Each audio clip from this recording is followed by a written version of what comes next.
Hello, everyone, and welcome to the MEC, the Midwest Esports Conference. We're ready to get into some good old League of Legends actions, walking you through it today on Saturday. It is your boy Travesty, and I am joined here with the one man. You can hit him up. He's going to have all these knowledge bombs dropping on you like they're ultimates. They're coming out automatic. It's Ultimatic. How are you doing, my guy?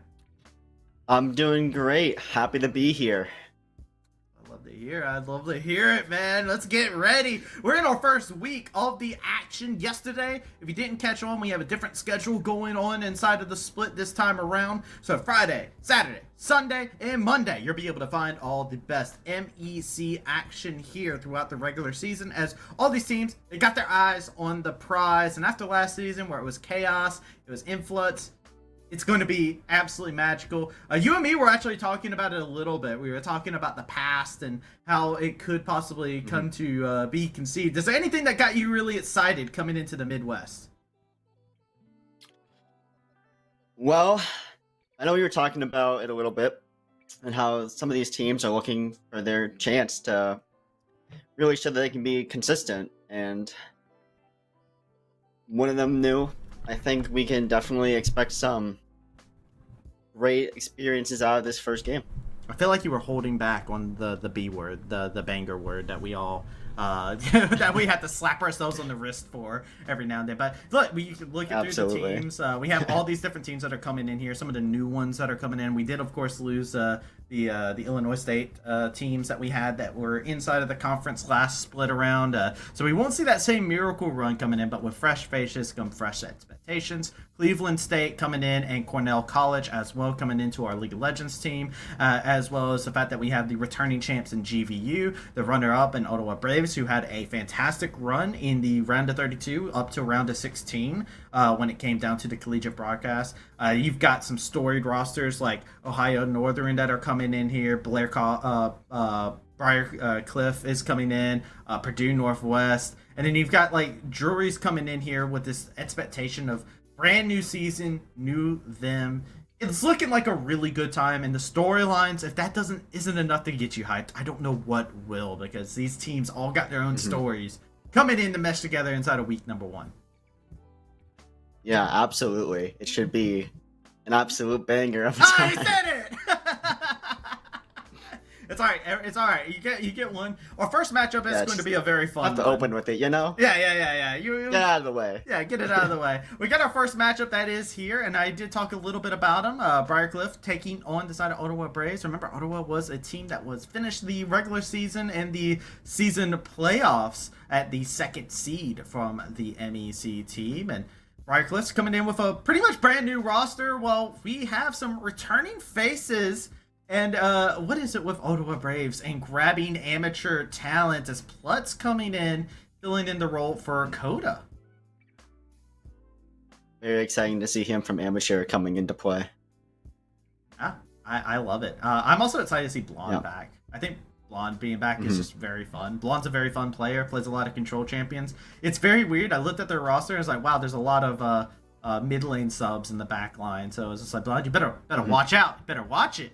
But, I think this is very fun, and I like the fact that Briarcliff, they're coming in here, fresh roster, fresh face. This is a team that got upset inside of playoffs by Illinois State. Like, maybe they're coming in like, yo, this is our season, we got robbed last time. Yeah, absolutely. But new roster, I think the thing, that's not us. We're ready to come in here and show what we can do. Well, I have to ask you, when it comes down to like rosters like this where they're coming together fresh, a lot of these new parts come in here at the very beginning of time when you start competing, what kind of effect do you feel like that might have on a team as we're looking at these two teams going head to head? And is it one of those things where you're more confident if you're the team starting off strong with like a completely fresh roster, or a team that has a couple fresh faces added into a previously working equation? I think there's positives to look from both situations, because as a fresh roster, as I was saying, you can come in and be like, the team that played last year, we're different. We're going to come in and represent and show that we're going to come together and truly be a team that can come out and perform and get to the expectations expected of us.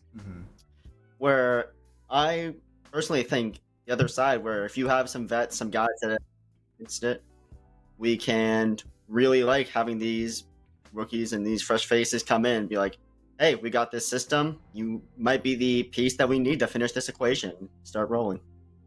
I'd agree. Well, we're getting into the draft. We're going to start things off here. Briar Cliff over onto the blue side. Ottawa Braves over on the red side. I got to ask you, as we're going to start going in the bands, anything you got your eye on personally? What is your woe inside of the rift? We cannot let Karma through if we are on red side. That B1 Karma is coming. That champion is so broken right now. Not allow it through. Bro, I was literally talking on a like podcast not too long ago where I was just like, I saw the changes to Karma and I was just like, oh no, because it's like then it becomes a flex pick, right? And it's a three-way flex right now. Top, mid, support. Oh, yep. Get it away! Just be thankful it's not double support item anymore. We don't have to worry about Karma also going AD. we go from one bad thing to another here. Who knows? Maybe we'll see the AD LeBlanc come out. Who knows? I don't know what to expect sometimes from the players, but you know I see some of the respect being thrown down as the Rumble taken away from Killian. Champion that was, I believe, 100% banned against Killian in the last season. So that's going to remain a true statistic here. Yep, not a shocker. On top of the champion being strong, just a good player of it. And, bro, also Brand taking off. Brand Jungle has been feisty. I don't know if you've played it. It's very fun. You just watch the whole entire world burn. Very fun. Yeah. Enjoy it. I was watching some Brand Jungle the league today, and it was looking really strong. Feel that, brother. Here we go. First pick, and let's see what's looking really strong for Briar Cliff. What they got their eyes on the prize for. You were calling it. Yeah. I mean, what makes this champion so broken? Run me through this, brother.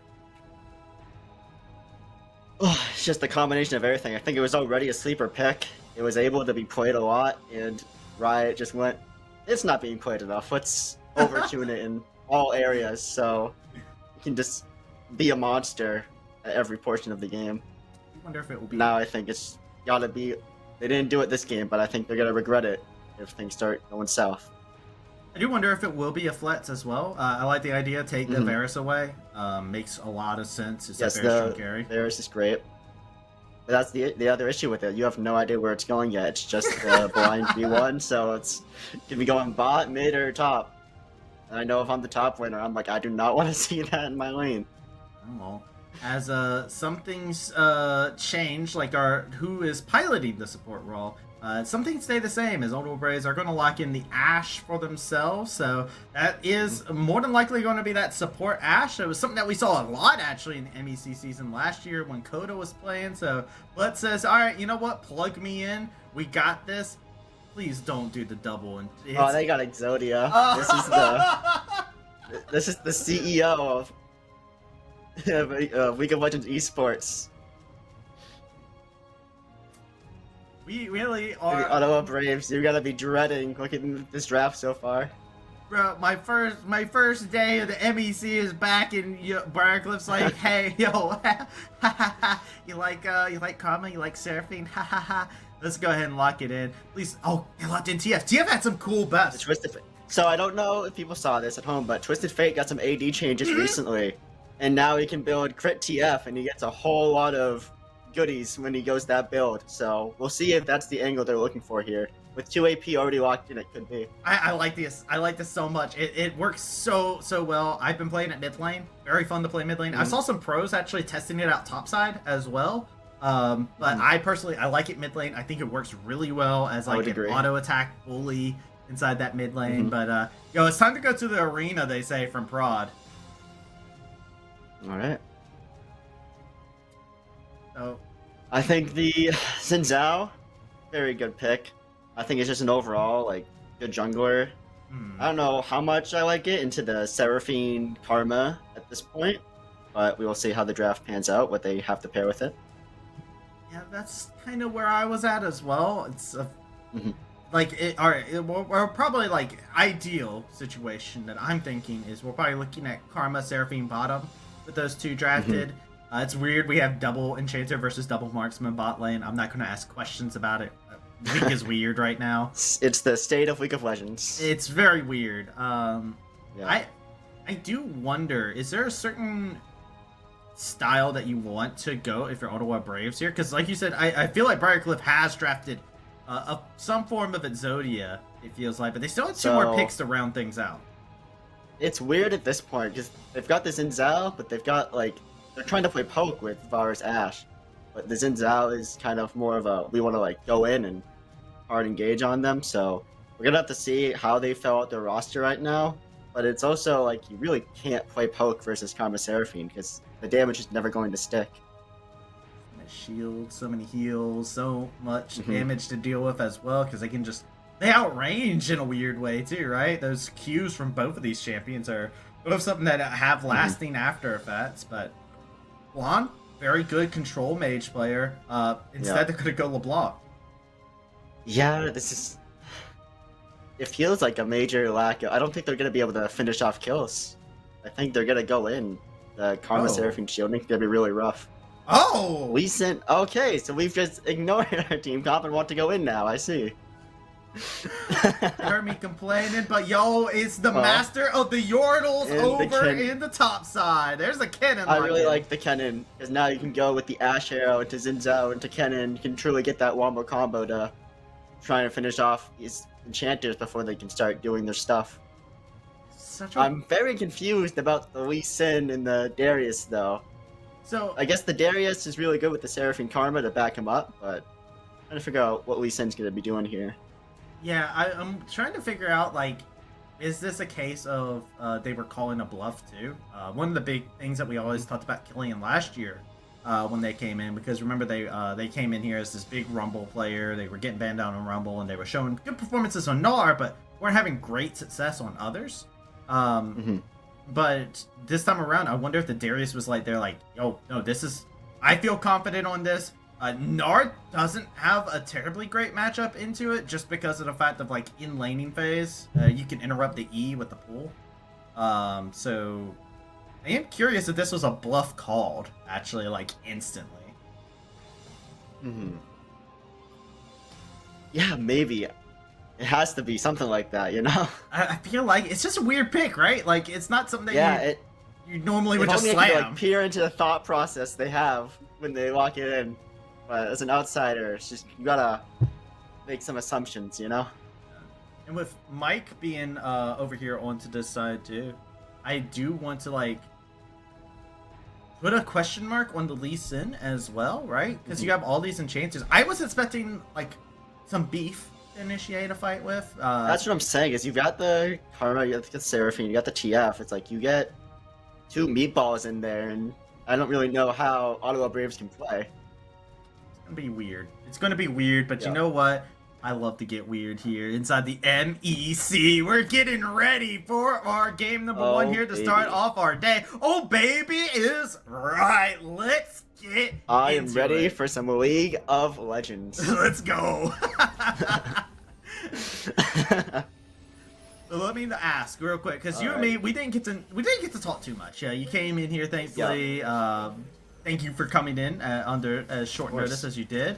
But I have to ask, what is, like, your favorite place to watch on the Rift? Because everybody, all my color casters I've ever worked with, they got a favorite spot they're keeping their eye on to start off the game. To start off the game, it doesn't happen too much anymore, but I used to love it when people would just walk down mid and try and catch the inter. Just walking up for no reason, you know? Just 5-man mid. Don't see it too much nowadays. It's more of a they look for the level 1 invades and stuff. But I think throughout this game we've got to be watching the bot lane, because I think if this Enchanter duo gets ahead, it's gonna be really rough. On the same side, if we can get this Varus far ahead and he just starts one-shotting people with R into Blight stat combos, like, it can be looking really good for the Braves as well. I feel like laning phase is going to tell me a lot inside of this. I am not trusting these Doran's Ring on either the LeBlanc or the Twisted Fate. Just because of, like you said, the recent changes. I've been playing the AD Twisted Fate. Being able to get those extra procs on turrets feels really good as well. It's just a very fun champion, but AD LeBlanc has been the bane of my existence for quite a bit of time. Shout out to Plutz getting those free hits on the Raymond. Ow! Yeah, so that's one of the things I like to see when people walking these power picks, is a champ can be really strong on the patch, but it's always a question of how much time do you have on the pick. So it will be very interesting to see how he does on the Karma. If he's landing the shots in lane. Call your shots, right? And make sure you hit them. Right now, they've been laying them into Levi, but they need to pay attention to Plutz. He's landing them. Plutz is the one that's been doing all the damage. That's the danger of a double AD carry. There, 2 red pots, a cookie, full HP. He's vibing in the bot lane right now. Yo, Levi got that biscuit, you know. He's gonna be nomming quite a bit here inside of the game, and you know these junglers. We'll see the cookies. I feel like the junglers are gonna be the big ones for me, especially with there being an Ashe in a bot lane. It's hard to gank bot lane if you are Lee Sin. Yeah, it's really hard. Ooh, spooky! Flashing away. Get the flash out. Yeah. That'll be really big. With no mobility shields on the bot lane, having no flash is getting really vulnerable. Wait! Auto him down, Blonde with the flash auto! Gets the kill! And then Lee Sin comes in to get the cleanup kill. Wait, Zinzao? Oh, no, Zinzao is coming in. Is looking to do a Mike. Minions almost finished him off. Barely misses out on the kill on Mike. I thought the minions were going to do him in there for a second. Just non-stop fighting from Prod on Zinzao today. Yeah, no, it's a non-stop. Blonde is yet again distorted in, trying to get their shots in. Raymond does go down. The gold card finishes things here, and bro, the fighting has gotten so much. Otzi's coming down here, like, yo, I'm a Darius. I pushed in my wave. I guess you guys are throwing hands. Sure, I'll join in. I guess I'll just walk down. Yeah, I see the bloodbath occurring right now in the game. See if I can get some action. Yeah, no time to talk. They're just fighting already. They want to throw hands. I mean, right now we got a little bit of a lull, right? There's some time now. The control wards have been put out. Scuttle crabs are out, okay? If there's one thing that will make junglers stop fighting on the map, it's going to be scuttle crab. They got to go ahead and get their scuttle crab din for themselves. Of course. It's about the empowerment of a jungler when you get the scuttle crab. Feels good. Feels right. Exactly. They don't care about the actual goal value. They just were like, I got the scuttle crab, guys. We're winning. Yeah, Prod is in a really risky spot here. His team was not in a position to be able to follow up on this. This is going to be a free kill for themselves. Spooky. Ooh, woo. The wave ends up crashing too. Yeah, I don't know what he was thinking there. His bot lane did not have Prod walk up with him there. Remember, this is one of the new players coming in from Ottawa Braves. They do have that legacy of coming in as, like, second team. The team from MEC that went the furthest distance inside of the CLOL bracket. But Prod's coming in here as the fresh face on the team. Yeah, I mean, it's still very early in the game. He's still got some action done, but at 0-2, he's definitely going to be looking to play a bit safer and try and get some high efficiency plays. That's the way you gotta be. Well, try and stay on track with his teammates, yeah. I mean, sure, cool. You're gonna stay on track with your teammates. You know what? Mike's gonna stay on track with Dragon, and he's staying on track just fine. 2-0-1 on this Lee Sin. We were talking about, yo, you as Lee Sin, you gotta make plays happen. Hey, I think you just got yourself a degree for making plays happen on the Rift here. They have been all over. And look at this. Twisted Fate has walked all the way down. They're not even level 6. They're just got the tether. The pre-6 TF gank? Yeah, it's legendary, Gold card? right? Gold card comes in. Oh, yeah. Bird is laid in as a trade to go back, though. Raymond was too low to be able to continue that. So a little bit, yet again, of miscommunication on the other side. Yeah, I don't really know, like, they're not really on the same page from what I'm seeing. They gotta get on same synergy, same wavelength here and get some of these plays to happen. Yeah, I don't know what the game plan itself is going to be as well. The slicing maelstrom over to the top side. Good gank to come in, Prod. That was a little bit of a kill secure moment, but you know. Yeah, Darius definitely was in no man's land there, walking up like that. No E, but it's always nice to see the jungler there to clean it up. Yeah, finish things the assist gold. He needs to catch up to this Lee Sin. Right, Mike is Yeah, exactly. Getting a little bit out. I will say though, when you lock in a Lee Sin, this is what you want to see. 2-0, the objective. This is the Lee Sin that you want when you lock it in. I don't know exactly what the plan will be though, as you do see some grubbing up in the top side of the match. Jintao's going to get complete control over that top side. I think this is the tricky spot. This is what I was alluding to earlier on. I feel like Lee Sin is more so looking at mid to top for the best places to be able to make ganks happen. Great gank assist there and whatnot, but and Ashe kind of foils every gank attempt you want to go for. So I'm a bit curious of the consequences of this. Yeah, I mean, he's playing around the top side trying to make plays happen. But I think with no Drake up still for a little bit, should be fine. Trade between the two. Blonde, there goes your clone. Bye-bye on that. They did get the kill off onto the TF, so that's all that is needed. Blonde's A-okay with that. Mike is kind of having a hard time. They're trying to make something happen, but Prod's going to catch him out. This is an easy kill. That is not your jungle, my friend. I just kind of caught out there. It's the pressure, I think. I feel like the pressure's kind of getting to you. This is the dangers of playing Lee Sin, in my opinion. I think dangerous.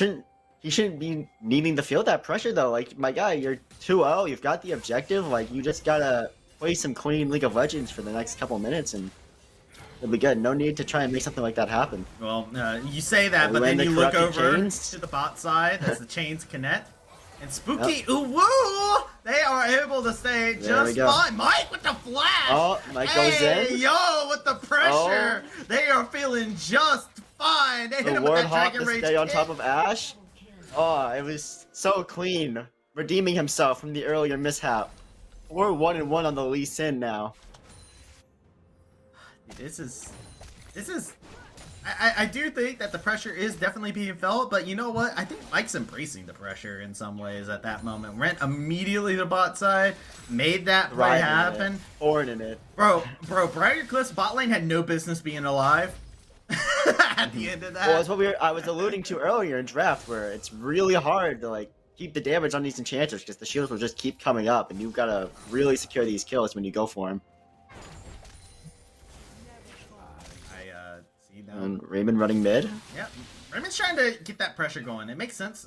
Twisted Fate is going that Rod of Ages build, it looks like. Or they're not actually going Rod of Ages. They're going for more of that AEP build. They're trying to build that bulky. This is like the traditional Twisted Fate build we were seeing for quite a bit of time, which fills my heart with sadness right now. But I enjoyed on this patch. We didn't see like any Twisted Fate last season, and with the changes to the items, it's a lot easier for him to go like the Rod of Ages as a non-mythic item. Oh, my heart. Yeah. Oh, no. Oh, we wanted Tragedy. it. That... It's inside such a huge minion wave, though, too. Slicing Maelstrom up, I don't know if that would have been the good play. Blonde's over here. Prod as well. In the wings, looking to make something happen. This could be a possible dive scenario. Twisted Fate does have the ability to show everybody up onto the map, but is just pushing in mid at the moment. They're going to find him. They're going to spot him out with the vision, the cleanse. They're going to be able to spot him out. Blonde taking a good amount of damage. He's going to distort Encore. Do you want more? Blonde going to go ahead and get that whooping. And they're going to continue laying in the damage to Root onto the back end. Mike is on a killing spree. But back over to the top side. A dunk goes wild. Not able to find its target. And with a flick of the wrist, the cards come out. And it's gold card time. Shutdown going over the camera as they're going to continue pressing the aggression. Double kill. You thought you had all cards on the table. Well, they're going to throw them all onto the ground and make you play a game of 52 pickup. It is Briarcliff with all the advantage. Yeah, absolute devastating team fight there for the Ottawa Braves. Game really seems to have flipped in the direction of Briarcliff after that one. That's a devastating move to have happen. That was a play that was on your own thing. They're going to try and pick up the pieces now, though. It's going to be a very dangerous territory, but they do find Mike on the other side, alone, separated, divided. They are finding themselves falling on the opposite side. They kept the enchanters around for a little bit. Nice stuff from Killian, being able to dodge out. You're not going to find him on the guillotine today. Oh, great. plus the tether, the root, the pain, the suffering. Levi not hitting the target as intended. Plus is chug-jugging away. But he's not going to be chug-jugging with anybody but himself at the current moment in time. He needs to get away. He's just going to keep firing volleys. That's a little bit unsafe, but I respect it. Blonde! Flashing in! What are you doing? Your HP! You don't have the advantage on this! They're gonna try and ward hop on over. Don't hit him with the E! They distort back perfectly! The great escape! Somebody call boys like girls as they make out clean like a bandit. Oh, yeah, absolutely beautiful play there. Now Mike onto the Xin Zhao. Yeah, no, it's a ward hop. Beautiful ward hop into R, the insect. Yeah, they want the insect play. It goes into the makeshift goalie of the blue buff. That's a clean kill by Mike. Yes, absolutely beautiful play on the Lee Sin there.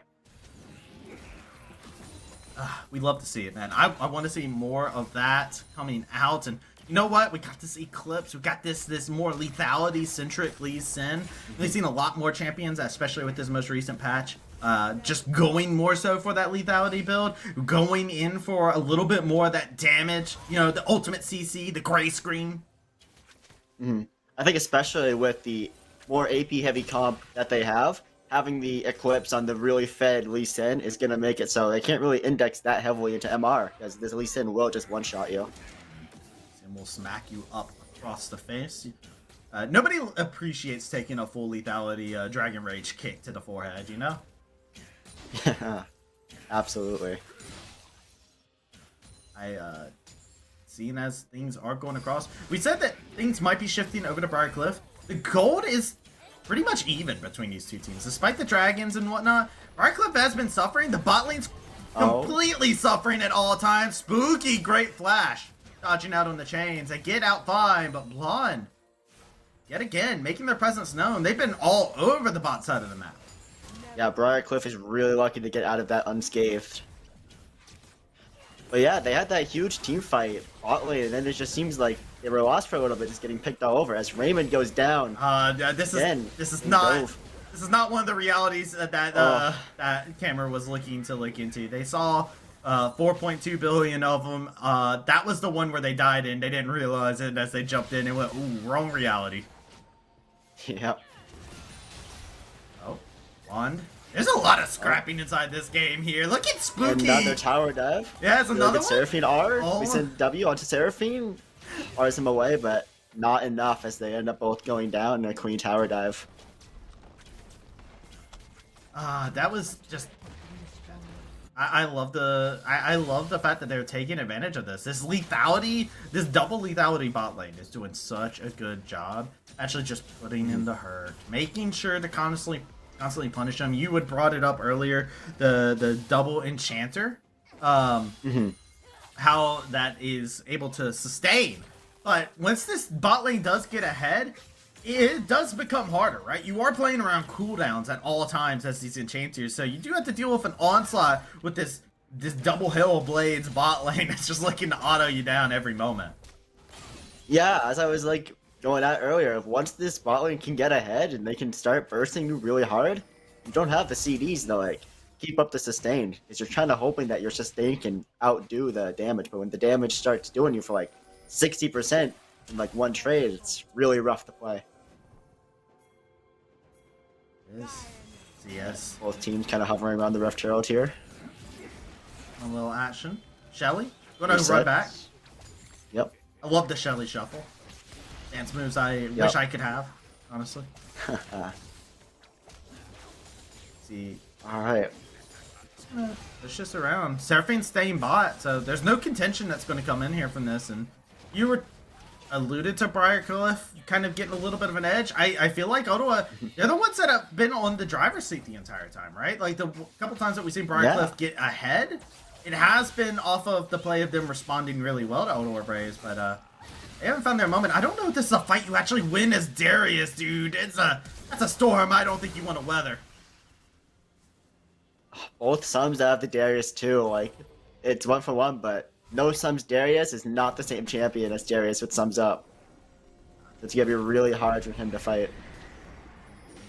Shelly summoned mid lane, nobody's here to answer, you know, And the problem I have right now is with the changes that happened to TF, right? The AP variant actually is still good. So I should probably clear that up real quick. It's still good. It actually got even a little bit of a buff still, just because you can apply the fit onto it. But now you are more utility. You're not the DPS. And here we go. Teleport's happening from missing behind the him. Sonic Strike on the Ashe. They engaged. Oh, here we go. Slice of Maelstrom, possibly? No, he doesn't have it, actually. He used it up in the top he doesn't side. have it up from So the he's going last to trade with continue Darius. going. The dunks are coming in. It's dunk time. And here comes your hero. Otzi has said, I've had enough with this laning phase. Yeah. It's time. Feed me more. Triple kill for Otzi. Oh, yeah. Oxy heard what I was talking about. No sums Darius. And he's like, that's not my Darius. My Darius is always a threat. Yeah, no, this Darius is on the radar. Terrifying to behold. Blonde was looking to possibly go for some steal shenanigans. Camera's not going to let something like that happen. The double distort forward. What you got when Blonde's going to walk all over you? But Raymond jumping on top of the TF, making sure they were eating up the autos, making sure they were eating up the damage, and Raymond is the one that seals doom for Levi. Oh, yeah, complete turnaround there. One thought he had him and got a little overzealous and ends up getting punished for it. I'm really waiting for one of your oh yeahs to be like a macho man. Oh yeah, like, you know, just like oh yeah, like Yeah. I mean, it's so weird because right now we have this dichotomy of Ottawa Braves start things.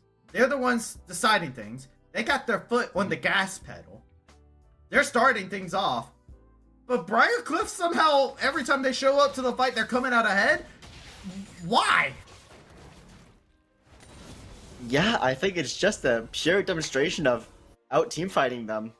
They're just like, listen, we're gonna come up to these fights on our terms. We might not be in the greatest situation to go for it, but we're gonna try and make something happen. I blame double enchanters for this. It's the Exodia, right? It's so weird. It's an Exodia with only 2 pieces needed, right? You got the head and one of the feet, and it's just like, nah, that's fine. Obliterate. Blah.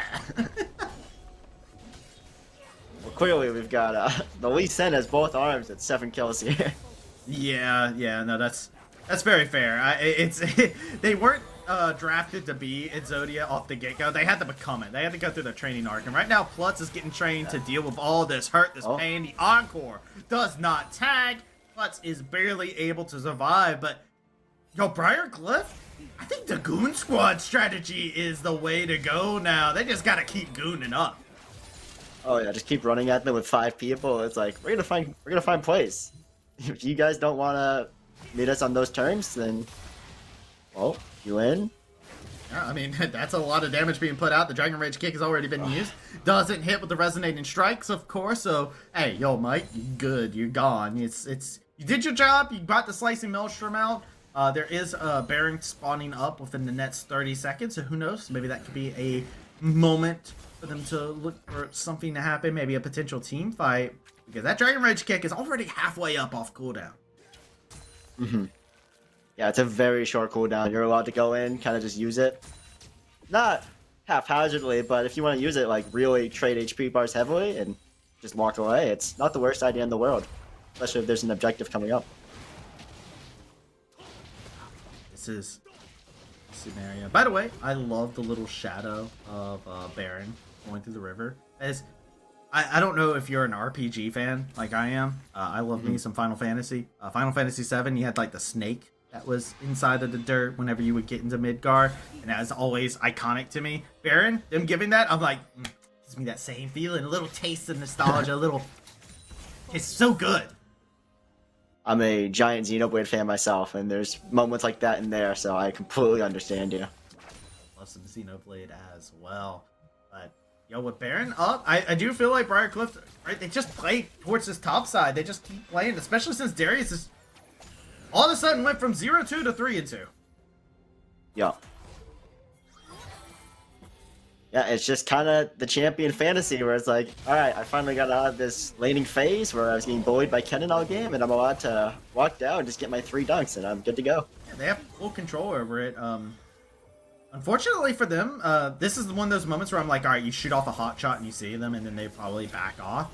The worst thing that does come out from Briarcliff is they don't really have a good way to start the fights, which I'm noticing, right? Like, they're really good into playing into whatever Ottawa Braves is doing, but when it comes down to starting things, well, I mean, that's a good way to start something. Just pull Bloods over the wall. Dragon Rage kick comes out. Blonde takes a little bit of a hurt, but hey, everything else is just to deter the members of Ottawa Braves. But besides that, very hyper-specific moment, it's hard to start a fight. Yeah, but I think that's the power of the cup. Once they're ahead like this, they don't need to start fights. They're the team that's able to walk up to Bear, walk up to mid lane, and be like, you guys have to come on to us or we're just going to take everything. And you don't want to come on to us because we're Seraphine Karma. Teleport's coming out. There's going to be Enchanted Crystal Arrow coming down straight down the middle. It's going to be able to connect right onto the TF. Lay in the damage. Prawn taking in the hurt, but a slicing Maelstrom. A storm that dare not be traveled is going to find itself quiet down to a whimper. Raymond is going to quell the storm. Blonde looking to fire off a couple shots, get some sweet vengeance. A 1-for-1 trade at the end of the day. Oh yeah, it looked really good at the beginning there. But unfortunately, just the sustain and... Oh, Levi! Oh, Levi against Mike. Yeah, hit him with that 360 no scope. Got him. It's all you needed, Levi. Coming in clutch. Check out the Darius on the back end, looking for a possible flank angle. They'll be spotted out. Won't be able to do anything to do any damage to him, but with Dragon coming up, that is still a very terrifying situation. Otzi, you cannot get caught out of place. There is a teleport coming in. They're calling their shots, flashing in, pull them on around. It's time for the Dunk Squad to come in, but the Darius has been bursted, wilted, and now it's time to play a card game. Enchanted Crystal Arrow nicely flashed out of the way. Raymond laying in the pain, and you got this cannon all on their lonesome. It's time for a gold card, and it will stop Killian in their tracks. The encore comes in to seal the deal. Killian takes one with him to the grave, but this is the 4th dragon for Briarcliff. Yeah, and I really loved what Kamir did there on the TF. He uses the R just for the vision and team fights while the R is active, because you don't need to use the teleport. You can just use it and be like, we have full eyes on all of you. There is no potential plays you can make here. It's so good. It's so good, and I like the decision making. I was not expecting Darius to pop the way he did, because he was my guy was full HP. But he popped really quickly inside of their face. I don't think he was expecting it quite so either, but I mean, he did the damage, right? Your dunk kills out the jungler. That's pretty good, and now you got Saul, you got all this good stuff going on for your team. This is a dream scenario for Briarcliff. After they were behind like 4K gold, Blonde, it's fine. Blonde's fine. You cannot do anything to stop Blonde from being able to recall in this scenario. Yeah, after that early game disaster, they've just really rebounded and taken full control of this game. You see it. And the utility build, by the way, fully online. Lichbane Rapid Fire complete for the Twisted Fate.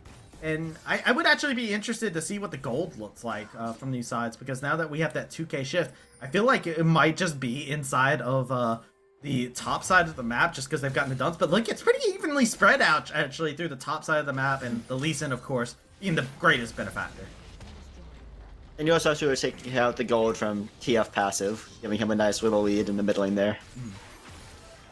Crystal Arrow hits, but guess what? The gold card still hits. You're still going to be done. You can't cancel an auto attack. And that is going to be Ottawa Braves taking a good bit of pain. Briarcliff trying to chase down all the other targets. Distort's back into place. Raymond was there waiting with open arms and secures to kill. What a nice hug to Blood. And with that, that's your go signal. The alarm is blaring. It's time to go to Baron. Oh yeah, this is super free Baron. As long as some Miracle Varus arrow just doesn't find its way, I think they have this completely free. Easy, secure for themselves. I don't think you can test this at all. Like you were just talking about. There's only one tower down for Ottawa Braves too, right? Like they don't really have a lot of pressure they can apply on the map at this current moment in time. Got Oxy playing bodyguard too. He's not letting anyone even near this pit. So I think you just do what little you can. Yeah, I think the smart move is here. Killian's going to push bottom. This is the opposite side of the map. Tet split play. waves pushed into top side, so you can have the LeBlanc answer that. But they're going to look for an action here. Teleport comes in. They're looking to see if they can get the cannon while they're away from everybody else. Blonde is here laying in a little bit of hurt, but they're missing out on all their spells. And Blonde will trade 1 for 1, but now they are in for a wild goose chase. Otzi going to pick it up, and they are playing the role of executioner inside this game. Oh yeah, beautiful play there. Just completely shutting them down. I mean, yeah, it's the desperation too, right? They want those objective bounties and want to get something, get themselves back into this, right? We're talking about Soul, Briarcliff's been in charge of all these fights. The gold hasn't gotten into an uncontrollable state still for Briarcliff, surprisingly enough. But with Baron, that's about to change. But that's how they're using the gold too, because the gold on double enchanter as opposed to the 2 marksmen, it's really rough.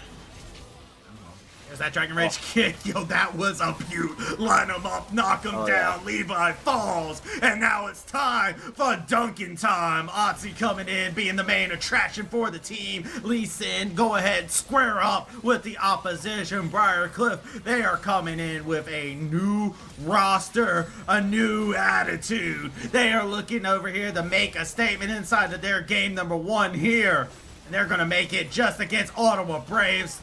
Team that was the 2nd seed going in. They made it further than any other team in the MEC in the round of 32. There you go, Briarcliff starting off with a statement. Beautiful first game by Briarcliff, really showing who they're going to be this year and putting themselves out there in full force. I mean, yeah, full force indeed, all right? And I just love the fact that they drafted a composition where they were able to react really well, and even if they fell behind, right? They were down 4K at one point, and they were fine, which is weird. Yeah, but also it seems like they had a really good read on the meta with that first pick, Karma, and they just rolled after they got to the stable point, and it didn't seem like they had any answers for it. It was good stuff.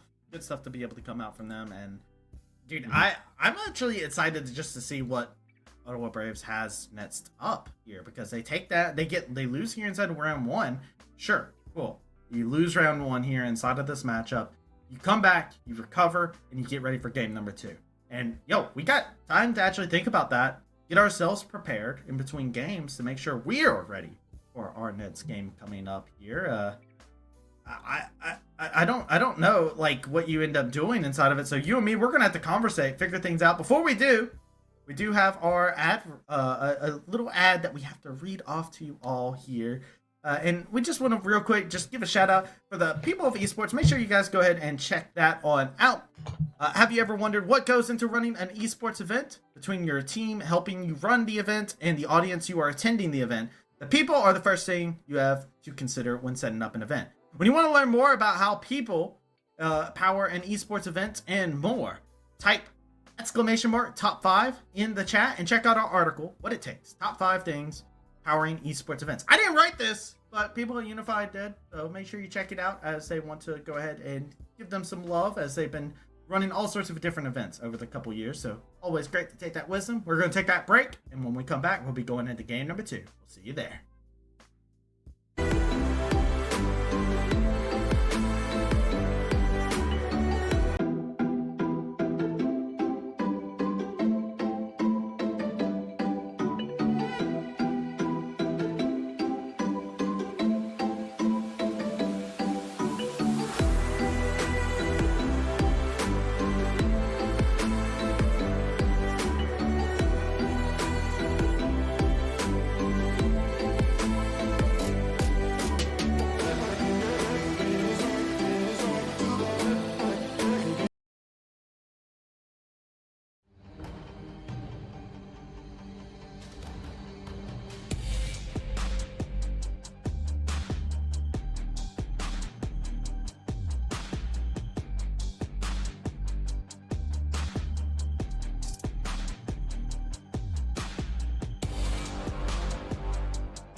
We're here at the MEC Fall Championship. It is Kendo Slice alongside Milk, who's Briar Cliff University. You are a Valorant player, if I remember correctly. The question of the day has been, what does esports mean to you?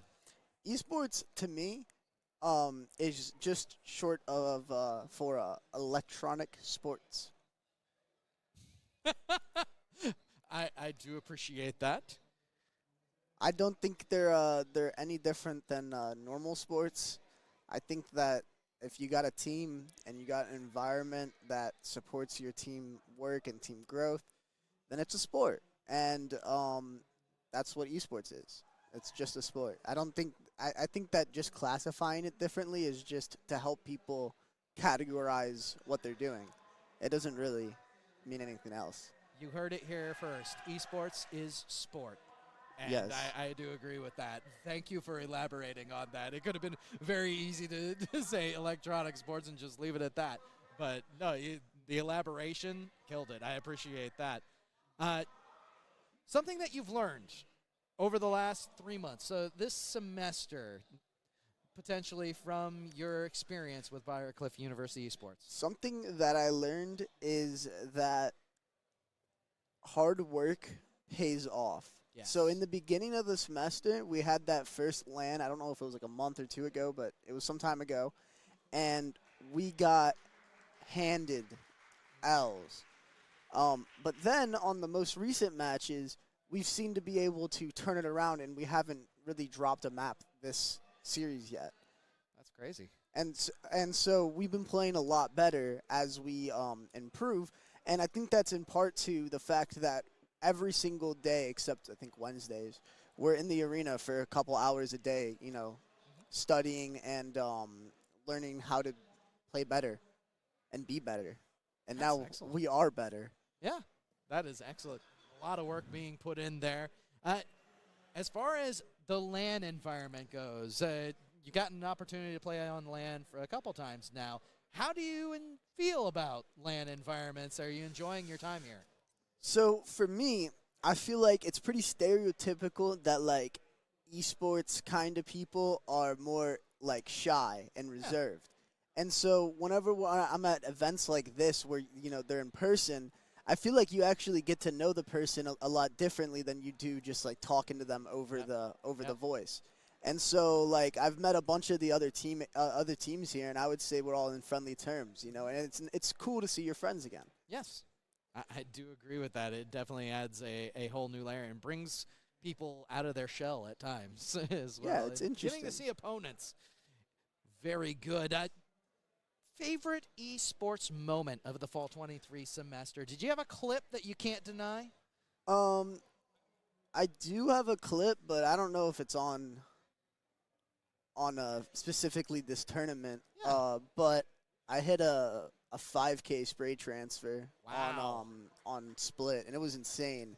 And like I had all my teammates popping off, and like that's probably like the #1 moment. Because for me, I always choke aces. I always get 4 out of 5, and so like that was I never get aces. That is amazing. Love it when it goes to fruition. And now the final question. We're looking forward into esports future towards next semester. Is there anything that you're looking forward to? What's on the docket for Milk? I'm looking forward to. I don't really know. There's like a lot for me to look forward to as a player. Like first of all, I have my own self-improvement to look forward to. Yes. Because by the time that comes around, I should be a much better player than I already am. On top of that, my team is going to be improving. And so I really want to see like where our comm structure and such is going to be in the next few months, because coming up, we also have the NCC League, I think. Yeah. And that's going to be, no offense to MEC, going to be a lot tougher opponents because you have to like actually place to make it to lands. Yeah. And I'm really looking forward to being able to perform there and show my stuff, if it makes sense. Absolutely, and I imagine a lot of us who are watching on a regular basis will be looking forward to seeing you show off your stuff. Again, Milk, Briar Cliff University. Really appreciate the time and the interview. Thank you. Thank you.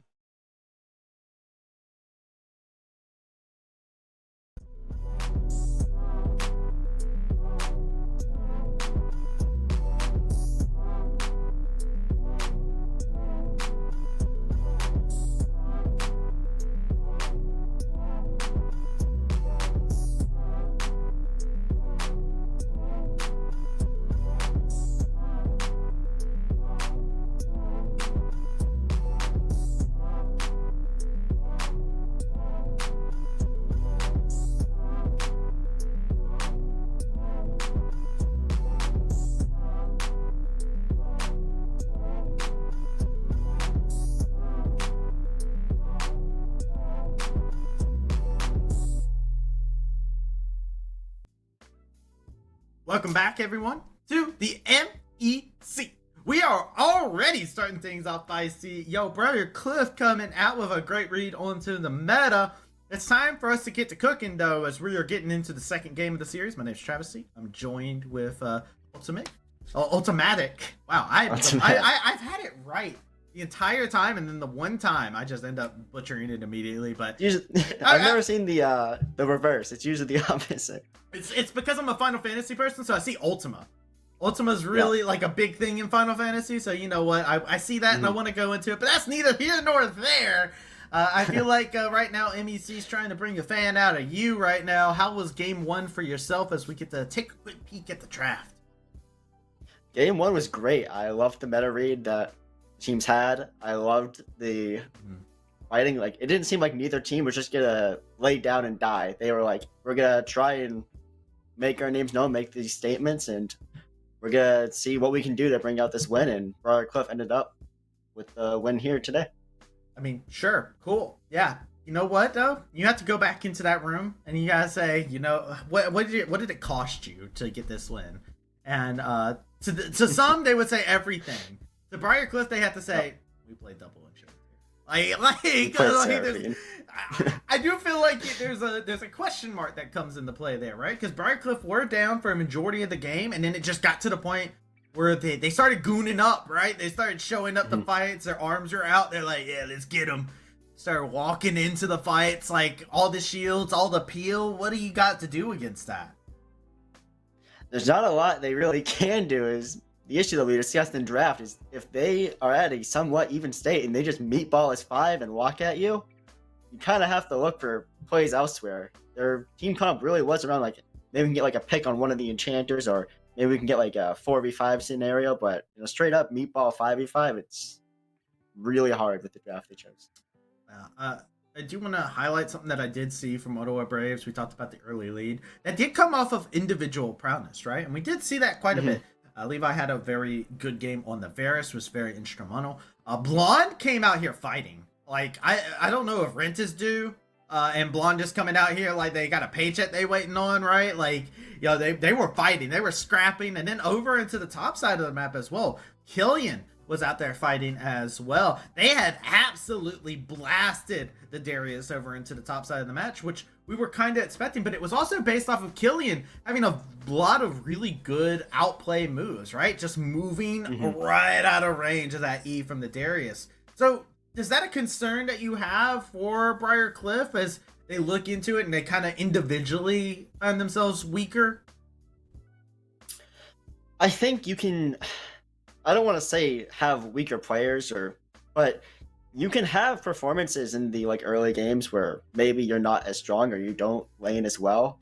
But a lot of teams, like if you just cohesively team fight and know that like, hey, we're just gonna out team fight them, we're just gonna outdraft them, and you just show up and you do that, yeah, you can go down like however much gold in lane. Obviously it's not preferable, but a lot of it does just come down to like who's gonna have the better team fight, who's gonna show up for that objective fight better. Yeah, I mean, who is right? Like, it's one of the things where there was a meme that was going around not too long ago where it was just like casters when they're filling in for time, and it was just like, yeah, you know what? Whoever's going to win, yeah, they got to win, you know? Like, that's just how it's going to be. And I'm like, I'm just ready for the draft. I'm ready to see what the tools at the disposal is, because that's where we're able to have the most fun when it comes down to talking about it. We can go back and forth on days on the theory, crafting, what's the mental like. From Ottawa, I'm kind of happy. I'm hoping that they have the same mental that they did from last split, because I won't say they had a good mental. I won't say they had a bad mental. I will say they have that very chaos mindset of they're a bunch of gremlins playing League of Legends. And I love that for them. I think it's great because there's always some chaos that comes alongside whenever they play the game. They do drop games inside a series like this. So, you know, it's still like, it's not like this is like a nail in the coffin. Oh, goodness, Ottawa is doomed. It's week 1, day 2. Like, it's going to... I just want to know what the recovery is looking like, because that's when I start getting a little concerned if it becomes like a dumpster fire game. Yeah, you can't make any assumptions off of one game. We'll absolutely see how they come out in this next one. Hopefully they have a great mentality. And Gremlin mentality? Ah. Yeah. Feed him If after it works for them. midnight. See what happens. If it works for them and they can come out and just be a bunch of goblins, like, Hey, we'll see. Look, if you a goblin and they come in here, Briarcliff, they looking like a full course meal, man. They're gonna be eating up good if that does happen. But Briarcliff, they've already shown they do not want to let that kind of stuff happen, right? I'm impressed. New roster, bringing up that goon squad strategy, working out very good for themselves. And yo, Ottawa Braves, they say they are not stands of that Seraphine. Go ahead, lock in that ban, lock it in. There you go. Let it be known you don't want to deal with the Seraphine.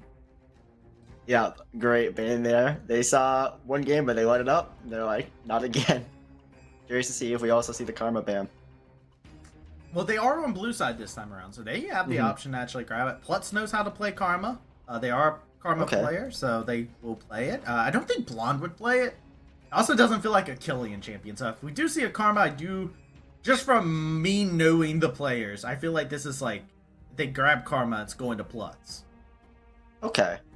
So we'll see if it gets through ban phase again, and maybe you won it. See here, Lucian's taken off the table. Pick that I feel is really weird to hype up. The Fiora as well. I don't see the hype about Lucian. I don't think it's a super strong pick in the meta right now. But a lot of ADCs just like the champion. So very good. I think it's gonna be played a lot. I think it's good. I think it's just short range. It's bad. There's like a difference between like when you see it competitively and when you see it in solo queue. In solo queue, it's a terror, right? They're running like the PTA and you can never catch them. They got like the Essence Reaver and stuff like that, and it's just hard to deal with. But then you see them in competitive, and they're just like nothing too impressive, and the short range gets taken advantage of. So hey, on the bright side, neither team has to worry about that today. Yeah, absolutely. Yeah, Lucian's definitely loved the chaos and solo queue, but in a cohesive environment, it's a lot harder.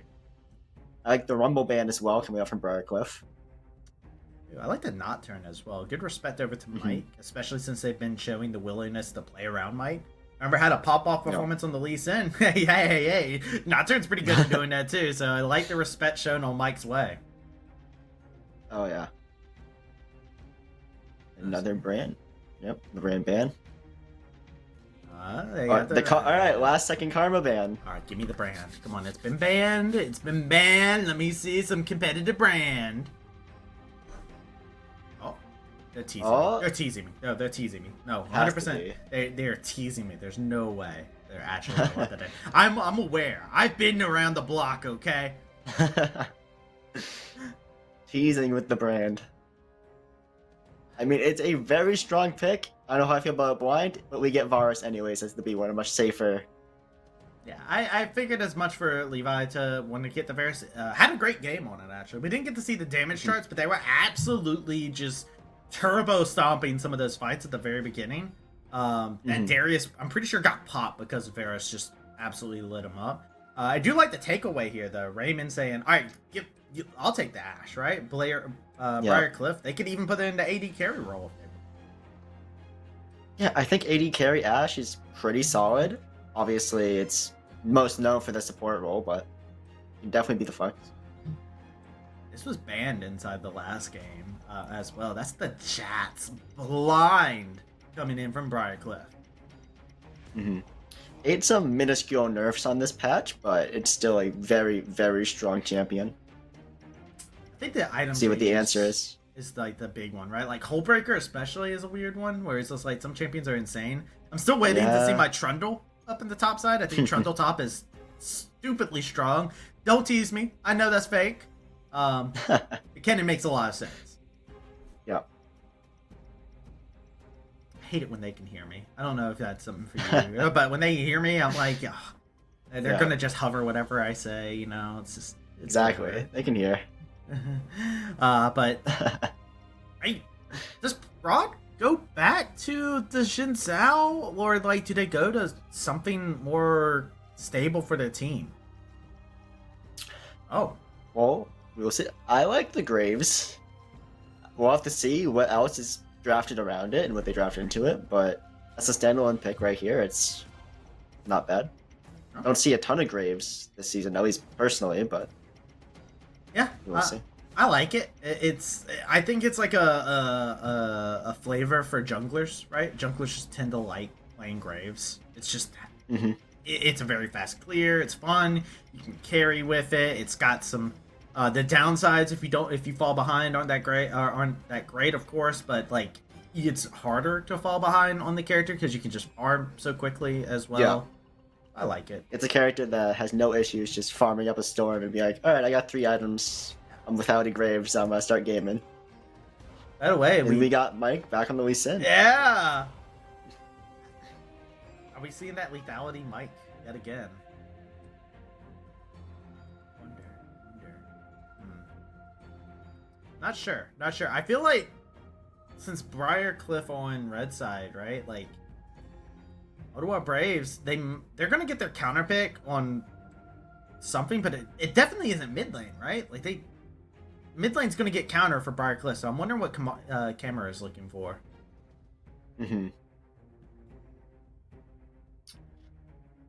Yeah, well, we have the TF ban and the Syndra ban so far, taking out some standard control mages. Nautilus ban. Nautilus, okay. Plutz does play a good amount of Nautilus. I thought they might ban one more mid just to take away another safe pick from Blonde. Blonde does have a plethora of safe picks that they can play, so a little surprised by that, but works out. A little weird for me, but Zyra ban. That's an interesting. I like Zyra. I'm not against it. Yeah, it's cool. Now this is a champion I love. I love Corki. Don't you dare lock in Azir Corki. Don't you do that to me. Okay. I did Azir one trick, so like have to. I have to love Azir when it's locked in. We're not gonna see it today, but. I'm glad we don't have Azir Corki at the moment. But here's the Orianna. Blonde has had some pretty good performances on. I'm surprised that they're leaving their bot lane as a mystery at the very end here. Plutz does have a couple like interesting kind of picks that they could possibly go for. But I think that, Rakan makes a lot of sense. You need somebody to be able to engage these fights to go together with the cannon. Yeah, I think with the cannon having the Rakan for the wombo combo, and then you get the collateral damage from Graves, the easy change, the easy shockwave, they just have a really good team fight. It also works out really well because you have your ball delivery now with the Rakan, right? So you have Rakan, Grand Entrance, Shockwave like you were talking about. Yep. Slicing Maelstrom follows up. What do you do if you're Briarcliff and you see that stuff come in, right? Like, I feel like you're just constantly running callouts on the Rakan, and you're just like, Renata, please make them attack each other, stop them! Yeah. It's one of those things where there's not a lot you can do about it once it's already happening, but you really gotta keep good vision up and do everything you can to stop it before they are able to execute. And they've got the tools to do it with the Lee Sin kick, they've got the Renata R, they've got the slows from ISW, they've got the Hawk shot to make sure they keep good vision up. So you will see if they're able to execute the big wombo combo on Ottawa Braves side. It's interesting to kind of think about the fact that this is a game of the supports being the big playmakers to start things off. Because on one hand, you've got Rakan being of course, the start of everything for Ottawa Braves in a dream scenario. But on the opposite side of the dream scenario, the hostile takeover to allow you to reposition your units, right? You do have a Corki who's able to spread up. You have a lot of good stuff to be able to actually like spread out fights. But also if they're clustered, that's kind of good in its own right too, because Jack spins that stick right round. And all of a sudden, you get a 4-person stun with a counter-strike. Profit? I mean... Yeah. I think it would take something like that to turn it around. You could also get really good Corki rockets off with the cluster. Maybe a 5-man package miracle. But we will see. And here we go. We are going into game number 2 here. Briarcliff are the ones that are at an advantage here. They won game 1 in a fairly convincing manner through some excellent team fighting. But now it's Ottawa Braves. They are looking to see if they can answer back, bring this up to a even score line, and go head-to-head between these two squads. Go ahead and see what they got. As it's just going to be a standard start. Boo on that. I want you guys to cook in the early game, please. Fight, fight, fight, fight. Something I'm interested to see is that Kamara has the first strike Corki and not the fleet footwork. So we'll see how much use he can get out of that in this lane, because I feel like Oriana has a pretty easy time of getting those first hits in, but we will see. I like first strike Corki, but I'm with you on that. I feel like it's not the ideal champion to go against inside of it. To go that play style at the very least. I like playing it into like the more melee mid laners that come out. Like if I see a Silas, I'm like, yo, first strike it's Corki. free money. It's so free. I was a Kleptomancy demon back when they had that as a rune. Oh, I miss Kleptomancy. Kleptomancy Ezreal was so fun. I was the person who was like, anything Kleptomancy, I was just like, I'm playing top lane. I'm like, yo, what about Kleptonasis? Oh. And now. Well, it comes out really good on that trade there. Striking first. Hey, it's valid. Kleptomancy deserves. Bring Kleptomancy back. 2024. Let's go. Let's get it going. Blood is wishing to they bring back Corki to be in a bot laner at the current moment in time. As the Gatling gun has not stopped firing. Yeah. Alright.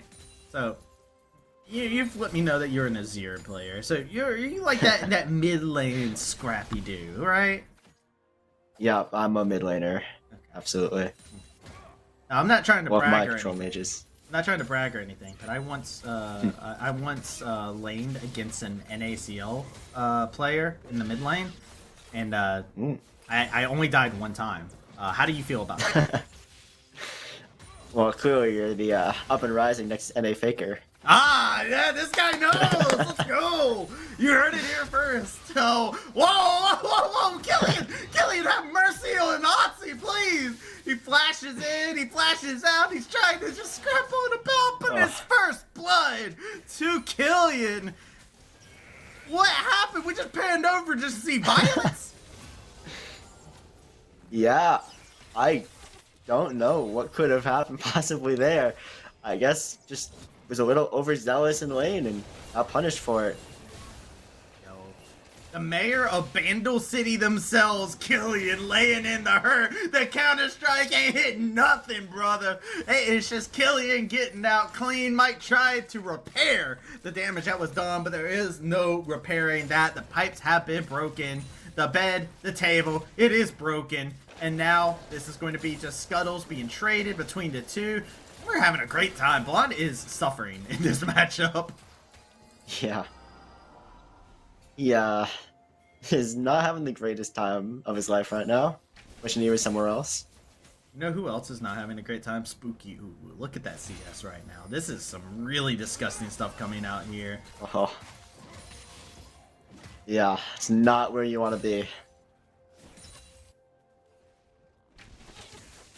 Now, the bad thing is, I feel like this is the rough part when you're playing Ashe AD carry, is your range, right? Like, it's just a game of this Varus is outranging the Ashe over and over again. Here comes Mike, trying to make something happen again. They burned the flash from the last game. Rod is here. Can they make a difference? They go with the smoke screen. That's the difference maker as they hit the kill shot onto him. Killian getting a little bit too close for comfort, but they got a shuriken for that. Throws it right into the face of this Jadson. Now Camera taking a good bit of hurt. The command attacks coming in true. Ottawa Braves. We talked about that individual superiority inside the laning phase in the last game. We're seeing it again in spades. Yeah, things are going to be really rough from the Jacks from here on out. Just sitting on the no mantle magic. I love it. The express back, you know. It's technically quicker than a back timer. You know it. I guess he just knows something I don't.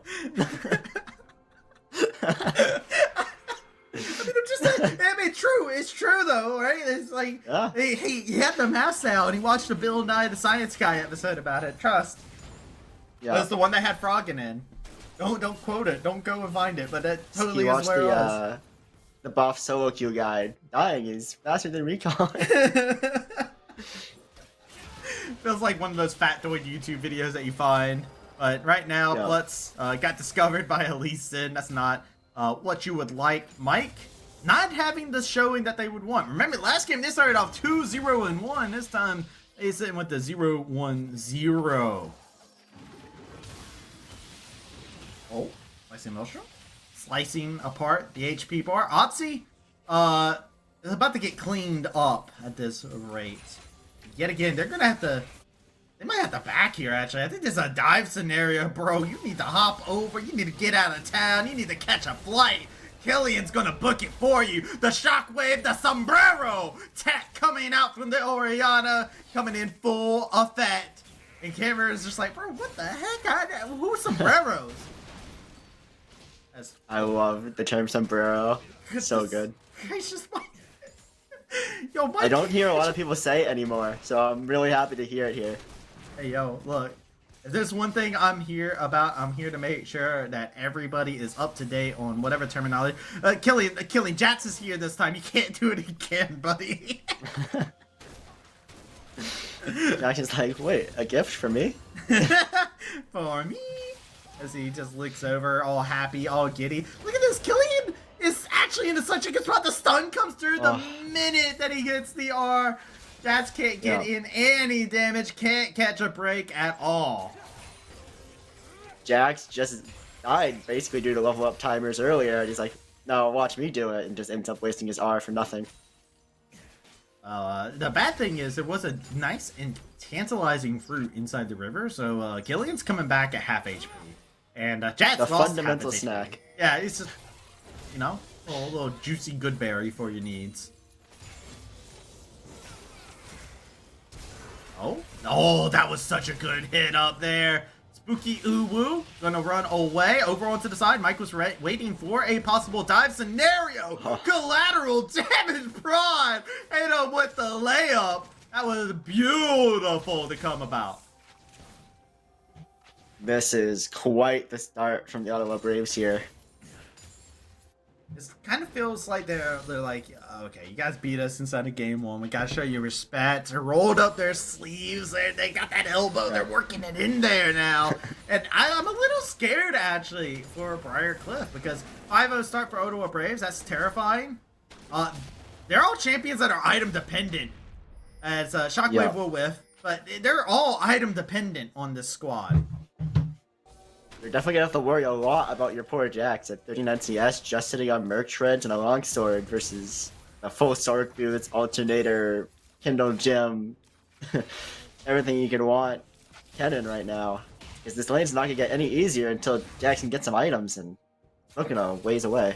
Bro, that's the problem whenever you go against the mayor of Bandle City themselves, man. There's nobody better at being able to pilot a Yordle inside of the top lane than Killian. This person is an absolute menace. They will put you in it. You better have a rat trap prepared because they will absolutely tear you apart like you a piece of cheese. Now over into the mid lane. Camera looking for the solo kill. Gets it off of the Enchanted Crystal Arrow. Nice block coming in. They go in. Prawn cannot find its mark. And a beautiful shutdown. What a fantastic play from Briar Cliff in the mid lane. Yeah, Mike just having the foresight to be like, I need to get in front and block this auto from Graves was so smart there. Getting the kills for his team. It's not even just that, right? They jumped in front of it. Dragon Rage kicked him to the other side and then immediately safeguarded to block it yet again. Mike is a very, very good Lee Sin player. We've seen that 2 games in a row now. Remember how I was talking about item dependency? Yo, Quirky got that item dependency now. They're starting to get into that Muramana state. Yeah, once he has that Muramana, I'm interested to see if he goes the Triforce or Eclipse build. I think the Eclipse build is a lot stronger, and then you build a Malignance. But you'll see. Well, be the question, indeed. Poor Jats has to counter strike to get a farm. It's a dire tale, but the tale is mostly a tragedy when you do look at the top side. We did have that gold that flicked over for a bit there. There's a 2k difference between these two in the top side. This is Dragon secured. Killian is just going to continue to do as they wish. The weather is going to bother you, and Otzi has to flash out of there. is not appreciating any of that. They need to let go of this top side. Yeah, just sitting on the X-Tech alternator is so strong in way for this cannon, because I'm pretty sure it's getting nerfed next patch from what I saw, but oh my god. Bro, is there anybody as smooth with this gun? That was BM. Bro, that was BM, bro. You can't just do them like that, coming out from the fog of war like that. They don't even know, I believe, that Klutz was there unless they walked over. Prod is tanking the tower shot, going a little bit too feisty. This is, yeah, you're not getting out of this, Mike. Yeah. Rest in peace. Tried his best. Does finish the Eclipse, though. Yeah, I mean, they finished the Eclipse, but right now the sun might be setting for Briar Cliff if this continues onward. They're trying to see if they can find a little bit of sunlight. Hostile takeover going in, going to be able to find two big marks. Klutz drop down into critical HP. Prod trying to go back into the fight. Otzi is here to fight. They were down in laning phase before in the last game. Remember that. Killian's like, my work is being undone. They bring him back to life, but you're going to need a little bit more than some evanescence to be able to keep him alive. Killian laying in the hurt, and they're going to take a express delivery. A rocket to the face is enough to bring down the cannon, and Killian drops. And that is the answer bat that Briar Cliff needed. Did he not have the ultimate on the cannon there? He used it earlier. It just came up. Oh. I was looking at the graphic. I thought it was up. I'm like, I think it yeah, just came up at the end there. unfortunate. Yeah, I think it just came up at the tail end of that fight.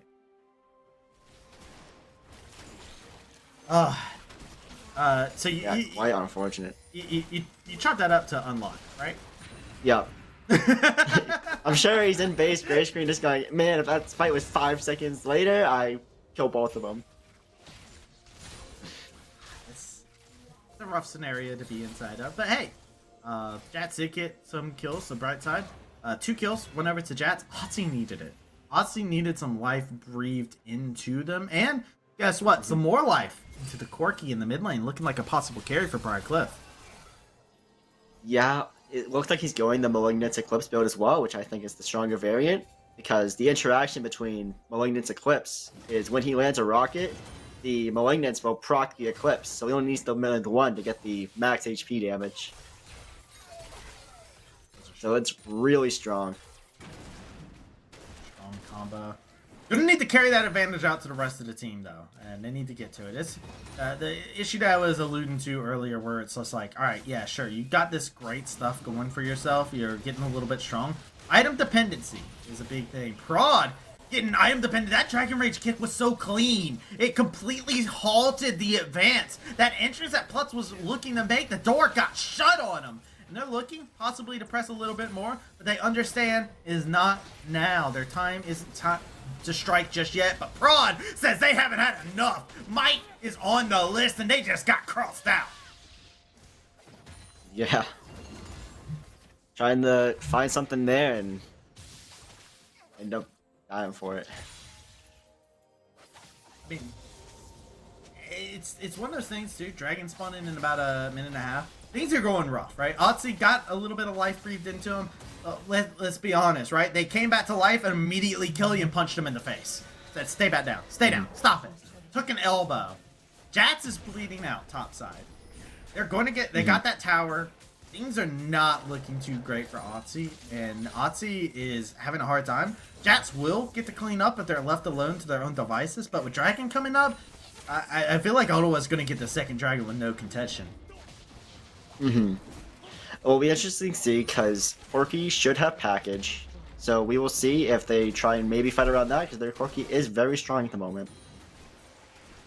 I just don't think he's strong enough, and right now, Slicing Maelstrom coming out, Raymond taking a good amount of damage. There's 3 members top from both sides. Ottawa shooting off a nice little smoke screen, and Rift Herald grab right before Dragon spawned is huge for the Braves.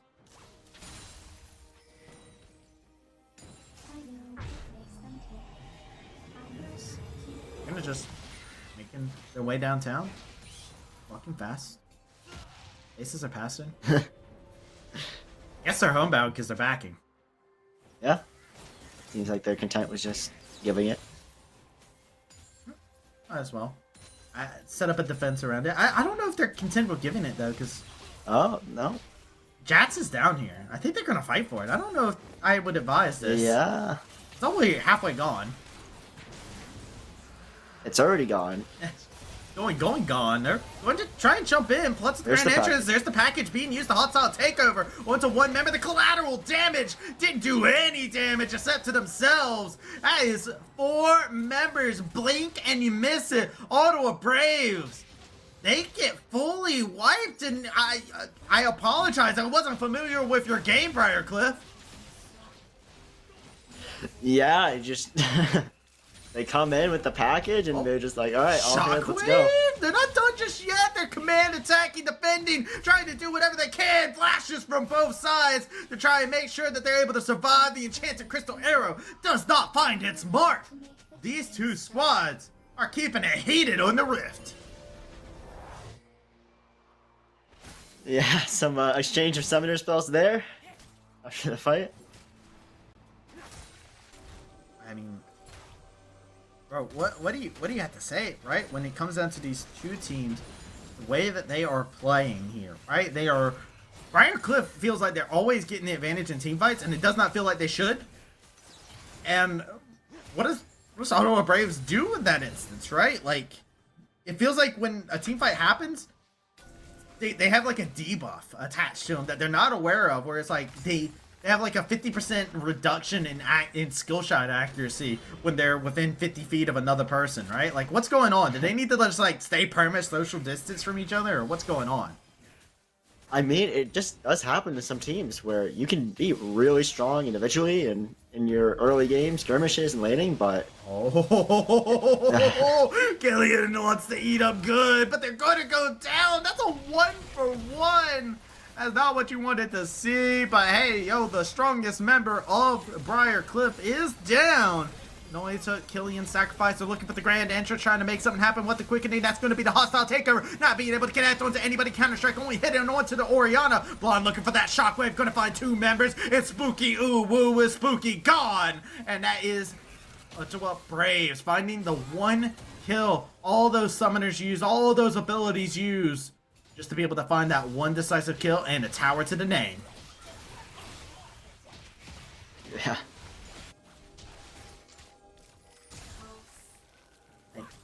Brother, I'm not entirely sure of what exactly they have to do, but I think now that they just answered my question for me. Hammer. Hammer's the reason that Briar Cliff's so good. They solo him out. Hammer not there. Okay, team fight falls apart for him. Yeah, now we can fight. We got him. Secret strategy. Exposed here, live on stream. Caught in 4K. Yeah. New meta. This is where we come up with our MEC clickbait. Oh, Slicing Maelstrom. Oh. How does he keep getting away with it? Find out here. As it's going to be more damage laid in. Otzi is gone. That's just as simple as that. This bot side is just has a target on it. Plutz.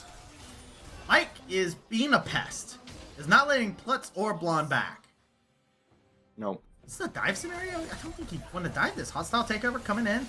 It's only going to be able to connect onto Blonde. Dragon Rage kick hits him out of the turret, but the shockwave, you line them up like a shape up. They're going to be able to make sure that goes in. You're not going to be reborn anytime soon. The Quirky barely survives as well. Blonde sitting at low HP. Plutz is here to follow. And Blonde getting a little bit too close to the sun. Hammer shooting out some sun-shaped rockets. Stopping the recalls, though, means that this base is in shambles. Ottawa Braves will take advantage, and that is an inhibitor going gone.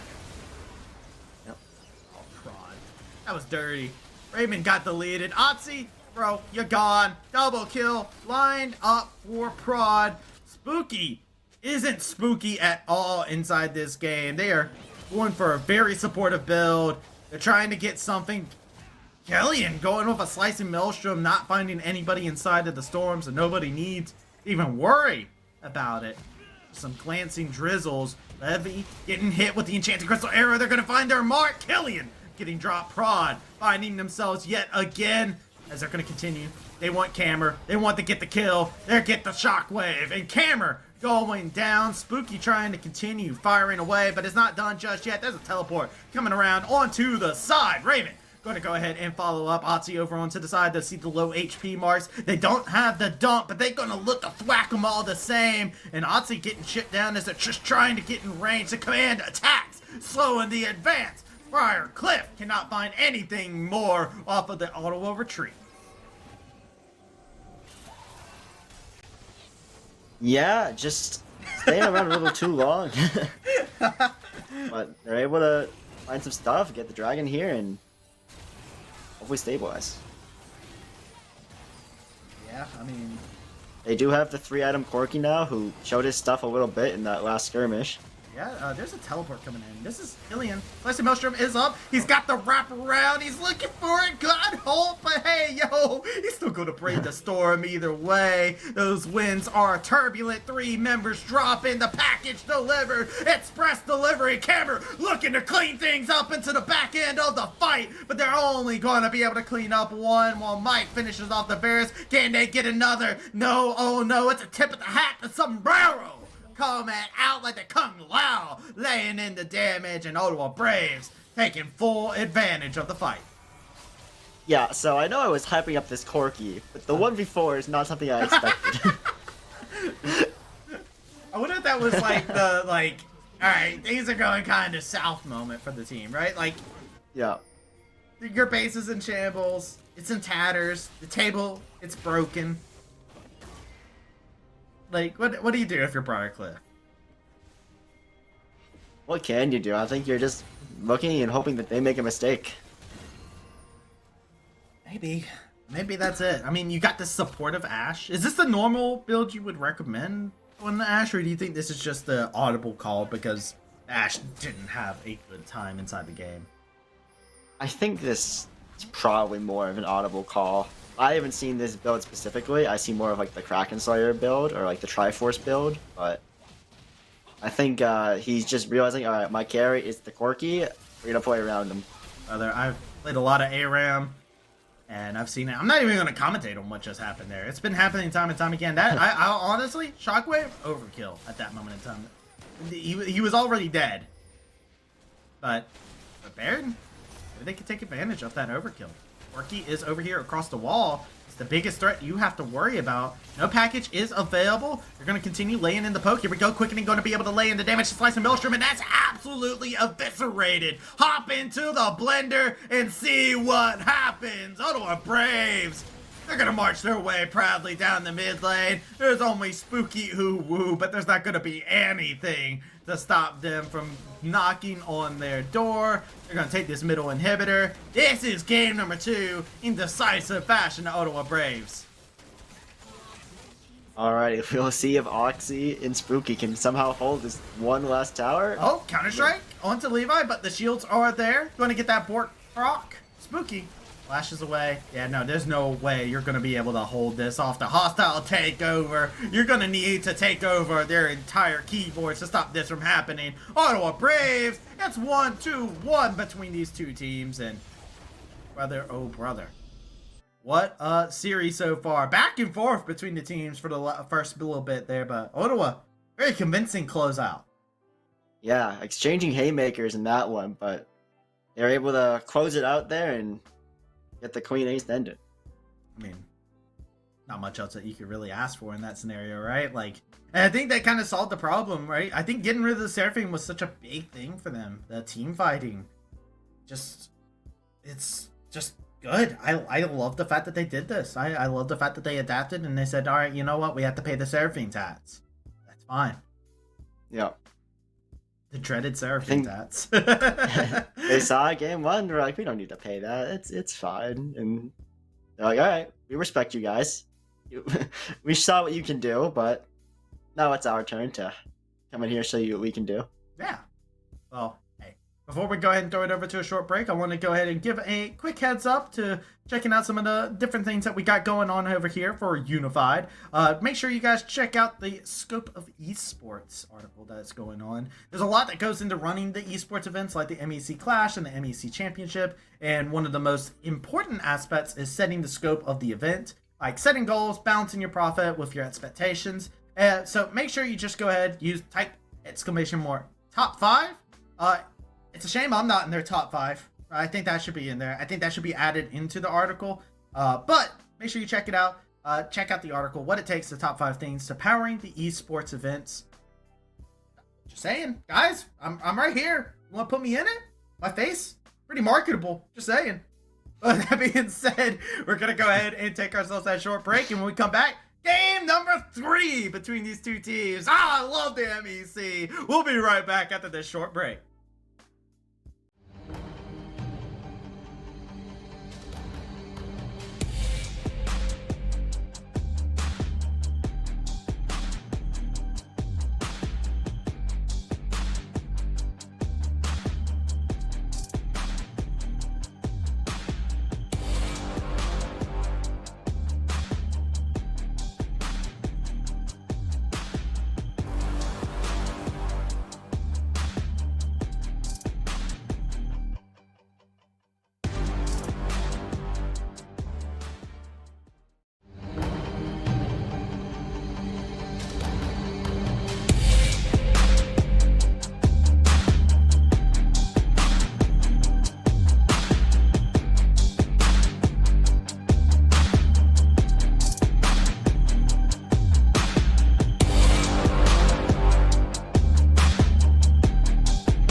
We're here live at the MEC Fall Championship. It's Kendo Slice alongside Briarcliff University. Freight, #train. You got me with the timing of that when we were talking before. That was the intent. It is freight. Is it just straight up freight train or is it freight? Yeah. Okay, so the freight train over here. And the question of the day has been, what does esports mean to you? I mean, I stopped going to school around like 7th grade, and I pretty much put all my time into this. So esports is like a job, like it's my lifestyle, it's everything that I do. Like it means everything to me. Yeah. So it's what's gotten me to college. Like, I mean, it's done everything for me, and I love it. I'm gonna keep with it until I'm done. So, is there something that you have learned over the last 3 months? Maybe there was an interaction with a coach that you'd like to highlight? Or I mean, mostly like just like learning how to interact with other people. Like when most of what you've done all your life is play video games, like being in a physical environment with 4 other teammates kind of just alters things, and you have to learn it a different way, and it's been a major catalyst for growth. Absolutely. Like, getting off the rails for a moment, but it's a lot like you think of trying to do things one way, and it doesn't work. The perspective of other people brought in a team environment goes a long way in helping you discover a solution that does work. And you become a lot less individualistic. Like you just learn how to factor in everybody else and everything that you do. I love that. Thank you for joining me on my rabbit trail there. Of course, going into that, hand in hand, LAN experience. It's a little bit different altogether because face-to-face. I mean, it's a lot of it's like uncomfortable, but in like a way that I feel like we should embrace, and that's like how you evolve, is by going through the discomfort of a LAN event and coming out better in the competition. And honestly, it's been great. Like I've liked this experience more than any other like online competition I've ever competed in. So I gotta ask, do you have a favorite esports moment from the fall semester? You clip on some fools? I think I had when I played against Cleveland State on Ascent one game, I think I got 2 like aces almost back to back, and that was probably one of my favorite moments. Like I immediately put that in the montage afterward. I was like you know he's good when there's a montage involved. Something happened to create that montage. I love to hear about it. So, going forward, last question here. In esports, is there anything you're looking forward to going into next semester? Yeah, we started off this season like kind of bad. Like we were one of the worst teams, I would say, in the tournament. Okay. Like we had the potential to go like 13-11 against, or I mean like close games against the best ones, but even the worst ones could beat us sometimes. And like it was a lot to do with our coach sub, but we've come a huge way in this last 3 months, and I'm honestly just really excited for every tournament we're gonna play in next because I love it. it's been. Hello, everyone. Hey, yo, I might look calm, collected, cool as a cucumber. But yo, it's day number 2. It's week number 1. It's MEC! We're already into a game 3, baby. Briar Cliff, Ottawa Braves. They looking to take it to the distance here inside the first little bit. We had questions. They gave answers. Ottawa Braves coming out with a very convincing game number 2 win. Yo, how are you feeling? Are you automatic?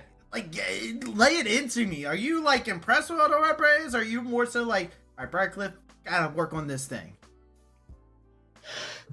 Well, I was impressed with both teams last game. There's just a lot of fist fighting back and forth, but Ottawa Braves was really showing out later into the game. Like, they were showing what they can do and really making up for that last game. And now, I'm just really happy we get the game 3. I think everyone can agree with me where we just want as many games as possible. Oh, man, that's my own heart. That's what I love to hear. That's what I love to hear. I want as many games as we possibly can. Let the chaos ensue. It's one of the things I love about Ottawa Braves. Whenever we do see them, too. You were talking about fist fighting. I feel like every time I watch a Braves game, it is a fist fight. It doesn't matter who it is. And sometimes that's scary for me because there's sometimes where I'm like, all right, you guys should be like taking their lunch money at some points. And then there's like sometimes where it's just like, no, they will find a way to make it an even fist fight, even if they're like the other team is behind 5K, right? But Briar Cliff, the team fighting from this team is super impressive with this new roster. Mm-hmm. Yeah, it's insanely impressive to me that like even when they're in these like down situations, they're finding ways to like find successful team fights, and that's to me one of the huge signs of a team that's going to be successful. Yeah, right? Like, Ottawa Braves was like 3K above last time, right? Yeah. It's sometimes a meme in games where, like, everything can be going perfect for you, but if you flub one team fight, they get, like, that one great, like, engage or team fight win, that can just flip an entire game around. So if they're able to, like, find these ways to win team fights while behind, they're looking to have some great success. Hey, look, that's like an endorsement for Briar Cliff. Are you endorsing this team right now? Or are you like, no, this team, the future right here? I just really like to see new rosters succeed, you know? I feel that. And I'm sure they have a lot of people that are in there. I want to give a quick shout out actually to the Twitch chat. We don't have the Twitch chat. There's no like mechanism to like show Twitch chat at the current moment in time. But there's been a lot of people that have been very excited in regards to it. I've seen some comments. A lot of Let's Go Chargers. I've seen a lot of that. I've seen a lot of Let's Go BCU. I've seen from It's the Afternoon. This game is a whole mix of emotions. I think that is probably the best way for a fan to bring up how this game has gone on. So I just love the fact that we're seeing everybody in here. We see the Chargers, baby. Let's go. That's what I love to see. I want to see more people inside the Twitch chat. That's what I love about the MEC is we have so many dedicated fans because you got people that are going to the schools. They might be friends of the players. Who knows? We swapped sides yet again, and we're back to where we started in game number 1. Oh yeah. Curious to see what changes in the drafts. You'll see very shortly based off these bans. Sure, that's one way to put it. I'm gonna put out a guess out there. I'm gonna say no Seraphine again. That's what I'm saying. Maybe they forgot about it after one game. They're like, you saw what happened in game 1 with the Seraphine karma. I guess the real question is, does Briar Cliff actually ban karma, or did they just let it go through and they pick it this time around, right? Because Ottawa was completely fine with not having karma. I think if you have the opportunity to pick the karma, you're probably taking the karma. So I think they just let it.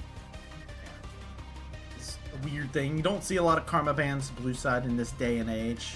A welcome trend, I say. No more karma. Hashtag stop buffing karma 2024. We're only in January. But please, no more. Ask for mercy. Let her have her patch. I'm sure she'll receive some love from Riot. shortly. Bro, you know how many times I've seen Karma and I've been like, and God, like people don't know how to play around Karma is the problem that I get to. But it's also just like, oh man, she's too flexible, bro. Like, I know I'm complaining about Karma being too flexible and everybody's like, pause in chat, but yo, seriously, top, mid, support, 80 carry, like they could be anywhere. It's so annoying. That's what I want to see, is the top Karmas this patch. I think top Karma is, well, we're not going to see it, No. unfortunately, but but yeah, I think top Karma is pretty cool. Yeah, no, it makes sense. I don't think we would see it inside of these two teams either way. Otzi has shown a great deference to playing the solo lane kings, the Jats, the Darius. Those are the champions that Otzi has their eyes on, while Killian, the mayor of Bandle City himself. Yeah, if you want to come in there, you gotta walk through Killian first. Absolutely so clean on it. The Jats ban would actually be a supreme display of respect coming out. Mm-hmm. Yeah, definitely a player targeted ban there. Wow, I'm shots, but I guess it also makes sense because the Kennen was banned. But this means Fiora's left open, and Ottawa's been banning that the entire series. Would you blind the Fiora though? I mean, if it's getting banned from you in first rotation, I feel like you would. I think we'll see, because they might have an answer for it if they're moving it up right now. I say I don't say you take it right here. The Twisted Fate to start things off. I'm fine with that. You get a nice little rotation out of that. Could fit in Otzi's playstyle too. I talked about it earlier. A lot of pros were experimenting with the TF after the patch, so they were playing top lane TF for a bit. So we could possibly see that. I don't think it's great, but could be. We've seen TF once AP, so I'd be very interested to see the AD. Please. Are we gonna just see Varus Ashe again bot lane? I think Levi's been insanely clean on the Varus. I don't think he don't. Right? Yeah, if they're giving it to you, you take it. It's not a bad 1-2 here. 1-2 punch. Speaking of 1-2 punch, we got the queen of punching right here. I love the Vi pick. I love it a lot. It's the search and destroy style coming out from Prod. After having a good game on the Graves, this should be fun. Yeah, I love Vi. Just a very simple, like, oh, you're my guy, I'm gonna press R on you, throw everything here. We'll see what they end up pairing with it. I already like Ash Arrow with it, so. Oh. Jhin is very interesting. You play pretty far away, but then you got to worry about a song playing off in the distance of if you ever feel like a rebel flipping tables on the enemy. You know, like you start hearing that and you're like, oh god, here comes Vi. It's a terrifying experience, brother. If you're playing Jhin in this case and scenario, you're not locking in Shaco. Don't you dare toy with me. Okay, that makes sense. Nocturne. It was banned last game. Yeah, I think this is a champion that deserves a lot of respect. This champion is really strong right now. Especially with the Twisted Fate, just getting double ulted on is be really rough.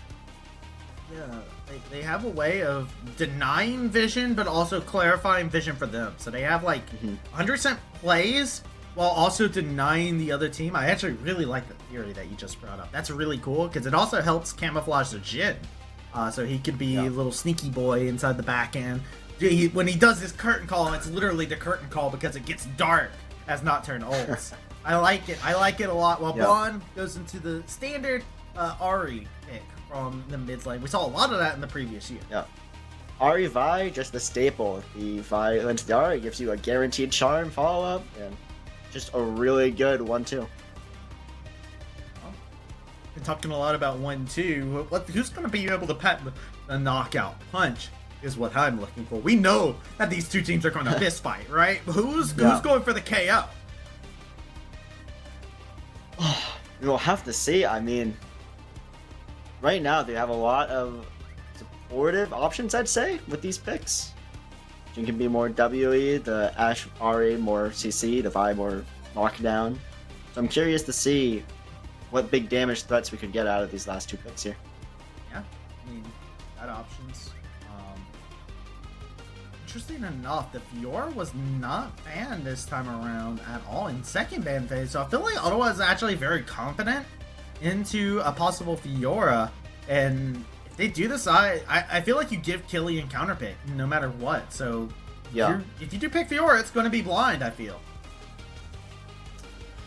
Yeah, I mean, I think it's up to the player. If he's confident fighting Fiora, like, I'm just going to smash whatever they have set up for me, then I think you trust him and let him do it.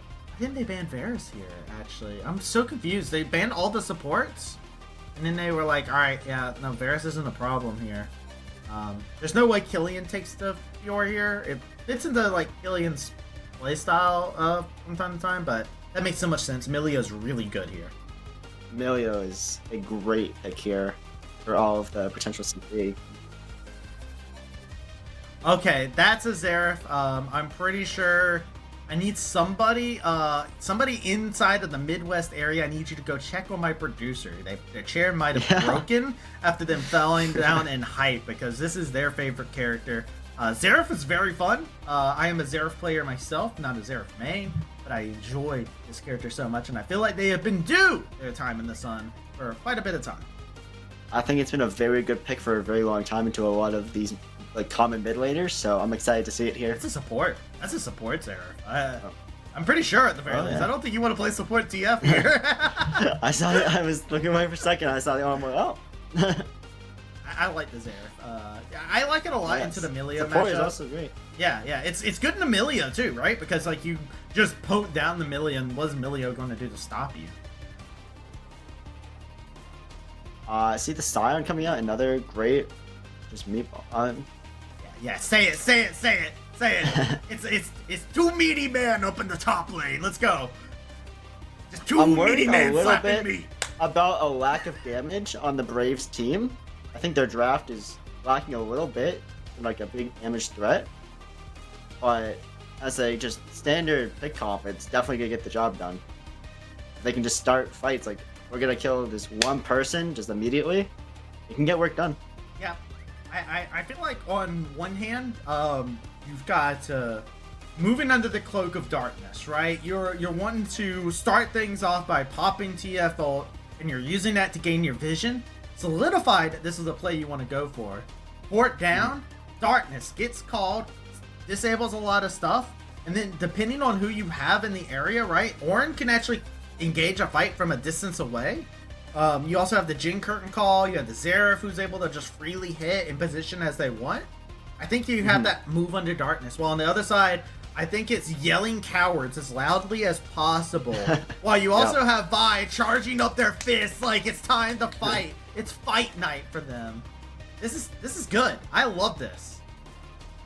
Yeah, I'm very interested in to see how these two teams pilot these drafts, because they definitely have identities that they want to go into this game with, and we'll see if they're able to execute them.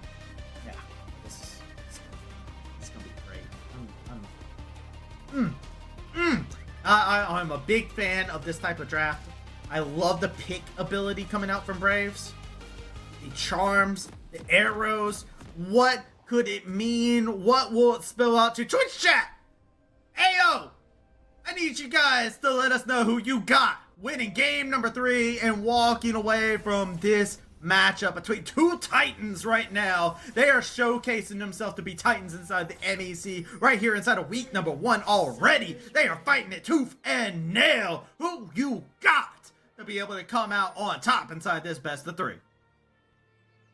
30 seconds until minions. Yeah, let everyone know who you are supporting. I think they need your support now more than ever in this big Game 3 scenario. This is all the cards are on the table. Winner takes all here. Of week 1, yes. Obviously the most important week 1. It's like we're getting very hype. We're very excited, but that just gives you an understanding. Hey, look, it's the two big meaty men up in the top lane dancing off. The real oh, that was BM. Otzi, you let him hit you for that. You let him. Disrespecting the dance battle. The meat off. Just some wards coming across. somewhere out there. And under the name of Big E, who's very excited about this matchup. Just get ready. They're gonna just trade up. Is this the terrifying scenario? Ashe can be very annoying to Jhin, I feel like. Just because Jhin requires a little bit of setup, right? Jhin requires some help to like going, but this is a very pokey lane with the Ashe Milio, so we'll see how he's able to function in this lane. Already using his pots, Ashe did too, but looking a little worse for wear at the moment. Got a delicious little like cinnamon bun there sitting in the inventory, you know? It's fun. Yeah, the cookies, I like to call them. Yeah. I like that. I like that. Spooky Uwu. Didn't get to have a great showing inside of game number 2 on the Ashe, so they're definitely looking at it. I do wonder if this is like a playstyle thing too with the Jhin. Like I wonder if they are going to play more that supportive backline Jhin in this matchup. It's definitely a possibility because he can be a very utility-based AD carry, depending on how you want to build and play him. And with the Xerath, it's gonna be you've got the tools to get deadly flourish setups quite easily. Yeah. I'm looking at Raymond a lot too inside this matchup just to kind of set tempo. But because they got the early advantage, Mike is the one getting punished for it. But a nice spell shield to make sure that they're A-OK. Smite comes out, it's stolen away. Prod gets that, and now Mike has to feel the arrows sting into the back end. That's another hit. Punch first, ask questions later. First blood followed up by the second blood going on over. But Camber comes over to the side, draws a card, shows him twice. Charm misses, goes wide, but it will still be the kill eventually going over to Blonde. And now you've gotten a little bit too close to the punching range from Prod, but Raymond with a flash out gets out fine. Where did you come from? Otzi coming in from the top rope, going all the way down. They walked all the way down from the top side to make that happen. There was no teleport, none needed. What is this early game? I have not seen that from a top laner in a minute. No TP, he just went, oh, we're fighting down here? Well, don't mind if I do. I'll start walking down. Yeah, absolute just bloodbath early on in this game. Showing what these two teams want to do. Brother.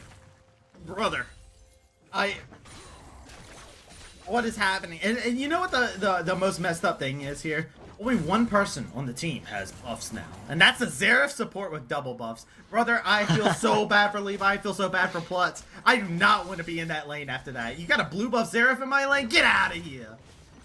Yeah, no, that's huge for the Xerath. That solves all of his issues. He's just going to be able to poke you with no consequences for this lane until that blue buff wears out. Okay, spell shield. Yet again from Mike. Jordan, why you banned this character away from Mike? They're so clean with it. They're very good. The reaction timing has been completely impressive, but Levi going forward, that's going to be the flash kickball coming in. Spooky Uwu is going to have to run away as fast as they possibly can, drop down to half HP. Very terrifying time for them, but they get out after burning the flash. Yeah, they just burn both flashes, and they're just kind of like, okay, cool. Nice trade there. And back to base. And now, Levi and Plux are kind of like in this scenario where Jin's walking back in full HP. They're going to hopefully get a reset off here. Ultimatic. I don't know if you know this about me. I am a fill player, but if I have my choice, I play bot lane, I play support. Support is my favorite role to be able to play, so when I'm like, yes, I'm filling and there's nobody else who's a support main, it's glory. There's music playing in my head. Right now, they got a DC going on in the bot lane. That's really rough if you're Briarcliff. Yo, Killian just running at him with the ghost? Respect. You're not killing him, but hey, that's pretty cool, but you're going to get punished immediately. Nice use of the ultimate, though, to yell cowards as you run away. That's my favorite use of the Scion ultimate, just to get out. Really good timing, though. Yeah. Late on it, that gold card hits you, and it's a terrifying feeling. Yeah, it makes it really hard to gain top for TF when Scion's got that ulti up. Good try, though. I like it. Burn the ult, too, means that Otzi won't get ran down. makes it a lot harder for him to be proactive without that ultimate up. So he's just kind of gonna be in this lane, doing his thing. Yeah. I like the block that came out there by TF. TF held onto a gold card. Like, I tried. I dare you. I believe in the heart of the cards, and I'm like, you know what, TF, say. Yeah, I do love that about Twisted Fate, where you're just showing them what you're like. Listen, it's up. Yeah. You want to test it? Feel free. Pick a card, any card. It'll hurt all the same. By the way, that was a ghost blow in the bot lane. Levi using that ghost on the Ashe to try and press the advantage a little bit more. But here we go. Darkness has been whispered in. They were trying to go for bot lane. You know what's unfortunate about that? They were leaving. They were gone. They were done. You can't go to them if you don't got vision yourself. Yeah, that's just unfortunate timing there from the Nocturne. He pops the ult as he turns 6, and there's just no play there anymore for him to go to. I was talking about that desync. It's a little bit, it's bad in the bot lane, right? When your partners are just in that desync where the AD carries alone in lane and the support's alone in lane, so you can never push up. But inside the mid lane jungle matchup too, with the fact that the TF and Nocturne have this really good combo with themselves, that's just a little bit of that, them being desynced on their ultimates messes them up too. Because imagine if TF had ult right there and Nocturne popped ult and he just went in. There was like a 200 HP Milo there that you could have easily just gone in on. Oh yeah. Unfortunate. There's the meat off in the top lane. Just trading grasp autos. Yeah, just meat, dude. Yep. That's all it is. It's top lane today. We went from Yordles clapping like Darius, clapping Jats, into the meat matchup here. Oh, Elohim Breath. Oh. To continue going. That was the onslaught use. Flash nicely done. No flash on the Scion, so they can't close the gap, but that is a summoner blown. Yeah, interesting taking the ghost over the flash here. Not something I see super often, but it seems cool. It's the hype train. You're even faster as a train. You're an all-express train of pain. Ghosts are be quite a scary thing to be coming after me if I'm a Jhin. Can you imagine? No more Gale Force to save you, buddy. You see that coming at you, you're like, oh, what do I do? And you just hear a loud, choo choo, from the Scion. Like, what are you gonna do? You try to get off the tracks move with you. Yeah. What unfortunate there for Oxy. Almost stops the base from Oh going no! Raymond, that's a critical error, a critical mispositioning. The crystal arrow finds its mark. You got no hope of escape there, buddy. Prawn finds the kill with a great use of the assault and battery. Yeah, great play there. Just finding him a little out of position and punishing accordingly. Oh no. Prawn setting up the dive. You shot your bullet. You shot your shot. But Mike is here. Make sure he'll be in the cover of darkness. They were not spotted. They aren't going to recall. Surprised they didn't go for that dive, but they just said, you know what? We want that farm. We want to continue punishing them like this. They must have been like, we don't see some people on the map. Let's just back off. We got what we came here. We got this arrowhead. I like that. It's not a decision we see a lot of times from Bros. Usually they are all gas, no brakes, but here they are. Showing that they can temper their focus. Definitely something that teams need to be able to be like, listen, guys, no need to overextend and get greedy here. We already came out on top of this. Like, let's just face and be happy with what we got. So you say that, and I agree with you. But then I also go and be like, oh man, But what about playing the game fast and furious, right? Y'all die, you just say family a lot of times inside chat until everybody calms down. It's great. Vin Diesel taught me that trick. My favorite is you get aced on a play and you just go, it's alright guys, we're scaling. No matter what you're playing. That tilts me. Don't ever say that to me. Oh man. Raymond, what a hero play, trying to do the body block, and the unfortunate thing is camera was on the way, but guess what? Blonde blew a kiss and mwah! Made sure he wasn't going anywhere for that play. All right, Killian, stop it. You don't need to dance in front of the move. We know you got dance moves, okay? So he's just letting everyone know. Letting the viewers at home know that he can schmove. Look, we've seen it. The fancy feet from the past 2 games. Now he's just straight up just breaking down a move. The Ornn is a little bit of a terrifying matchup. That's Billowing Breath actually hurt. Ornn is your standard, tank, mage, assassin. But yeah, Ornn is definitely. Oh, no. Yep. That's what this combo is supposed to do. Hit you with the gold card, hit you with the wild card, hit you with the not turn all, hit you with the Xerath all. Yep. All right. Briarcliff is understanding what they need to do with their comp. That's where you're like, one, play safe, and then that happens, and you're just like, not what I can do about it. Even Ahri can't get out of that scenario, is the thing. Yeah. Like, Ahri is like the notorious, like, besides LeBlanc, the hardest champion to gank in the game.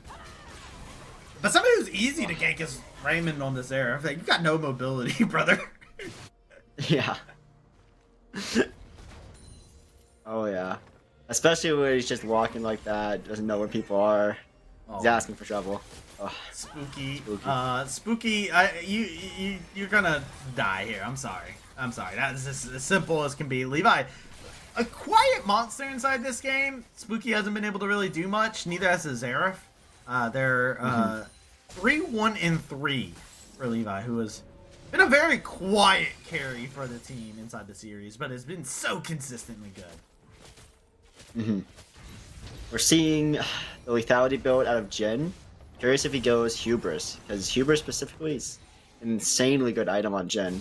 Well, unfortunately, needs some kills for it to start stacking up, but here to see what he goes from just the Dirk. I really love the ghost, right? Killian's like, all right, I want to punch him. I want to get him. Right now, you got an Ornn that's here. I don't think you can kill him. This is a wall of meat, a mountain of meat, if you will. You're not getting past Killian. Yeah, unfortunately, just there. Just thinking to myself, I only had mana. I don't even think if you have mana, you could do anything there. Like I said, that's a mountain of meat. I don't know how you're climbing that. Blonde is dodging fancy feet out. No gold card available. That is the name of the game. Blonde staying cool, calm, and collected. Didn't even have to burn the flash. Yeah, just gets out of there. No worries about it. This is the ideal combo, right? You have the Xerath who can hit somebody with an orb and then the gold card, or vice versa. This is like the dream scenario of Xerath being inside the mid lane and kind of being unanchored from the bot lane, right? Yeah, he definitely wants to be out and about, getting some slight, exactly like... Rod is in a bad way, but they stay alive for a ridiculously long time. Thanks to the bonfire. Here comes the paranoia, and that's a double kill. Milio assassinated on sight, but they will get sweet vengeance. Twisted Fate going down. Mike eating up some scrumptious fruit as the enchanted crystal arrow comes in, and Raymond flashes out. Yeah, really nice stuff from them. Really good patience and just playing it out and doing the job. More meatball shenanigans. Yep. With More Ahri. meat. More meat. This time with an Ahri to back it up. A charm hits Ornn. Not knowing how to deal with that, but taking a good amount of damage as a result. You do not want to dive an Ornn, and unfortunately, Killian had to have a grim reminder on that, but still looks a-okay. Yeah. Like they didn't go under the tower and tank 2 shots either way. Yeah, one of those cardinal rules of League of Legends. Normally, you're not trying to dive the Ornn. Don't dive Ornn. Don't dive Scion. It doesn't work once they get their first item. Especially with the ultimate up, it's just not going to be a good time. Shot almost up now. And this does give them time to get the Rift Herald, as they did alleviate the pressure, pushing Otzi back into the base. 2 dragons, Herald. Ottawa Braves, yet again, they feel like they're the ones that are deciding the tempo of the match, right? They're dictating where the plays are happening. I want to see Briarcliff be the ones to shot call with this kind of a comp. Yeah, I want to see them make their moves. I need to make with one of these comps that they're playing, they really need to be like, all right, guys, this is the plan. We're going to engage on this one person, and they need to make sure that the whole team is on that plan, on that same wavelength, because that's kind of just how their draft operates. You have to, when you're drafting like this, you need to make sure that you can get on the same page. And all right, we're all in right here, and we're just gonna secure that kill and then play it out from there. Gold card. Juan taking a good chunk of damage. That Rod of Ages almost fully timed done. As Prod guides in Herald into the mid lane, crashing it down. Enchanted Crystal Arrow finds a hit. They're going to jump in. Curtain Call from off screen to lay in a good amount of damage with the Arcade Battery coming in as well. But it's not enough. You can fire the artillery, but it doesn't mean anything if you can't find your mark. Yeah, they're on the same wavelength there. They go in. Oh. That is rough. Raymond got no way of getting out of there. The arrows, Levi, free, firing, free, shooting. Those arrows, they're launching into a lot more than just some kneecaps. They are making sure to tear apart Briarcliff. Yeah, just the Scion ulti right into them. The Ash slows. It's not a whole lot they can do there. Fortunate set of circumstances for Briarcliff here so far in this game. Oxy looking. Otzi, getting tore up. Levi, what is going on? Making it look personal, moving around. They schmoving. They're going to find the kill. You have to waste an entire ultimate to get one. Emilio off on the side there. They will go for the 1-for-1 play, but I feel like Briarcliff is hemorrhaging at this moment in time. I can't even say bleeding out. They are hurting really bad. Yeah, that honestly looked like a desperation play to me after just some not too great plays before that. He just like, all right, let's try this out. Launch at the all, and it just doesn't go great for them. But on the bright side, you've got an Orin who's slowly getting up some level with some ornaments. Should help even the gold gap a little bit when he gets there, but that's neither here or there. It's still, yet again, it's a timer, right? And yeah, it's the stylistic things that I'm looking at. It's not as much the money. I know Briarcliff knows how to fight, right? I know that this is a team that is able to bring the fight to you. They're immaculate at being able to team fight, right? But what my problem is they haven't been able to show that they can start. And that's what they need to do. They need to find a way to start a fight, because every single time Ottawa is starting it, and that is leaving them at their mercy to outplay. Here we go. They find a possible moment. They heard me loud and proud, but it's a little bit too late. Nobody was on the same wavelength. They tried to open up with the curtain call as well. Nice stun onto Killian, but check out Prod going deep in for the flank. They got their fish charged up, and it's looking to grasp victory. They're going to be able to tear apart the tower. They try to finish it off. Can they before Prod dies? No, they can't. Spooky ooh woo goes down. Levi godlike, and you heard it here. They're gonna continue firing away. The HP bars are not in their favor, but they do not care what towers, what may stand across from them. They're just looking to dig some graves for Briarcliff. Yeah, that's looking like a really rough situation there for them. That might be the dagger for them. We'll see if they can make a miracle happen at this upcoming Drake fight, but I don't know. This is looking really rough. Yeah, the theory behind this composition's there, right? We keep seeing sneak peeks of what it is, and we keep getting the wonder what it could have been, because the Nocturne is able to go in, and they're able to put out some great damage, but you don't have the guaranteed vision. You're seeing like the Jhin is opening up with the curtain call. You're seeing the Zera. There's no hesitation between them, right? These two players who haven't had the greatest game here inside of game number 3, no hesitation on being able to follow up. But the problem is these abilities are coming out when other members do not have their ultimates or are not in a position to follow up. And these are the key members. You need this Twisted Fate to be able to get into a situation where they're able to gold card a vital member, to make it to where Levi's just not able to free hit inside of fights. Or where you're able to grab the Ahri and make sure that they're stunned up, locked up, and taken care of. You want that Call of the Forge God to come in, but they're getting blocked on every single time they try to make that call collect. It is blocked. It is straight up hustled by their own team because the Orin is not able to be in the position for these fights. And it's a sad thing Sion, you're not a wolf, Killian. Charms connecting. Okay, and they just baited him with the Baron. Rob did lose a lot of HP. Yeah. Might be a little bit rough. Ghost is in there. Killian, Mountain of Meat stands across from him, is going to get feared and is going to run away. Nice charm connect. That's Spooky getting dropped. And Briarcliff on the back foot now. They're going to have to deal with the Electric Boogaloo Baron attempt number 2. Yeah, the world is the Braves' oyster right now. They can kind of do whatever they want.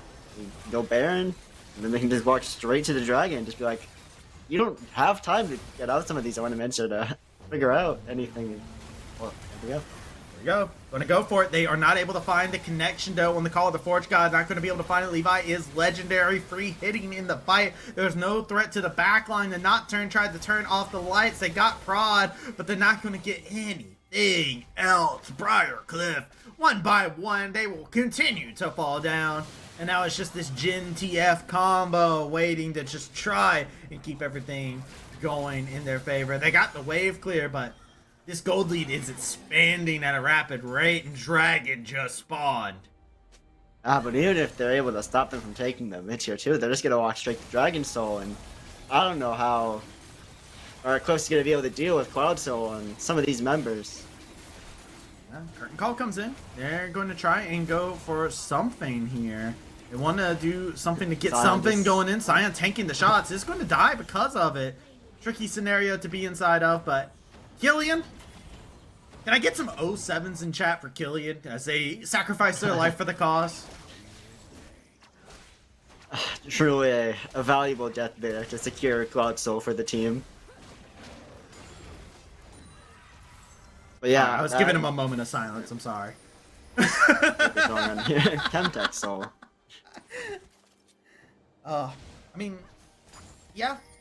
This is bad. My dearest co-caster, can I bring your attention to something real quick? Of course. Ottawa Braves, there's 23 kills, right? Yeah. Okay. Do you see what I see from this bot lane? Yeah. Yeah. There's a 10, 1, and 11 Ashe, and a 1, 2, and 22. 100% KP Milio.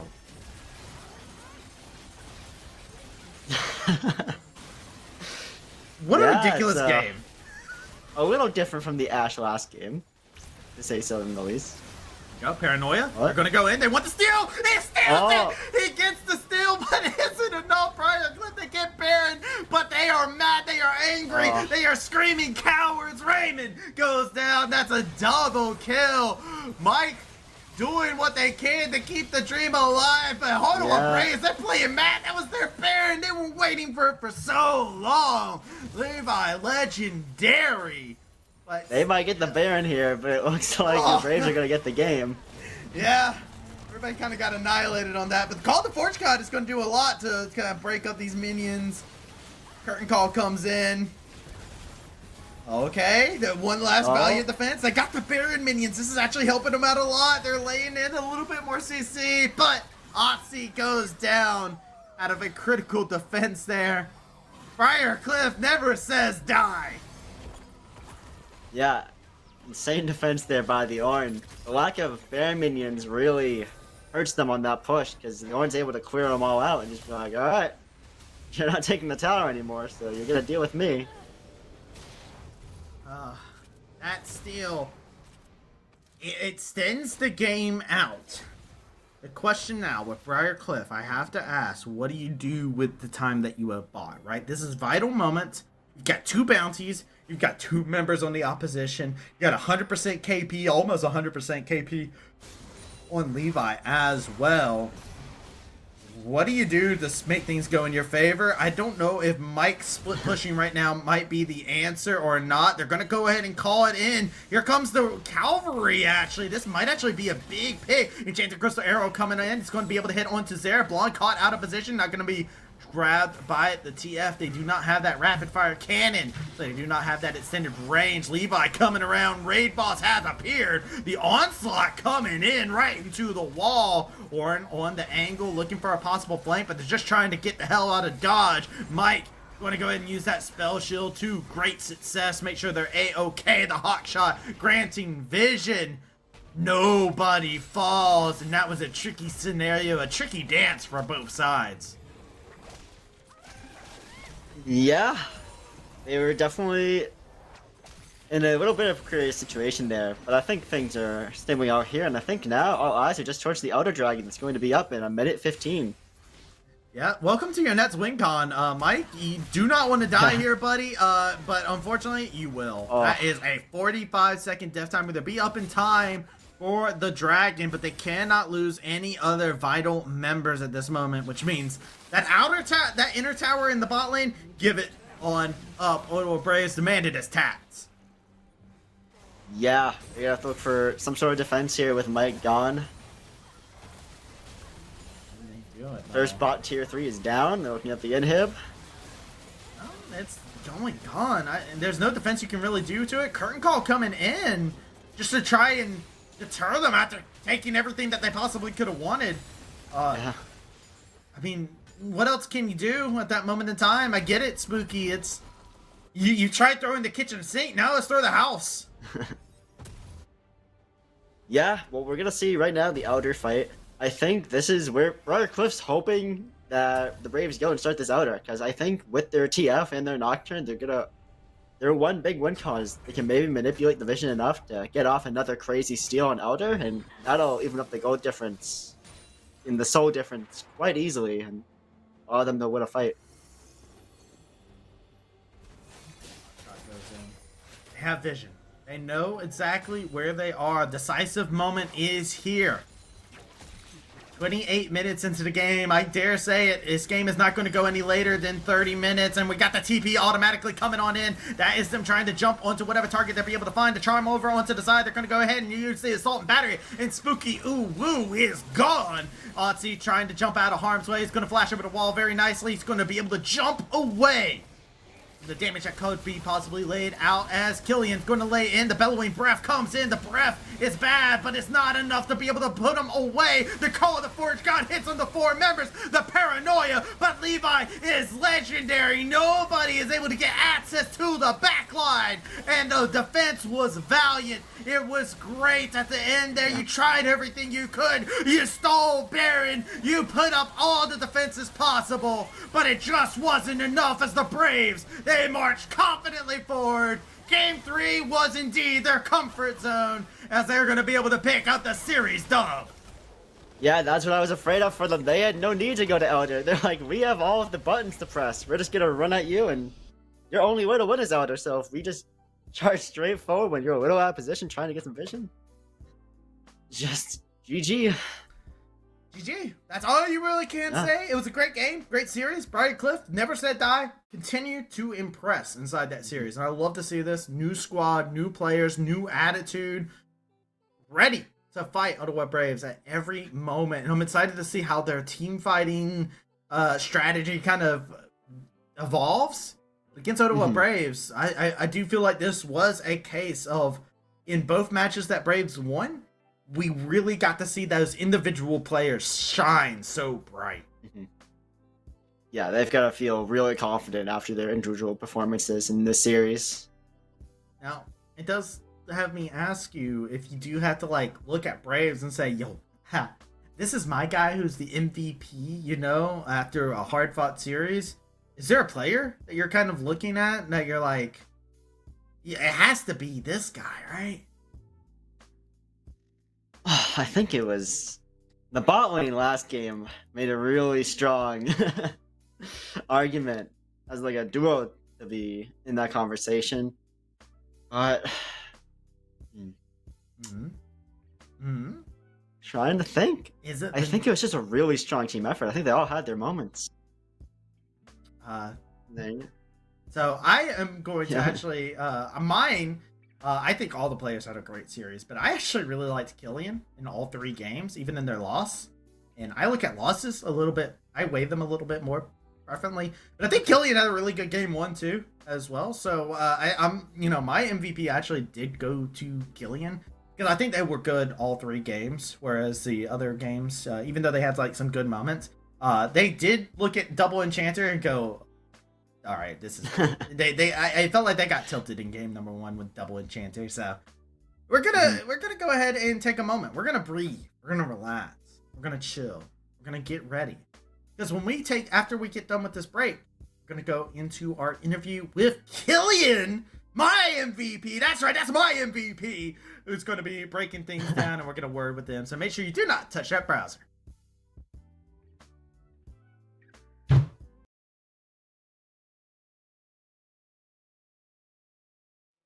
We're here live at the MEC Fall Championship. It's Kendo Slice alongside Briarcliffs University.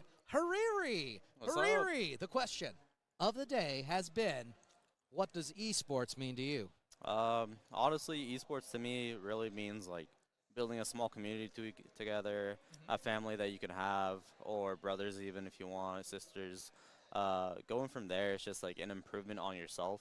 Because esports isn't just about the video game, but it's also about like teamwork, communication, how you properly can build a team, and you can really go out there as well as just saying like your mental health as well. You can improve on it, or even your physical health, and that's what I've been going through for the past couple months. So it's pretty nice. That is awesome. So it sounds like you've already related this to what I want to ask next. Yeah.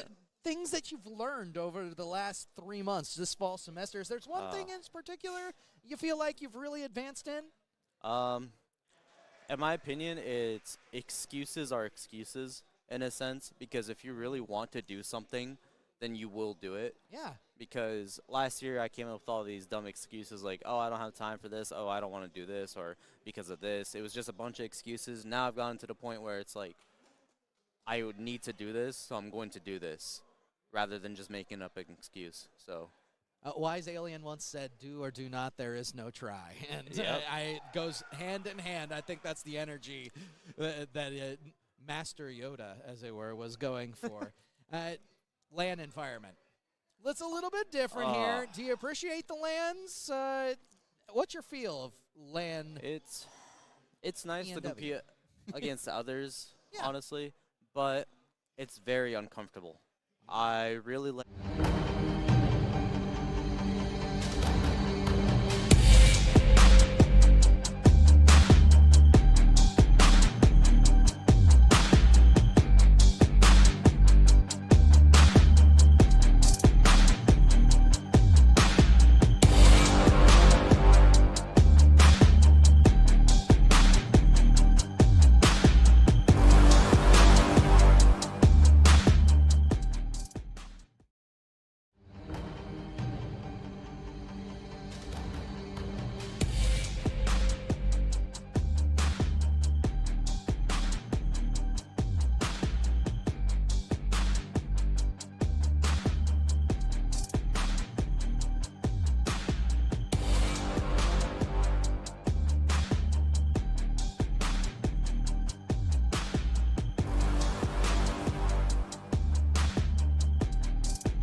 Hello, welcome back everybody from the MEC. We're ready to get into everything here with a lovely interview with Killian. I have missed you. It has been such a long time since I got to see you. How have you been?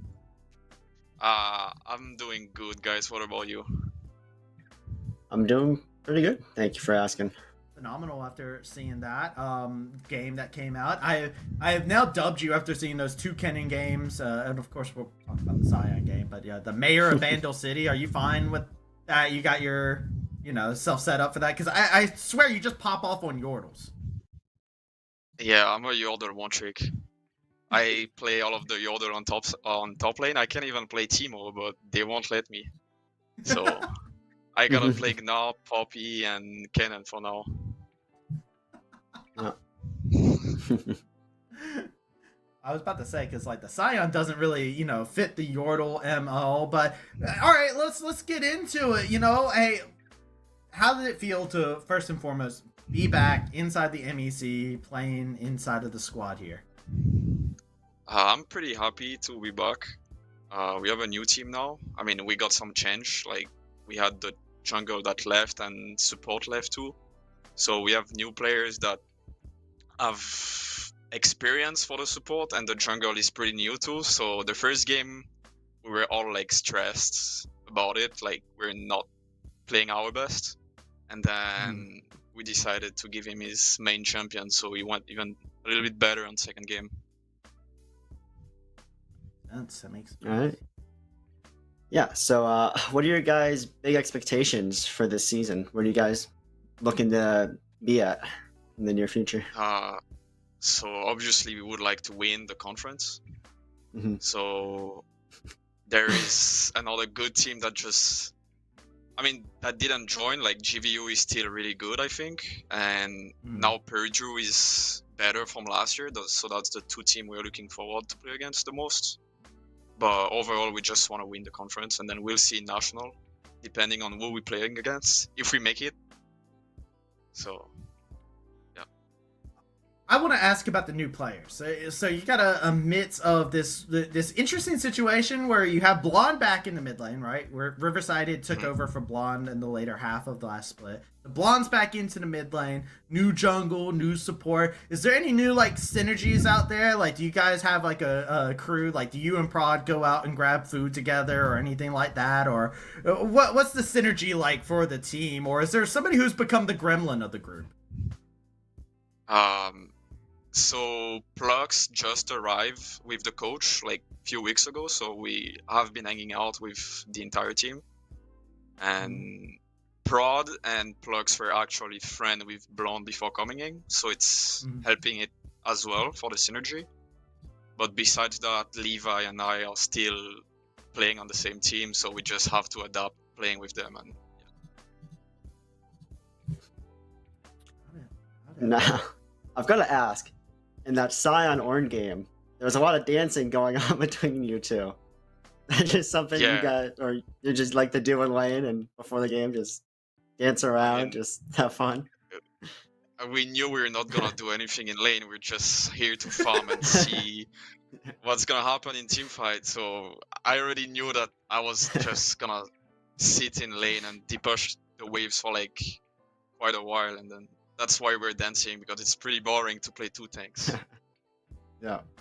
It's weird, right? It's like a exciting time to be a top laner, right? There's all these like side lane champions that are out there, right? Like you got all these like, I can show you my mechanical skill, and you still get stuck on Meat Mountain. Yeah, that's what it is. Oh man. Well, let me ask. I have one last question from me. You said you brought up GVU and all this other stuff. I want to know for you, Killian. Is there a player that you're looking to beat yourself, right? Is there like a top laner out there that you're like, all right, we're going to have a classic up there in the top lane? So obviously, I would like to replay against Prank, which is, I think, tomorrow. I haven't played much top lane this season and since the last MEC. So I gotta play more solo queue, and we don't even scream too, so I'm probably gonna be playing bad tomorrow. But I would like to play against both of them again, but during the playoff, the tournament, the LAN that we're gonna have. So for now, it's just practice. But that's the two players I'm looking forward to play against. You're in your training narc, is what I'm hearing right now. It's like you're like back into the hyperbolic time chamber, right? Yes. That's what it is. All right. Well, I'm looking forward to that matchup as well here. And Killian, is there any last words that you have for anybody else out there that has been supporting Braves? You guys had a couple fans out there that were supporting you guys inside of the Twitch chat. I had one person who was like a big Blonde supporter at the very beginning of the series as well. Like you guys had some fans out there. I didn't see who was in the chat. I was not really looking at it. But I would like to thank them for supporting us, and then thank you for Fawn for helping us out, the coach. And River has been here too, even if he did not start today, or I don't know if he's gonna start or like whatever is gonna happen, but he's still helping us. Dio is helping us as well. He's playing top as well. Same for Killer Guy, who's playing with us now. He was in Drury last year, and they've all been helpful. So it's nice. We love to hear it. Well, Killian, thank you so much for that. We'll keep that in mind. The Fawn is OP and all the different players that are contributing to Ottawa behind the scenes. Thank you, Killian. I hope you have a great night, and we'll see you tomorrow. Yeah, see you tomorrow, guys. Thank you. Bye bye. All right. Well, it's always Alrighty. a pleasure. I love Killian so much. Killian's a good dude.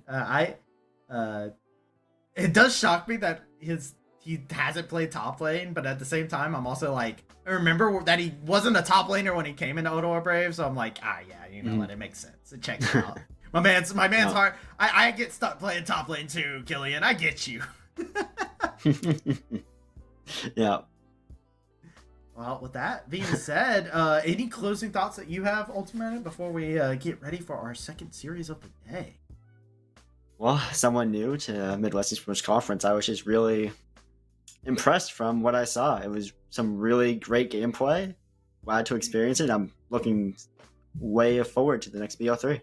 Hey, we're not going to have to wait long. We're going to go ahead and take ourselves a short little break here. When we come back from that break, we're going to be starting off with the veterans of Drury that we were just talking about, with Killer Guy not being a part of the roster anymore. Moved on over to Ottawa Braves, is playing as a substitute over there. Drury College, they got to go ahead and have their statement game against the new kids, the new blood coming in here. Oh yes, it's Cornell College. Make sure you do not touch that browser. We'll be right back.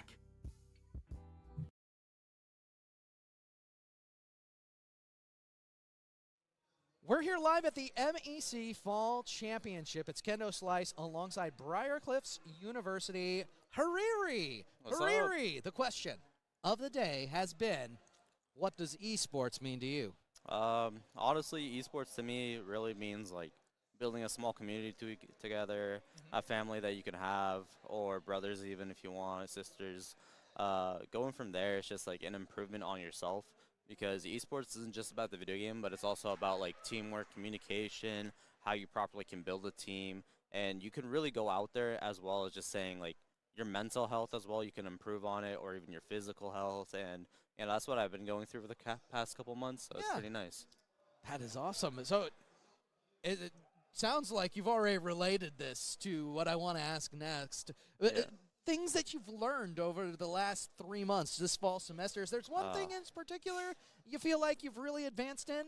In my opinion, it's excuses are excuses in a sense, because if you really want to do something, then you will do it. Yeah. Because last year I came up with all these dumb excuses like, oh, I don't have time for this, oh, I don't want to do this, or because of this. It was just a bunch of excuses. Now I've gotten to the point where it's like, I would need to do this, so I'm going to do this, rather than just making up an excuse. So, wise alien once said, "Do or do not, there is no try," and it goes hand in hand. I think that's the energy that Master Yoda, as it were, was going for.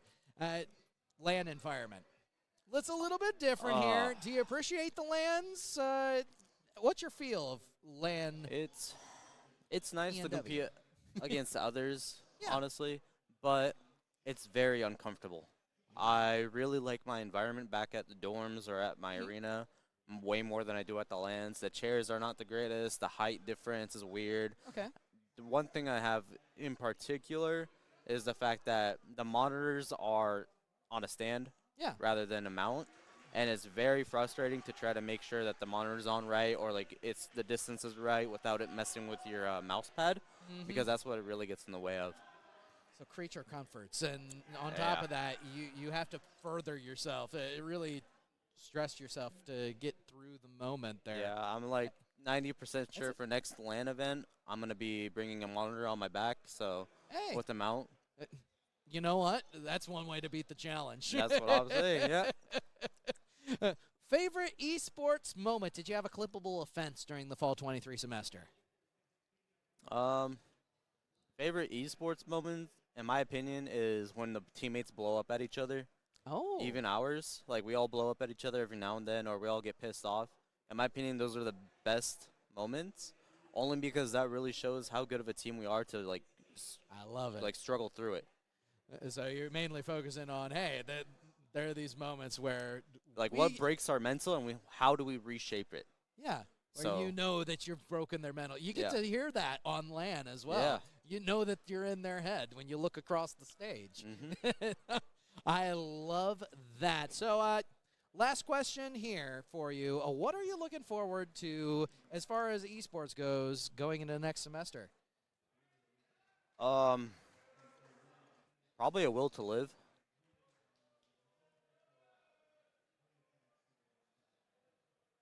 That's about it.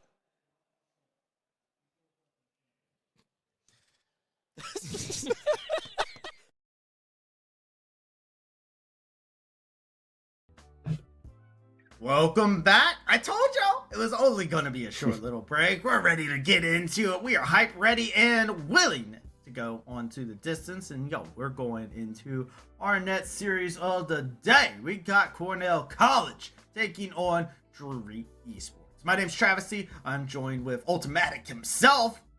Are you ready to keep on steaming along here? Oh yeah, I am so excited for this next best of 3 between these two teams. Be a fun time. I personally am very excited just to see how Drury goes. Drury had a very interesting storyline. They didn't have a phenomenal series last year, right? But they had some phenomenal moments. And a lot of those phenomenal moments did come off with some very unique drafts, some very unique moments. They had a lot of games actually where if you go back and look at the stats for MEC 2023, they would actually be ahead at the 20-minute mark, which is a very interesting thing where they would actually get leads with these unique strategies, unique comps. But things would fall apart. There was like a piece that was missing that was not able to get them into that decisive moment. I feel like this year is their moment to try and figure out what that missing piece was, but things have changed for them. They have a whole new roster. It's a whole new them. It's a whole new season for Drury. While on the other side, you've got the brand new kids on the block. You've got Cornell College. They're coming in. They've already played in Valor. They've played inside of Smash. They did great in both of those. And guess what? We're going back into it. And you got the rosters right here between both of these teams. And I'm curious, Cornell, with them being brand new and then Drury being led by Fat Cat themselves over there in that support role. Mm-hmm. I am very curious to see exactly how these two teams clashing together will suit out here inside of week number 1. Oh yeah, it should be a great time between these two rosters. Keeping my eye out in the mid lane, especially. I love mid lane pool. I find it a little toxic right now just because of Karma, AD, LeBlanc, and all that other stuff. I look at it, I'm like, no, play the fun stuff, play the assassins, come on. And then I watch an AD LeBlanc solo kill a Zed, and I'm like, I hate Legends. And then I'm like, I'm not queuing mid, you can't get me. But then there's also just like some very fun matchups that you do get to see. Belwyn and Orin will be very fun to watch. Yeah. Also, how the last series went out, top lane should be fun as well. Liza versus Quickslice could be a very fun matchup as well. And of course, we got to talk about jungle. Fat Cat was the captain of the team for Drury Panthers here. Drury had like I said, some interesting starts. Fat Cat was a part of why they did pretty good for themselves. And being back there with them into the bot lane, well, you already know how that's about to go down. Yeah. What was something that you saw in the last series that you're kind of like, man, oh man, what is like something I wanted to see or something that really excites me? What's that League of Legends fits for you? Well, in the last series, I think I really liked that it was proactive gameplay. I really dislike when teams just kind of like sit back and do nothing all game, and then they have like the one big confrontation and that's it. I did like that both teams were like making themselves known to each other. They were scrapping a lot and making sure that they weren't just gonna go down doing nothing. They were gonna make a solid attempt at whatever their game plan was heading into that series. Okay, so you've heard it here. Ultimatic, they love long walks on the beach, nice tea day, coffee, and then to finish things off, they like to finish things off in the scrapyard, baby. It's time to scrap. Let's get into it. Like that's an ideal date for Ultimatic. Is that fair? Is that a fair thing to go about? Listen, if you want it even worse, my favorite mid lane matchup is Azir Corki. So I feel like I should get up and leave from that. That actually it made me cringe harder than my producers ever made me cringe. I'm gonna be honest. It's so great. Everyone else cringes at. I'm like, oh boy, another game of Azir Corky. Ultimate is just sitting there. Oh boy, another matchup. I'm so excited. I can't wait to play Azir the Corky. It's like, let's See stop the it. rune choices. Get to see who wins the poke war. It's great. Oh, you're a different type of cringe lord. Oh goodness, I thought I could be bad. Thankfully, we're draft. Save me. Show me something interesting. Show me something exciting. Show me Save some Azir Corky. No, stop it. No, You want Azir Azir? Corky. R1 Corky? Yeah, whoever I see Azir or Corky from, if I see that matchup, I will. I don't know. I'll put a hate post out there on Twitter about it. We'll do something. We'll do something special. Do not use that as a reason to do it. I don't want to make a hate letter. I'm actually a nice guy, you know. Despite my standing, obviously, looking like somebody who's like 6 foot something, you know. Obviously, Mm-hmm. you know. Clearly, yeah. Clearly. I'm not. I am not Surely. not a average heighted individual. Mm-hmm. Yeah, absolutely. Yeah. Why Absolutely. would anyone even like consider this? I don't know who would consider it. Who could? Who could? Haters, that must be it. Haters, yeah. And you know what? Mhm. That's why I always bring my hater shades. Don't have them right here, but Perfect. that would have been a great time to break out my sunglasses. But you know, don't keep sunglasses at my desk. Let's go into the draft instead of me while it's in the constantly ban digging. phase, we've got the Udyr ban, which we didn't see last series, but I think the Udyr is a very strong pick. Yep. So, pretty good ban there. Same with the Lilia, who I think is one of the stronger junglers right now, banned out. Yeah, we need to get into what exactly. I like I said, I like the Lilia. I'm a big Lilia solo lane player myself. I actually really enjoy playing her in solo no, lane. I'm not the cringe lord anymore. That's way worse than the Azir Corky. No, you're chat. Lilia top? Nah. Yeah, no, it's fun. It's very fun to play. Yeah, for you, not the opposing laner. Hey, at least I don't want to be like Azir Corky. I just knowing Draven. I think is it man. that has to be a respect ban. I love that. Also, Fat Cat getting the Bard ban. Fat Cat, this is why I like you. Bard players, you know, we're out here. I mean, okay, yeah, sure. Twitch chat can let us know which one's the most cringe. They might just say, you know, one if I'm right, 2 if Ultimatic's right, 3 if both casters are cringe. You can have that option as well. I think both will take that 3 option. Jack's ban as well. Showing some respect to Eliza up in the top side makes a lot of sense. Now Karma is up. Interested to see if that's the B1. I'm Cornell College. I probably would just take it. It's a flexible pick. I personally, like I've said it numerous times, I like it in the support role. They could do the double enchanter combo as well. If Cornell does have that read, that's something that they practice, which could be difficult for Drury to answer with. I would like to see it flexed somewhere because I think with the buffs, it does really well with the extra gold that it can get. Oh. Alright, we see the Hui? Maybe? That's a Hui. That is in fact a Hui. No Hui, man. No Hui. Someone who's oh. Wei Jin? Wei Jin is like... Wei Jin. Hey, Wei Jin is like... all like the scariest combo you can imagine. Because both are depressed. They both are like anybody who is going through like their golf or emo phase at any point in time. They look at these 2 champions and like, I get with them. I get these characters. I vibe with them.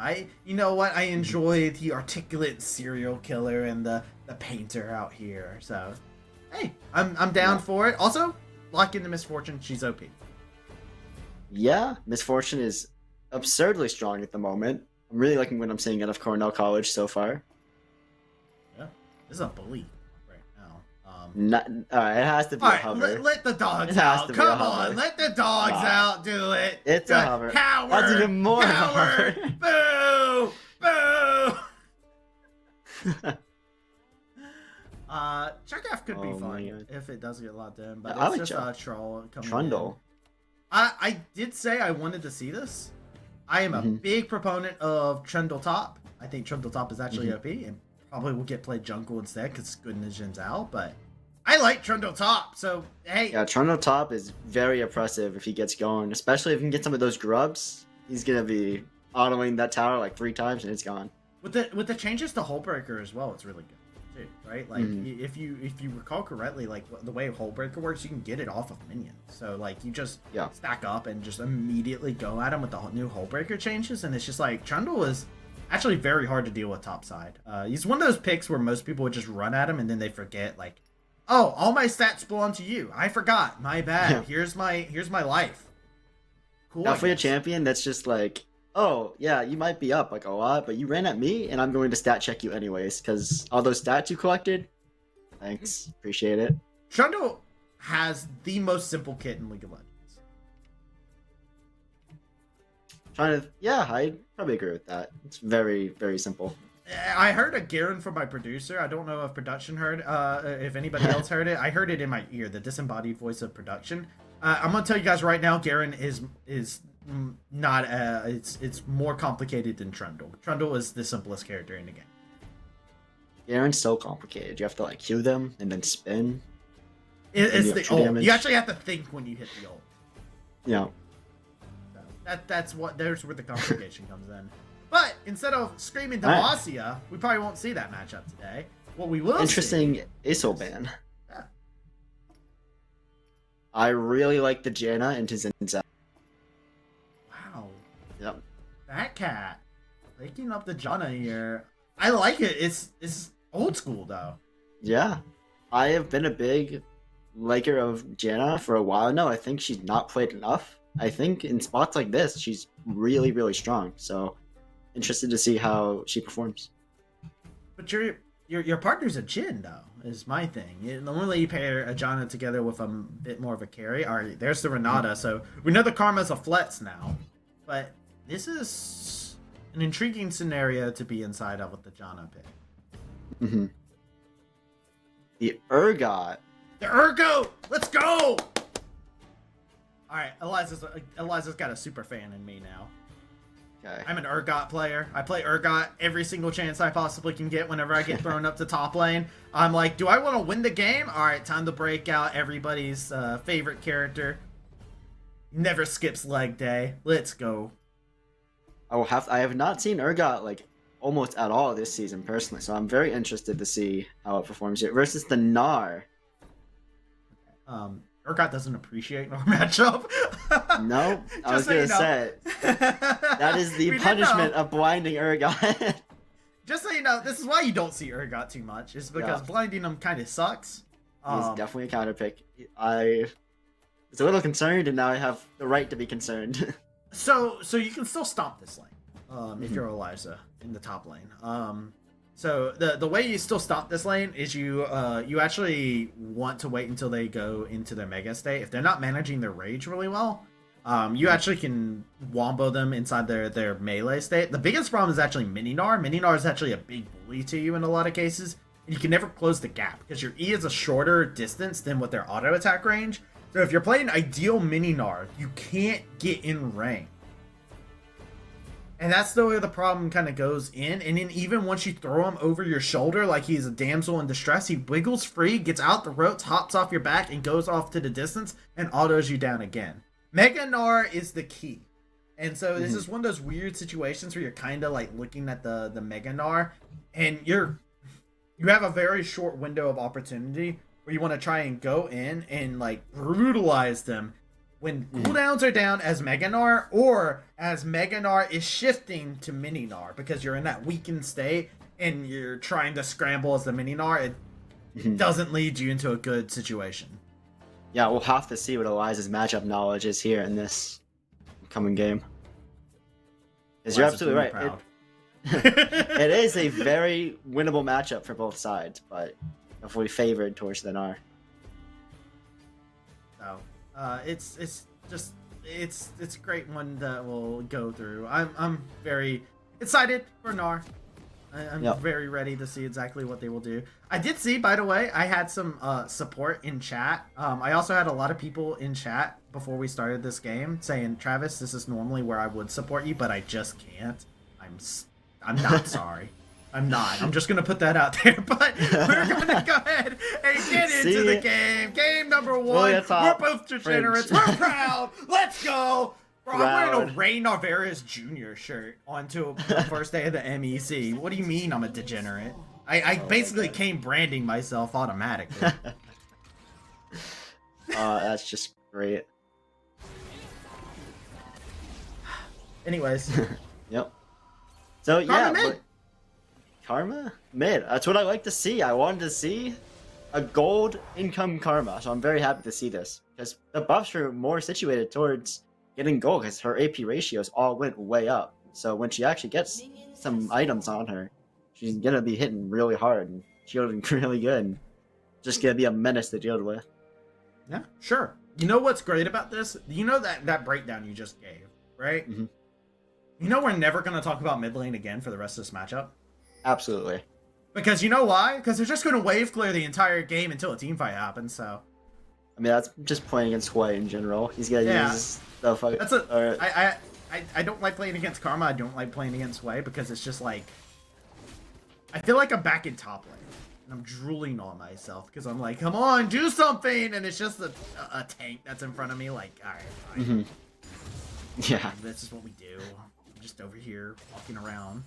Why I like playing Urgot. Just throw a tank over your shoulder and, you know. Yep. Just get him.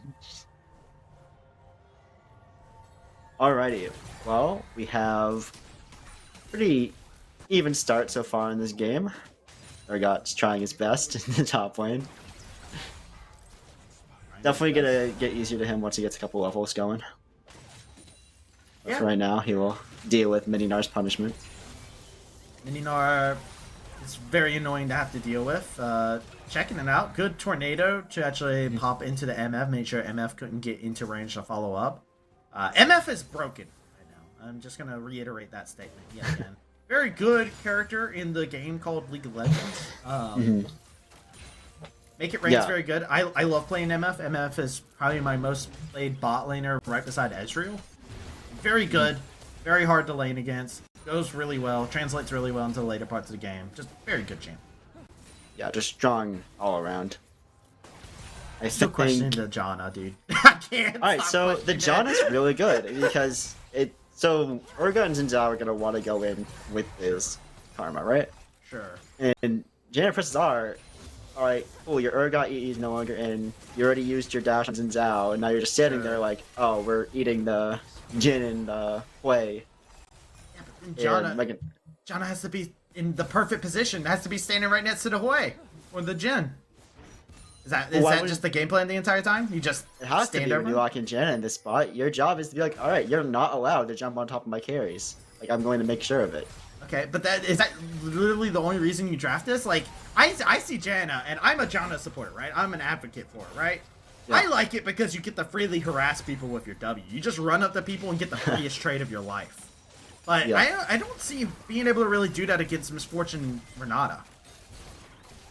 Yeah, that's the part of the comp where I have questions. But, like, there is some thought process behind the Janna pick. It's not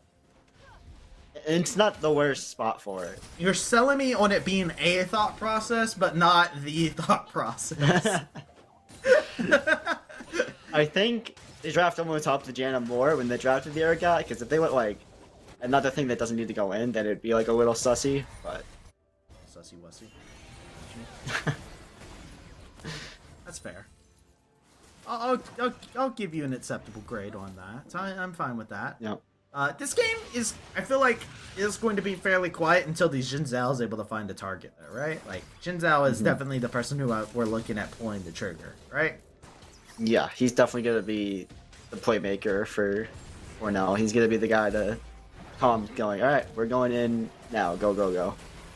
Well, right now it looks like it's going to be the Trundle who sets up the pillar alongside of the Hue, is going to paint them up a picture for success, but cannot finish things off and get that route established. So now they have a new competitor. Nice jab of the spear, hits 2 targets, but they cannot continue. And back down to the bot lane we go, where the weather forecast shows a little bit of a skirmish, but nothing to be too worried about. You can put your umbrellas away for now. And you said we never look at mid lane. What a nice little skirmish there. I said we'd never talk about it. Okay, we didn't talk about it until the junglers got involved, okay? You know what? That's valid. Little jungle action to make it interesting. Yeah, gotta throw that in. This does actually net them a positive, though, because of the fact of how that skirmish turned out at the very end and how bot lane is working. This is a little bit of the worry, right? You are going to have to do a little bit of a trade, but Dragon early going over to Cornell College, looking pretty good as Eliza. It's the first person to hit 6, but quick slice, follow. Yep, fighting over grubs. That one? I don't know if this is what you want to do. There's a boomerang, there's all sorts of different things getting chomped at you. Ways here to follow up. They're going to lay in the damage. Quick slice, it's going to gnaw out. Rage has been maxed out, and that is first blood. And that's ultimately just a questionable decision from Phelan. Yeah, just kind of caught in no man's land. He kind of walked up 1v3 with no teammates. It's like, yeah, your team doesn't have pro. I don't know if that was just a miscommunication there where he thought maybe they were going to collapse later, but yeah, just kind of caught out there. Unfortunate. Unfortunate, unluck, the miscommunication coming out, whatever you want to call it, is definitely a rough scenario to be in, but on the bright side, you are Karma. You do bring a lot to the table, even if you do get dropped down a little bit. Cambodia needs to be careful. Eliza needs to be careful in this moment in time, because the big problem is you're so low. Jinzhao's here just to get pressure off and force quick slice off. Eliza, you need the back. Yep. Yeah, definitely needs to play this very carefully, because it can go very wrong very quickly, but we will see what happens up there. Quick Slice actually is going to be able to go mega. This is going to just continue to focus them to stay up here. Cheese Ravioli is not getting out of here by anytime soon. Oh, he's using a lot of time up here. A lot of pressure lost. Look at what the Trundle's doing. He got his recall stopped again. Cheese Ravioli is not going to back anytime soon. This is a major waste, actually. Now Kaiser is just going to go into the mid lane. They're going to drop the pillar. Phelan is going to get chopped down to size, and this Karma can't do anything. Oren gets the kill. This is a tragic misplay. Yeah, and meanwhile, Cheese Ravioli still in the top lane, just finally now recalling after spending what feels like an eternity up there. Quick Slice was just hitting him with boomerangs. Eliza's over there like, I gotta back. I'm at under 100 HP. And it's just like, Eliza, you've been under 100 HP for the past couple minutes. Yeah. This is one of those times where once the wave got put in a neutral state, if I was top, I'm like, yo, Eliza needs to back at this moment in time. That's a very rough go. And Cheese Ravioli gets put back. And it's one of those things, yet again, Kaiser's just got so much free reign from that. It's very unlucky. Oh yeah, very, very rough situation to be in right now. Right? Quick Slice did their job. We do see. We do see too on Quick Slice. He has the call in his inventory, so he's content right now, just farming up. Like I got so much pressure from the jungler from my team. I'm getting free gold from this call, just farming up. The big question mark is a lot of the pressure has gone over to Hue. Oren has been getting a lot of that monetary value from the time that has been spent. So a kill and an assist gives them a nice little bit. There's a K difference in gold. It's nothing too insane. But to get that over to your Hue to start things off does mean that they'll have an advantage on these moments where they get to push in. Yep, he's also got the Dark Seal in his inventory with that kill and assist, so he's got some crazy gold efficiency from that, so he's feeling really good about his spot in the game. The other side, we do see the lethality items being built up. Welcome to the League of Lethality. Lethality is just really good. I'm sorry, but it's just very, very good at the moment in time. It's a very oppressive stat. There are champions that will build a Dirk and just sit on the Dirk the whole game because they're like, oh yeah, it's just that good an item. Yeah. It's just that good. There's no other way about it. It's gives you its value. Teleports have been unleashed. The rework from the lethality scaling to just being flat armor pen, which is weird because now it's just armor pen but with a fancy name, definitely makes it very strong. Fancy names make things stronger. Other things that make things stronger is going Mega, going in rage, jumping onto Eliza here, and trying to use the pillar to throw him back into it. And this is a nice run from Fat Cat to try and make something happen. Jin Zhao's here in the area. Everybody's actually collapsed on this. Wei is in the mid lane pushing in the wave this current moment in time after the Karma shoved and roamed. But Quickslice did just lose their Mega. They are weak as can be. There's the Void Grubs going over Cornell College. Yeah, weird choice to go in with Gnar just having lost Mega. But I can't actually covering Quickslice to make sure that Quickslice recovers after the Mega too, because they're in that weakened state. Eliza was looking to go in on them, which is what I like to see. It shows me that Eliza is recognizing exactly where their strengths lie inside this matchup, especially since they're level 9, which is a big power spike for Urgot. oh yeah, Urgot is trying to look to make something happen here, but unfortunately, Got to go Mega. just kind of getting bullied a little bit.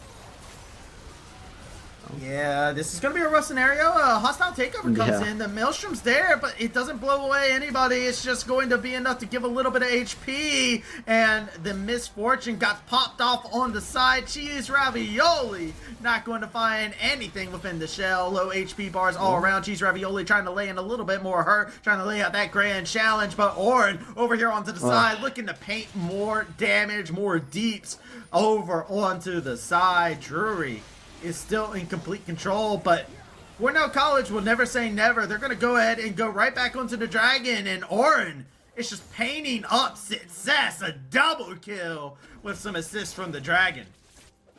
You'll have to see if he turns this 10-stack Darkseal into a Medjai's now, because he is rolling in this game currently.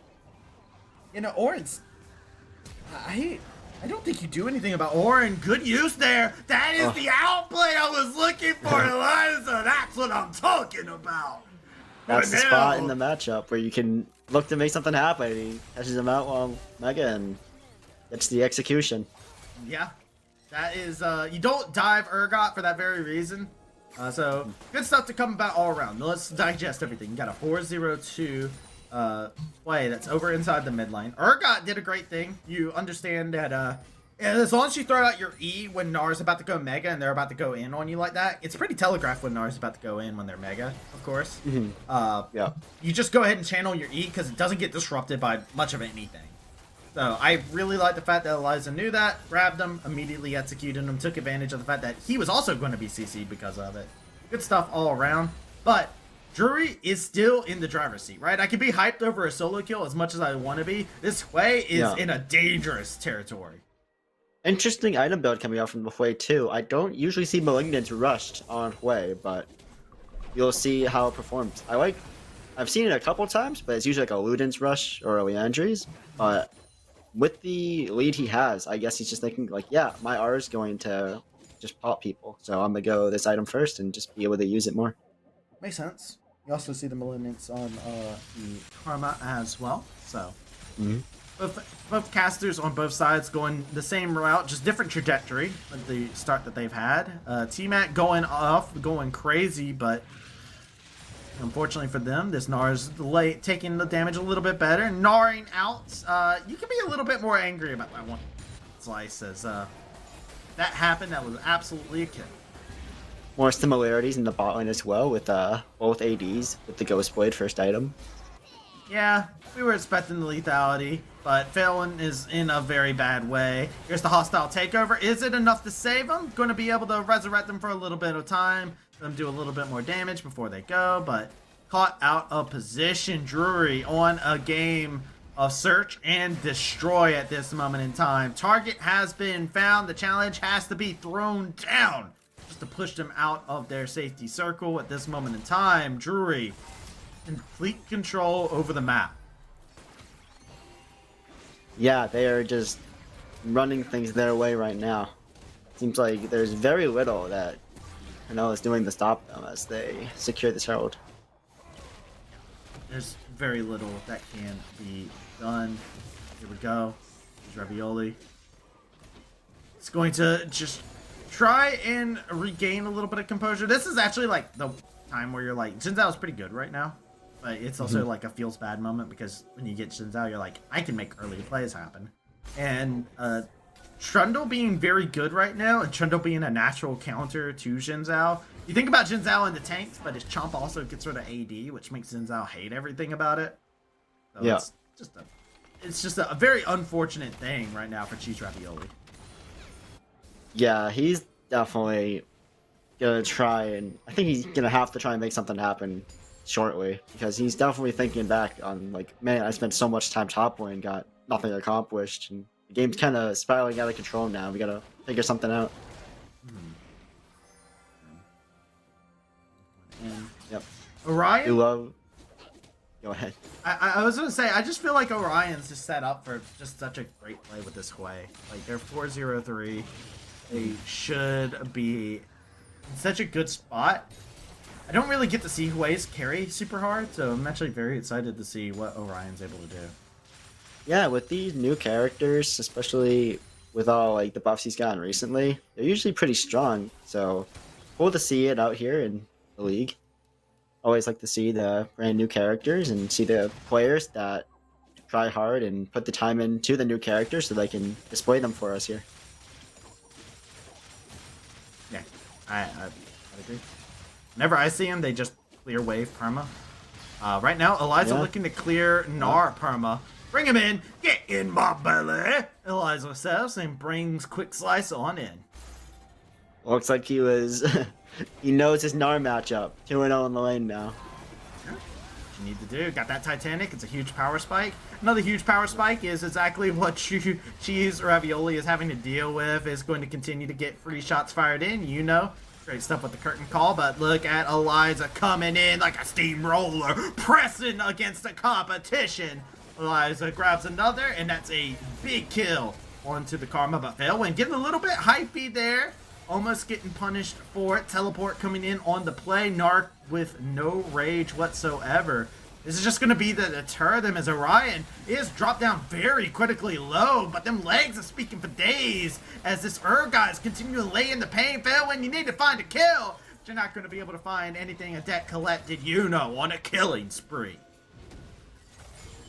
Yeah, not only the Hui now, the Jin is also very far ahead. Curious to see if we see the Hubris come out of him, because from this spot it would be a very strong item, because with how Jin functions, the lots of bonus damage he gets from Hubris and Lethality, it hurts a lot on these 4 shots. So, I love it. I love it. I'm all about it. You know, showing us exactly a Tet Split play on the Jin. Says, hey, yo, I know Hui is very fun to talk about. But yo, I'm the OG. Remember me? I'm the one that everybody likes. Here we go. Dragon secured. Pillar dropped. Drury, 2 dragons. They're up on kills. They're up on gold. Drury is looking on top of the world. Yeah, they are exceptionally happy with the game state they've created for themselves, I'm sure. Oh, dude, that is a rough go of things. Goodbye. That'll be enough to finish off the kill. Urgot does secure a tower on the opposite side, so a kill for a tower, but take that Yeah. trade. Silver linings. Yeah. That's all you can really hope to look for right now for Cornell. By the way, I really love Drury's chant. I talked to a chatter about it, but they have hashtag all we do is win. I really like that. Thank you for that. That is fantastic. That's great. I don't think that was their call last year, or they at least didn't do it as often. But there's a lot of Drury fans inside the chat that are just like going off with the all we do is win. And I love that support, and I love that call. Thank you for gifting me that today. Yeah, no, it's absolutely great to see fans involved. It makes the league special. Drury has a lot of support, actually. A lot of player support. A lot of family support is what I've always seen from this squad. So it's always something good to see inside of esports, especially But in collegiate play, it's even more nice. Quick slice, laying in the hurt with some boomerangs.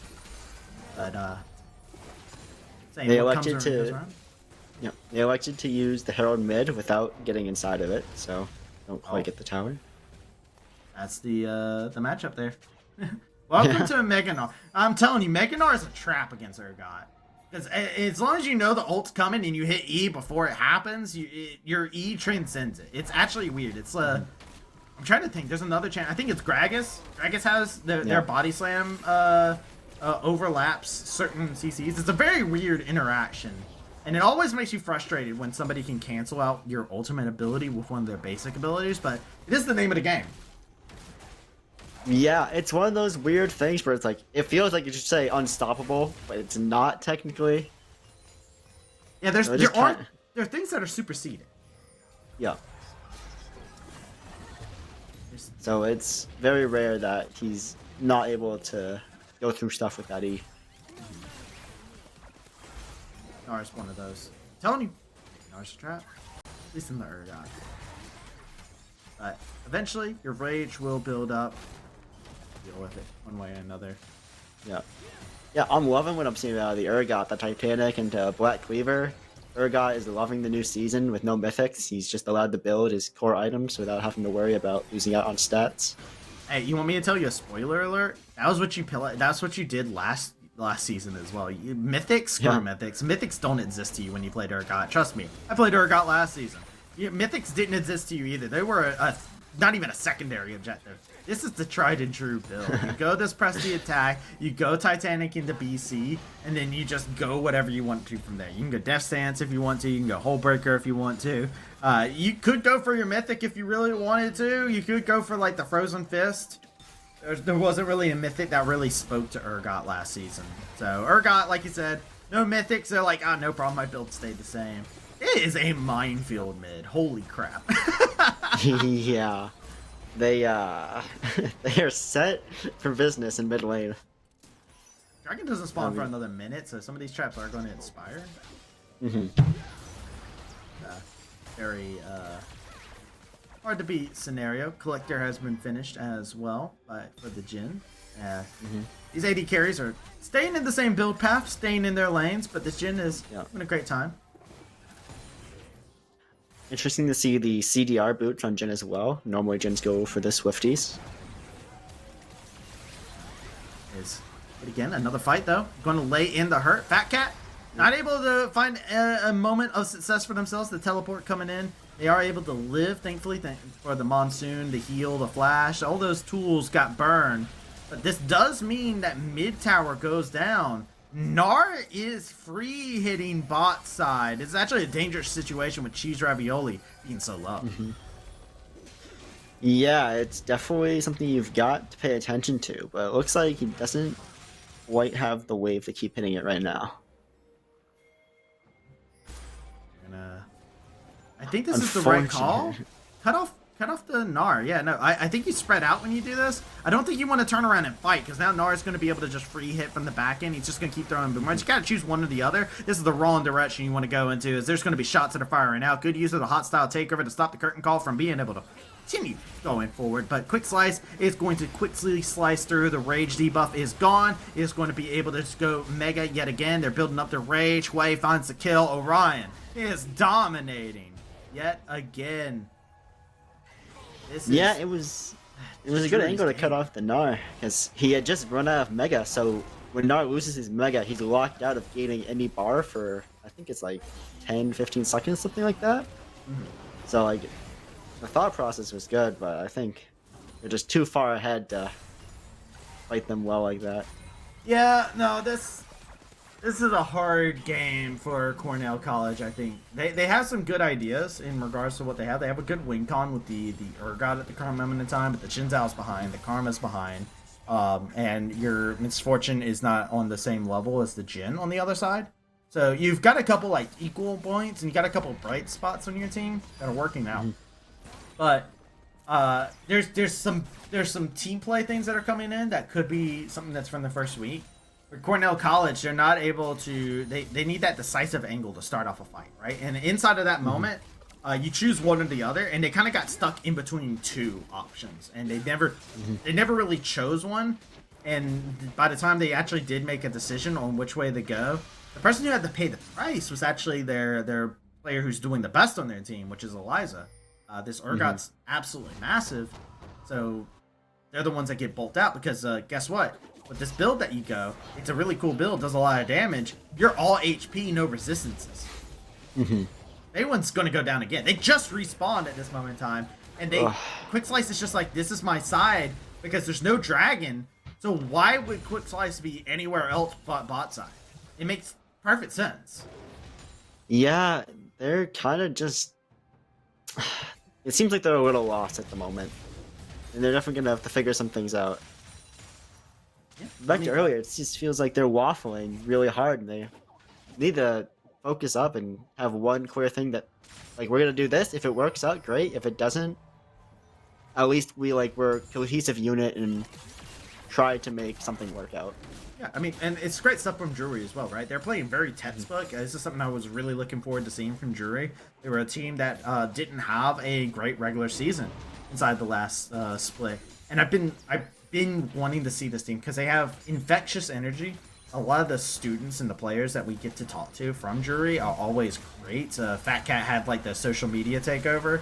But right now, look at this. They're playing so incredibly well on this moment.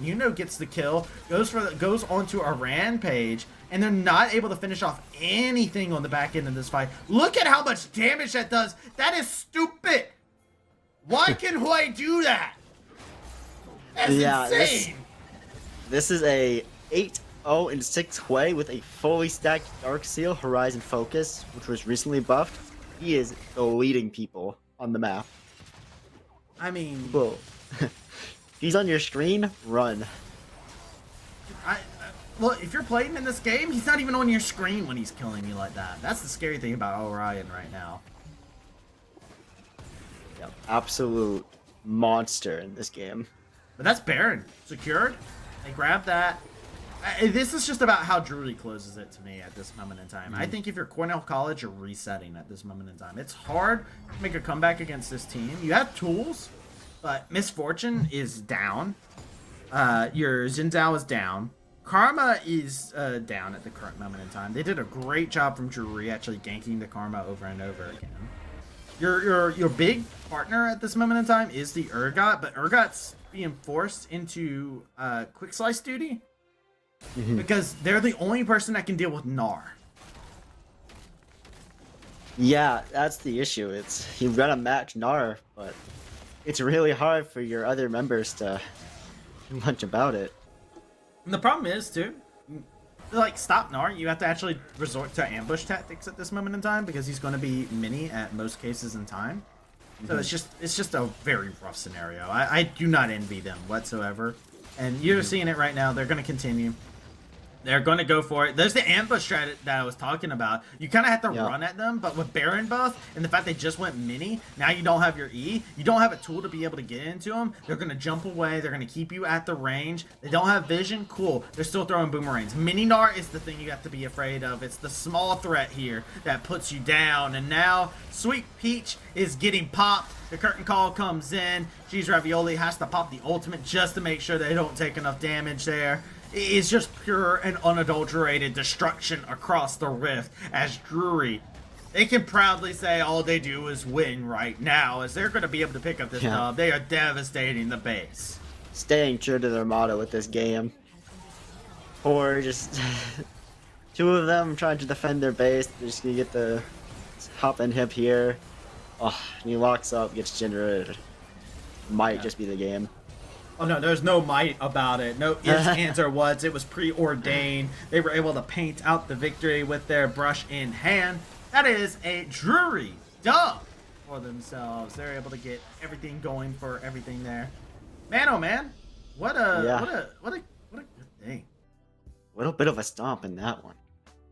I mean, Drury just really full advantage there. A great read. Yet again, I believe the Hui getting early advantage like that is very tough to deal with because how do you match that at that point? But it's also just like the Trundle was great. You give credit to the Gnar as well as an unassisted, like, unsung hero for the mid lane play. That play doesn't happen if Gnar doesn't waste Zhenzao's time for 3 whole minutes. Yeah, So, like, that's what I was kind of alluding at. It's like, yeah, he may have gotten solo killed a couple times, but he wasted the jungler's early priority for at least 2 minutes. As a Zhenzao, that's very, very valuable time that you're not getting back. And I feel like the game just kind of swung out of proportion afterwards. Yeah.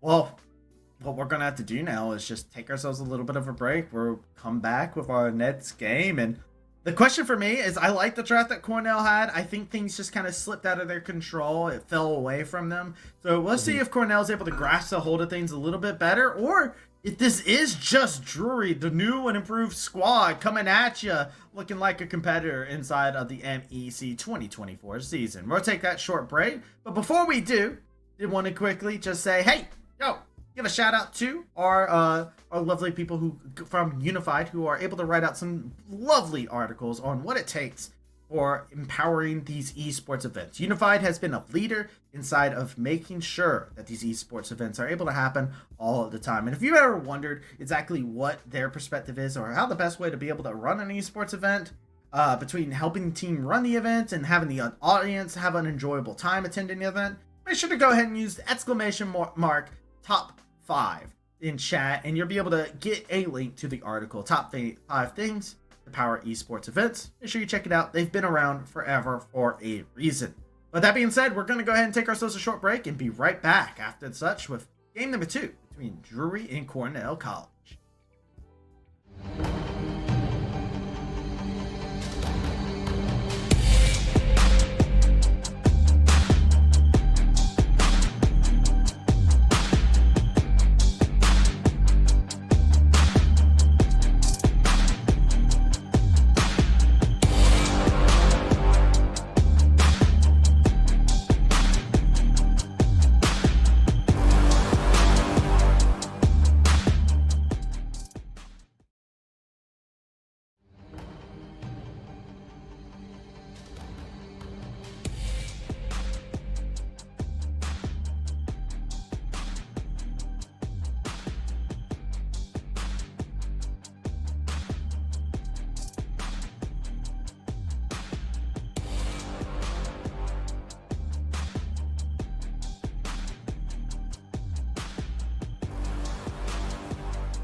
We're here at the MEC Fall Championship. It is Kendo Slice alongside Milk, who's Briar Cliff University. You are a Valorant player, if I remember correctly. The question of the day has been, what does esports mean to you?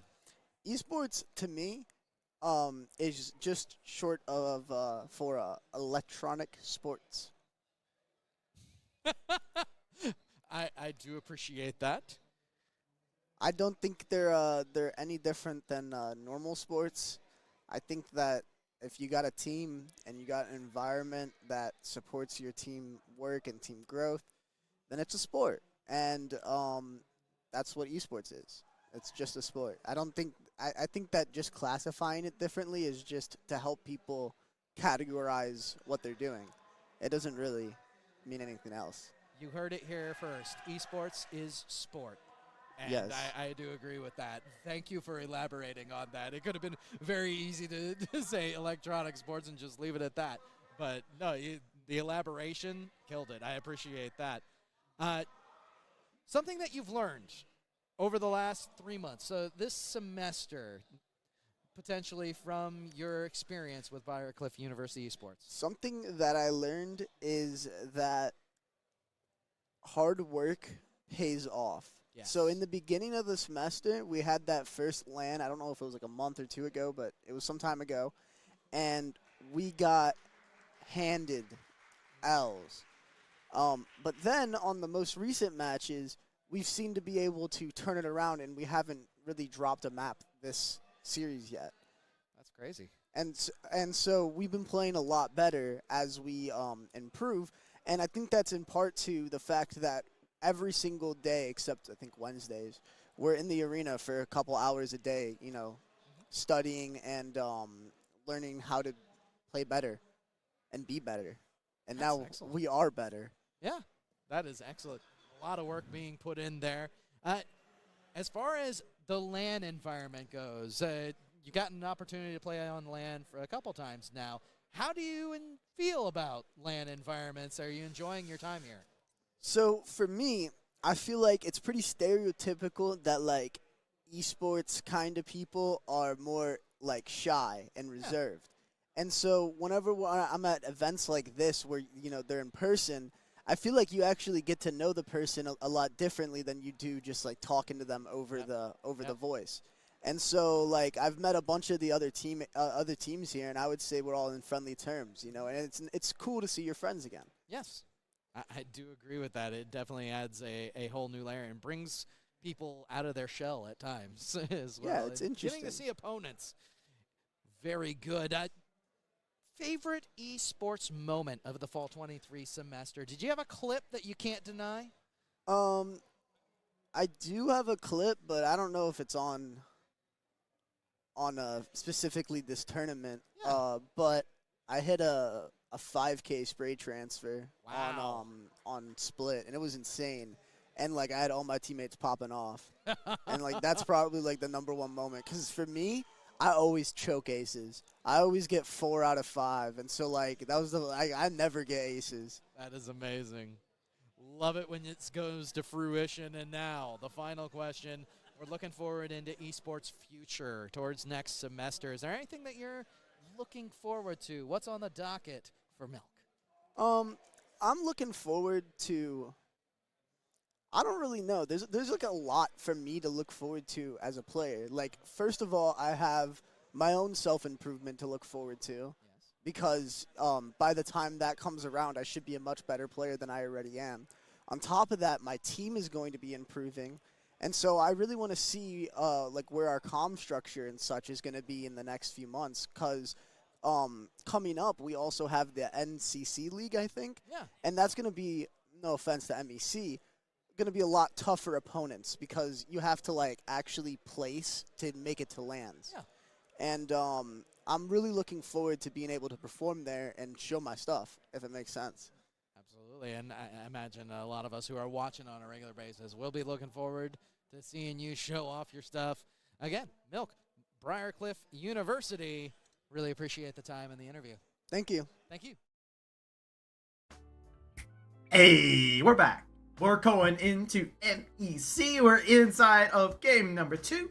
Cornell College, new kids on the block, getting smacked around by Drury, who said, "Nuh-uh, no, you gotta catch your licks. You gotta get initiated. We got some hazing going on here." Drury saying, "Nuh-uh," with all of that. But hey, it's a best of 3. Cornell College has still have a moment to show their stuff. I liked some of the things that they showed us in draft. Some of the individual plays were good. Now we just gotta see it all come together. Yeah, I think if they can just get on the same page, because it looked like they were waffling a lot, and they just kind of were like, I don't want to do something without like consent from my teammates, and like it just looked really like they were lost a lot of the time. So I think they can get on the same page during the break, and that's the wrong draft, right? Yeah, yes. that's the wrong draft. My producer is trolling me by showing champions that didn't exist. So it's okay. No, it's fine, producer. It's disembodied voice in my head. Listen, I'm sure Cornell wishes that game didn't exist. So listen. I liked some of the things that Cornell did. I think the Urgot was very good. I like the fact that the Urgot was there. I think Eliza was very good on the Urgot. Good stuff. I think the idea of like Karma being your facilitator with a Jin Zhao and a Misfortune worked out really well, and then the Renata to kind of disrupt things. Like, in theory, that comp actually worked out really well. Yeah, no, when you get to the break stage, like in between these two games, you do have silver linings to look at. Like, this stuff did work. Like, we did have things that were going well for us in this game. We just need to figure out how to focus on those while showing up our weak points. And I'm sure they'll be able to come into this game with a much better performance. I mean, here's the thing. Cornell didn't get dumpstered in a single lane. Yes, it was a good game by Drury, but but they didn't actually get like individually dumpstered. What happened was a misplay that happened on the jungle rotation towards the top side that went on for too long. And it was a great read to come out from Drury to call the Trundle back into mid lane. And they just did rotate ganks onto the Karma on repeat. What happens there in that situation is they had a gank at the very beginning that actually blew a sum from Karma. And they just, they abused the Karma because of that. And then they got a huge lead for Hui. Mid lane fights going their way. Jin started popping off. You know what's insane inside the game. Like, it's one of those things where it's just like, I don't feel like individually Drury was like insanely better. They were just smarter and took advantage of great scenarios. And I feel like yes, it takes a mechanical prowess to pull that off. And I don't want to downsell what Drury did inside that game because it was super impressive. But it's still one of those things where if you're looking at Cornell, if you're a Cornell college fan, right? I don't think you go back and you go, man, that sucks. We suck. I think you just look at that as like, man, things just got out of hand. And sometimes that happens in League of Legends. You also can't make too many assumptions off of one game. Teams can have, like you can have a game where like everything blows up in your face and be like, it happens. Like, you know? Except for me. Nothing ever blows up in my face in League of Legends. Don't worry about that. 100% win rate in solo queue. 100%. I haven't played a single game of solo queue yet. I have there you go. That 100% off. win rate. Exactly. I haven't lost a season, guys. Woo! But yeah, exactly. You can't make any designations about this team yet. We have not seen nearly what they are capable of. So, looking forward to this next game. Yeah, I am too. I like to joke, of course, about me being completely flawless on League, and you know anybody who's played with me probably can back that up 100%. Just obviously, but besides that, it is one of those things. There is a dynamic of like you could be the best player in the world, right? Faker has bad days, right? I have bad days in other games that aren't League of Legends. It's one of those things where it could be anything that could come in. Like you know what my fatal flaw is? What's that? I can't see shinies in Pokemon. Oh no. yeah. I've walked past shinies so many times. I just don't see them. I there's literally an infamous clip in which I was it was Scarlet and Violet. Day it launched, I ran into a shiny. You know what I said? What's that? I said, wow, that's a weird looking bug, and I kept walking.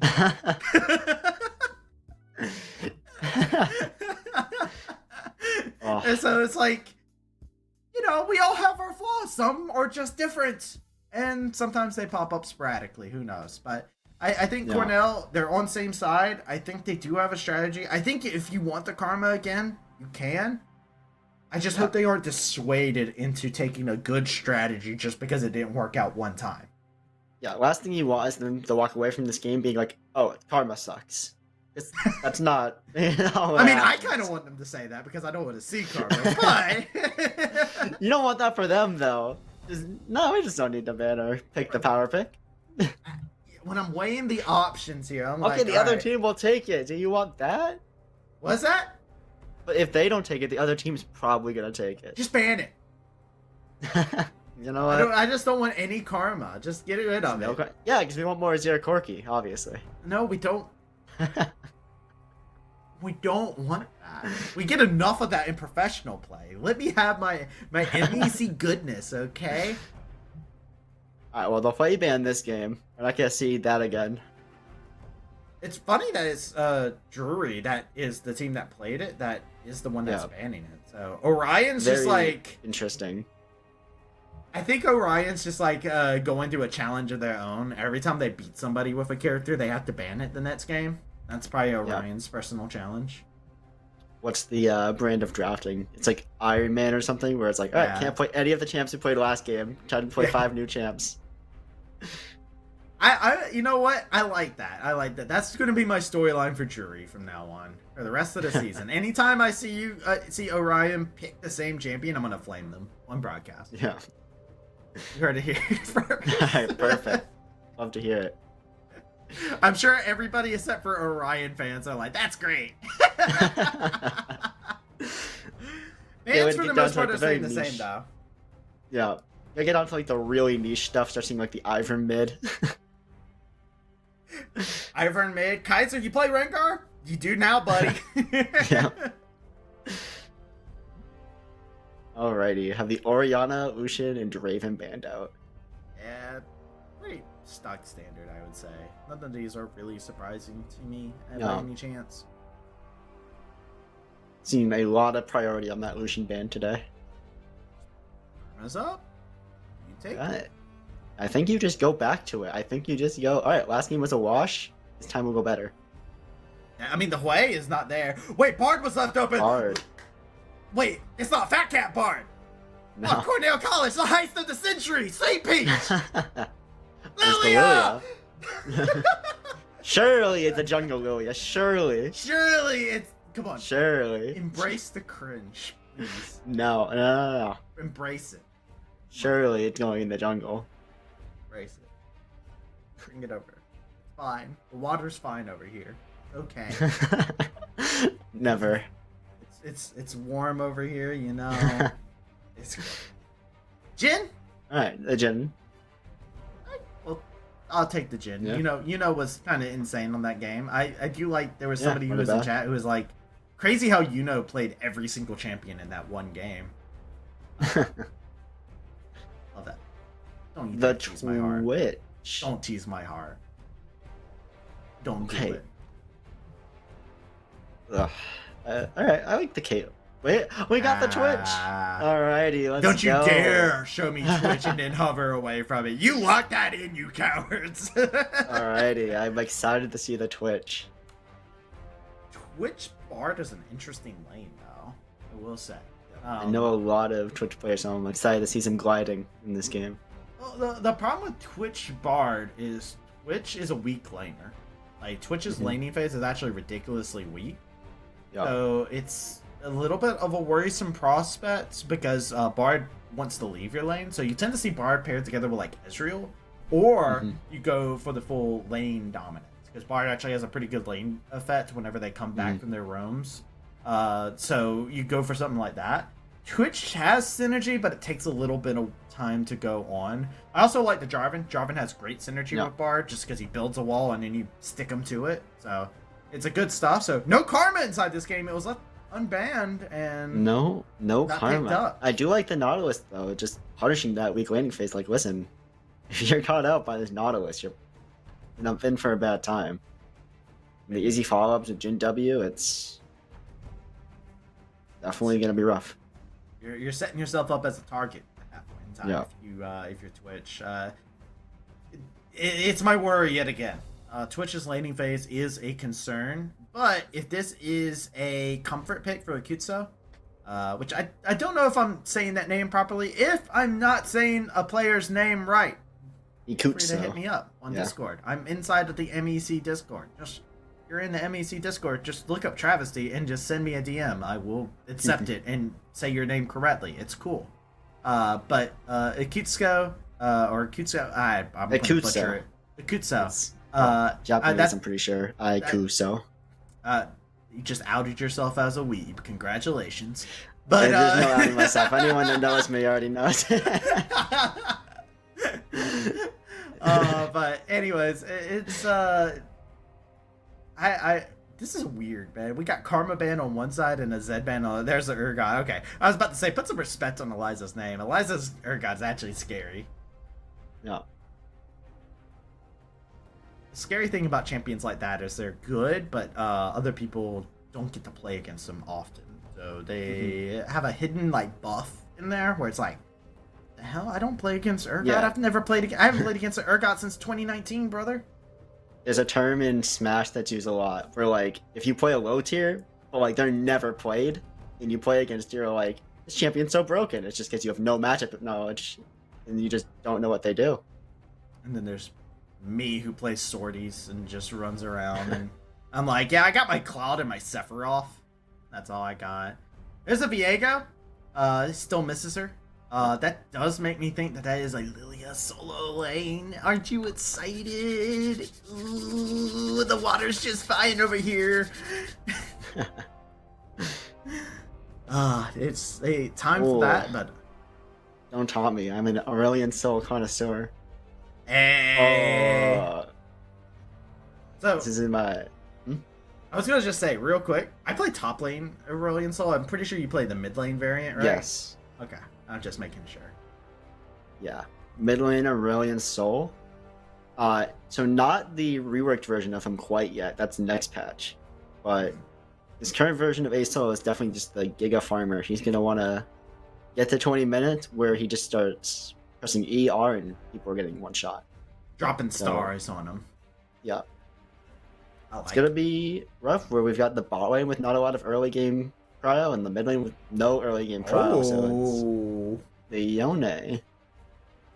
I like this. Yeah, so we'll have to see how they play around these lanes because top lane's gonna be the one that is actually looking to fight early. So, alright. I like one, Eliza, quick slice. We got the spinning top lane, right? Both characters, they press Q, spin, baby. It's a Beyblade matchup in the top lane. We got the Prince, the man who allegedly has a relationship with Shyvana. No Demacian reporters can confirm that. And we got Viego, who still misses her. You've got Aurelian Soul versus Yone in the mid lane. The battle of attrition. He's dead. He's a dead character. He's dead. But he came back to life. But because that would be cool. And I hate playing against Yone. Yone is my most hated character to play against mid lane. I hate it. You don't like champions with 5 dashes? I don't like champions that can freely trade with me and then go back to their hidey hole. Okay, I don't like that. EW, full health shield. No!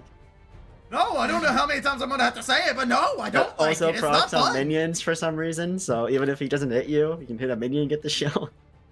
And then we got the late game connoisseurs on one side, and in Drury they've got this early game to mid game aggression from this Nautilus gen. I think there's a lot of dynamics that are very fun to see.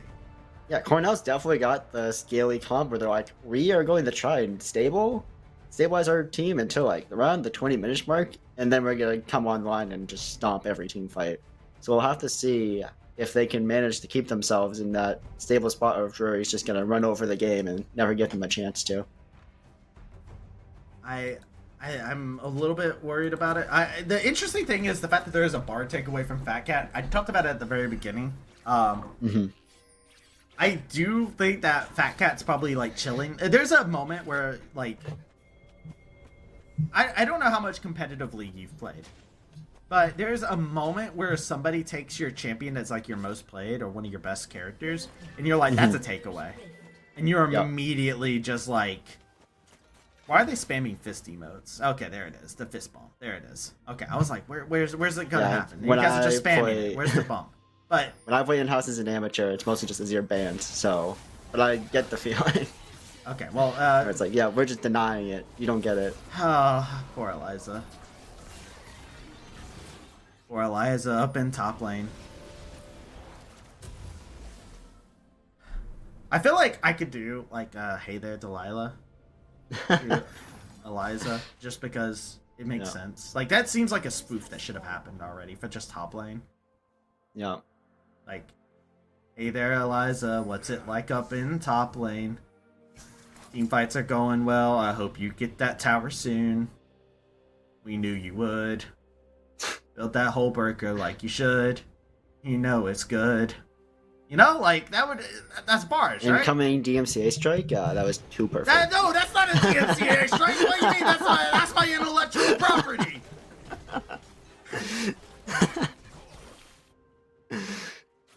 Anyways. I can't win. Alright, yeah, they're just spinning on each other. Very interactive gameplay. Yeah, this is what I'm talking about. Let it rip, baby. You already know. We're all about Beyblade. First strike Asol. A very common he's doing on Asol. Some of them go Comet for more waiting power, but he's going full scaling. Makes sense. You're into Yone, and this matchup is suffering. Going into Yone in general is suffering, but Aurelion Sol into Yone is a whole nother level of suffering. Orion is really, really saying, all right, Felwyn, you didn't have a great time on Karma. Hey, you're not going to have... Hey, don't breathe on people. Felwyn, I saw that. We will see how he plays out the matchup, though. I'm curious how much ASOL matchup experience he has. This isn't, like, the most common pick. What, ASOL? I don't see him super often. It was coming for a while. He was meta for a little bit, but not for a while since the nerfs. That's fair. But then again, I also played him top lane because, you know, that's... I like champions that make other bruisers suffer, and Aurelion Sol falls into that category. So if you're gonna play tank into top me, makes sense. Yeah, it's like I want you to suffer into me, right? Yeah, like, you don't want both laners to have fun. You just want to have fun. Bro, I play Zillion top. If I see a set get locked into me or something like that, I'll play Zillion top and Matt's my E on you. Just try me. I also play lane Zillion. Just like Sweet Peach is getting tried down here in the bot lane. Lots of damage being laid onto them. Yeah. They're going to have to heal up after dropping down a little shrine for themselves. This is a scary thing. This combo is pretty devastating. Yeah, both Sums out of the Bard as well, so it's gonna be interesting how he plays this out. Yeah, is that the fleet footwork? I think you just leave. I think he has to. I think you leave, but you can't really leave. He's got the fleet footwork, so he can sustain a little bit. He's got the tea he can drink up, the hot chocolate. The problem is, I will say this, that's really good from Fat Cat and is they're not pressing the envelope. They got double sums, right? And they lowered down the HP bar. They know Bard's going to heal up a little bit, but it costs a lot of mana. You're not a very mana efficient champion as Bard. So it is very good on them, but they're also not overstretching. They know that they have to walk up to them because Twitch has a really bad laning phase. And so you have to like walk up. So they're taking advantage of that. They're not pressing too far ahead. So I love the fact that they are being very respectful. And we saw this inside of the laning phase inside the last game as well. They show respect, and then they take advantage of the pop-off moments. They have an eye for opportunity. Just like right now, the opportunity is there for the solo kill for Lilia. Not cringe, just good. Yeah, Lilia just kind of is like, oh, you're fighting me. Okay, die. Yeah. People just aren't ready for the damage it deals. Yeah. I'm a big Darius player as well because it's another champion that stomps out tanks, so I love Darius. Darius takes a little bit of time to get going. So yeah, you could tell. Yeah, that's night. You're taking a permanent dirt nap at this moment in time. I'm sorry, Eliza. That's I don't know if I'm going to be able to write a second part of the song at this rate. Yeah, with all the minions he's losing off of that too, it's gonna be really hard for him in this game. I mean, they're even destroying the minion wave, so they're actually just everything that could go wrong over into the top side. Eliza is getting picked on right now. Orion, good roam to come about. This is what you want to do with this Bard Twitch combo, is you do want to go for those rotations when you can, just because you have a very quick and successful gank situation.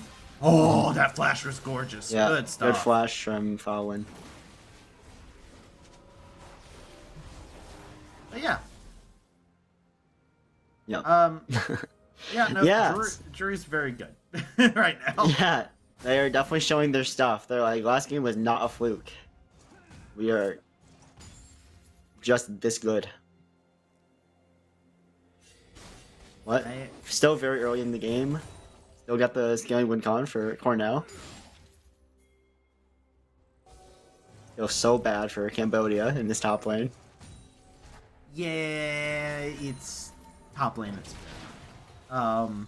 You either have no pressure shown up to your lane whatsoever, and you're stuck on the most boring island ever, or you find yourself in some situation where you get cheesed out, and now you're punished for the rest of the game.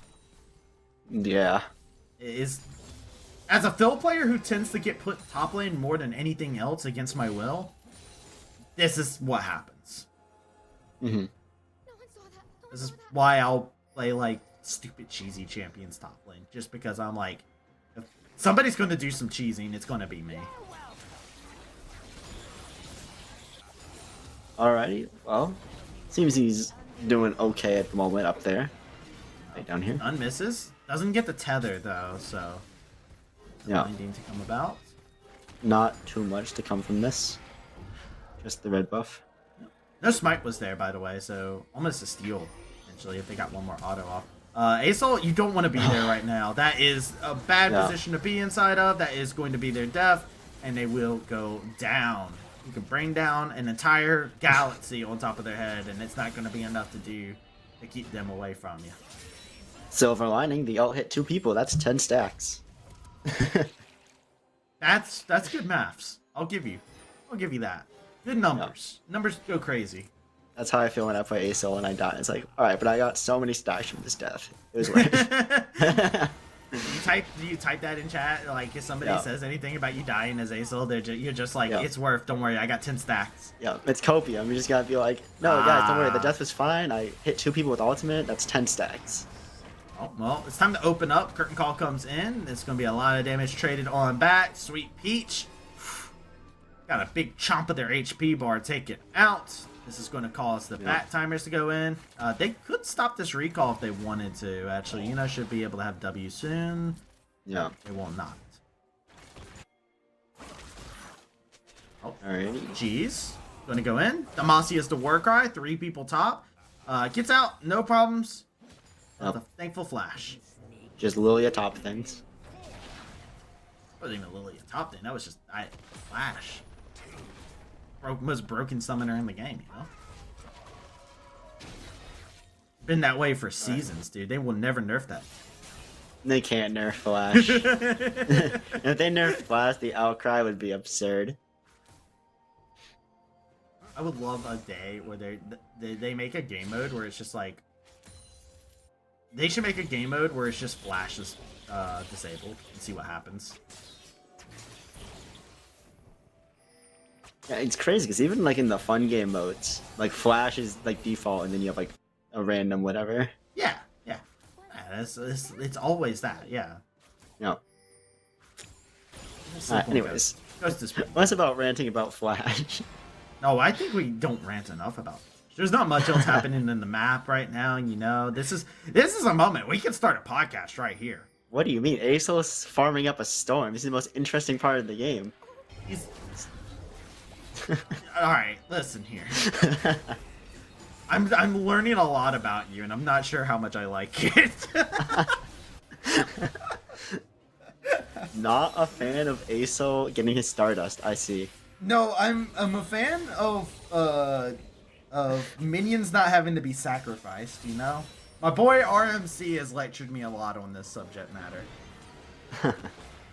You know, getting a little bit of a lecture of their own, a little whacking. That's what I like to see. There. You need to leave now, though, because you showed yourself, and everybody's coming. Hey, nice tether. Orion can still go hard for this, by the way. Ultimate is available. They're waiting. I think Orion was looking for, like, the dream ult scenario. Mm-hmm. Because they do have it. I'd be scared if I was Cornell College.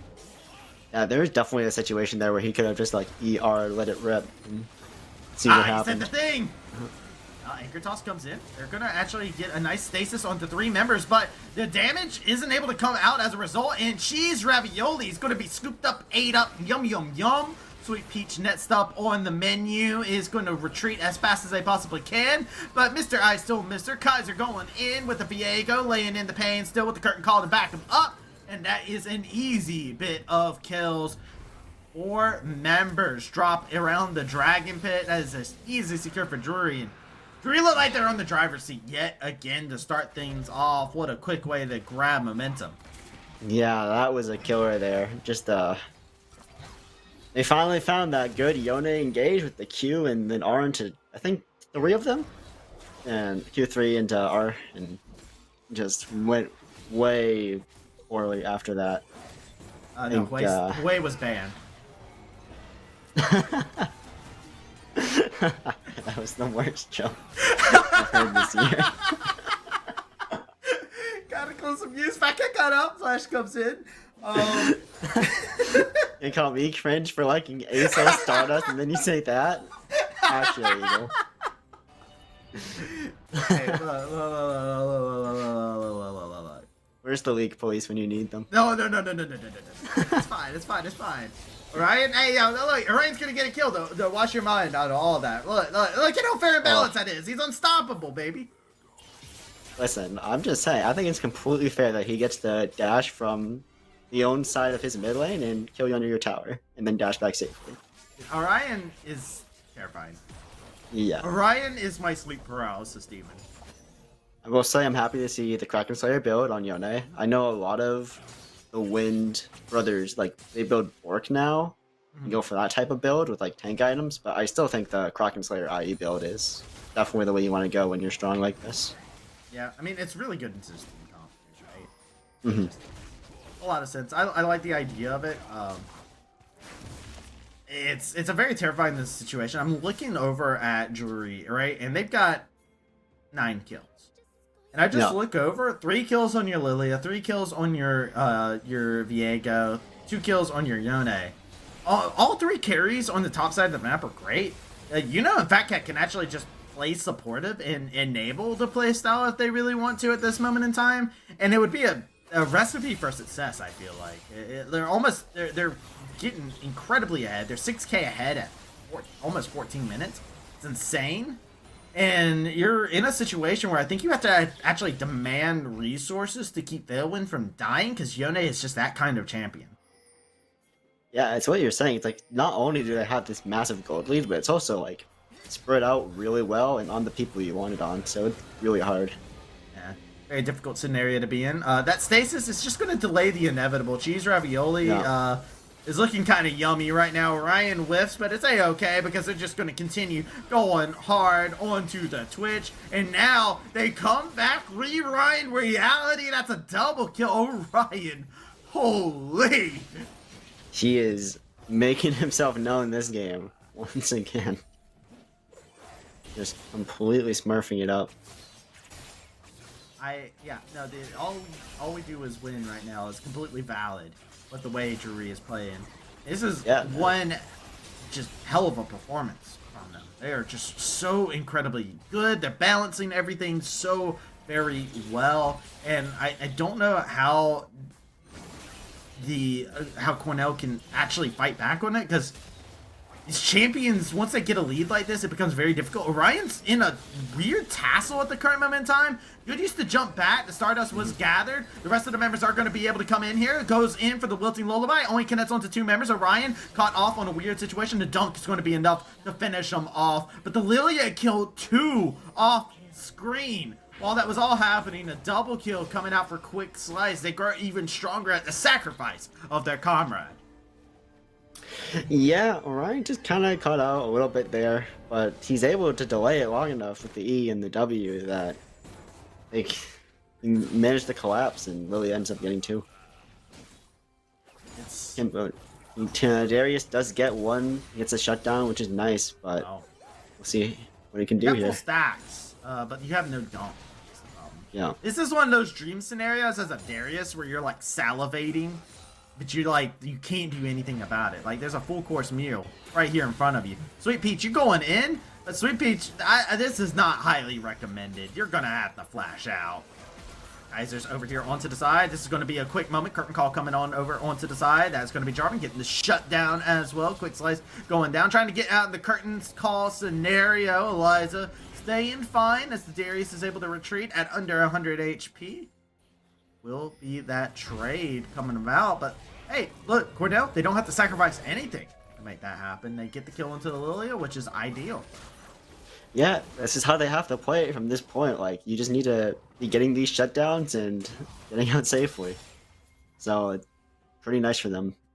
Alright. Next person to die has to be the Viego. They've gotten 1 bounty. They've gotten 2. They get 3, they find the all blue. Yeah, that's kind of it. How they have to play out this game. They just have to look at, like, these shutdowns and be like, alright, this is our next objective, is killing Viego. Yeah. The treasure. Orion found a different kind of treasure. This one valued at about 300 gold. Find it very easily there. Good pick yet again, and Dragon has been secured. Asol over there on the side trying to breathe some hot fire. Like, no, my brother. Now, on the bright side, Cornell does have a dragon, so Drury isn't going to be rushing the Dragon Soul anytime soon. But Yeah, well, the rush Twitch's life. unfortunately, Okay. it may not matter. Like here's the thing, right? This is an AP Twitch as well, right? So you got AP Twitch, who does a lot of burst, actually, surprising amount of burst damage that comes out from him. I personally would have liked to have seen the AD Twitch, but it might also be a playstyle differential there. Just because I think AD Twitch scales better into the late game, and it would have been a win con possibly here, which is hard because you have a Yone Viego who gets access to your backline for free. So it is a difficult scenario, a tall ask, because you don't have a lot of tools to stop that from happening. But right now, you're in a situation where you're kind of stuck in the, you're stuck hoping that you're in the hyperbolic time chamber, trying to scale up. G's Ravioli is trying to just buy time to make this happen. It's a 1-for-1 trade, but, I mean, I guess you Doesn't still go on take the that? ASOL. Yeah, you take it, but I think it would have been a bit better on the ASOL as opposed to the Jarvan. Yeah, sure, but you're doing anything you can to like allow some pressure. And the good news is, even though you don't get to kill as ASOL, you do get the farm, which is Yeah, nice. you get to You're able to Stardust. farm up. See, now you're a Stardust fan. No, I am not a Stardust fan. I haven't been a Stardust fan since 2010, brother. Like Listen, we there's always a time to come back and be a Stardust fan. oh, I am not. I am not going to go that route. I like Aurelia. He's a very fun champion. I like him mostly because he has a skin that makes me think I'm a Rayquaza, and I'm a big fan of that. Very cool. Well, yeah, I mean, I think the AP Twitch was fine if you wanted like a little more early power, but I think after like the first item, you'd be like, oh, I'm never gonna get to use this. It's a hard scenario. It's like one of those But- things where you look back and you're like, Yeah. maybe. But again, it also could just be a playstyle thing, right? Like I know a lot Yeah. of people who do not like playing AD Twitch. It's also not the worst item wise because you can go Zonius this game, which will save you from like an all-in potentially. Yeah. Also, Zonius the dredge line from Nautilus, like it's a good item that you can't get into when you're playing AD. I hard agree with you. Look at the gold though. I feel like I don't know why I said look at this gold and I immediately thought look at this photograph. But instead of looking at this photograph, the gold, you can tell it right here immediately. It's this Yone. It's this Jin who has farmed up and done a great stuff for themselves. And then the rest of the lanes, the jungle on top, they're doing great just fine as well. I got scared, by the way, when I saw them jump over the wall. Not for anything, but for the Scuttle Crab. That was terrifying. Scuttle Crabs get the worst end of the Poor stick Scuttle. here. And they're just doing it on startup. They're like, we're so strong, we can just take Lily's it. not even there. Oh, Aces called. Lily has teleport. Quick could come in. They will opt to do such. Orion goes in, lays in some hurt. Nice 4-person hit with the ultimate. Gets a nice bit of damage and a stun off. But the re-engagement, they got a little bit zesty on this. Twitch is coming in from invisibility. The Wilting Lullaby, 1-for-1 so far. But they're going to find another one. Orion drops as well. A careless mistake leads into a careless whisper into their ear. Drury now having to fight back inside of the fight.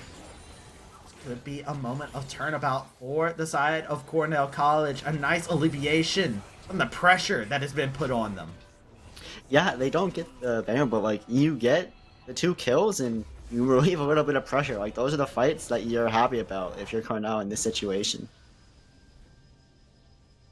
As it buys you a little bit of time to keep scaling up and hopefully get this ASO win con online. Still that penalty throwing on the Viego as well. I mean, there's a lot of ways to actually make comebacks happen. Cornell is down bad tremendously for gold.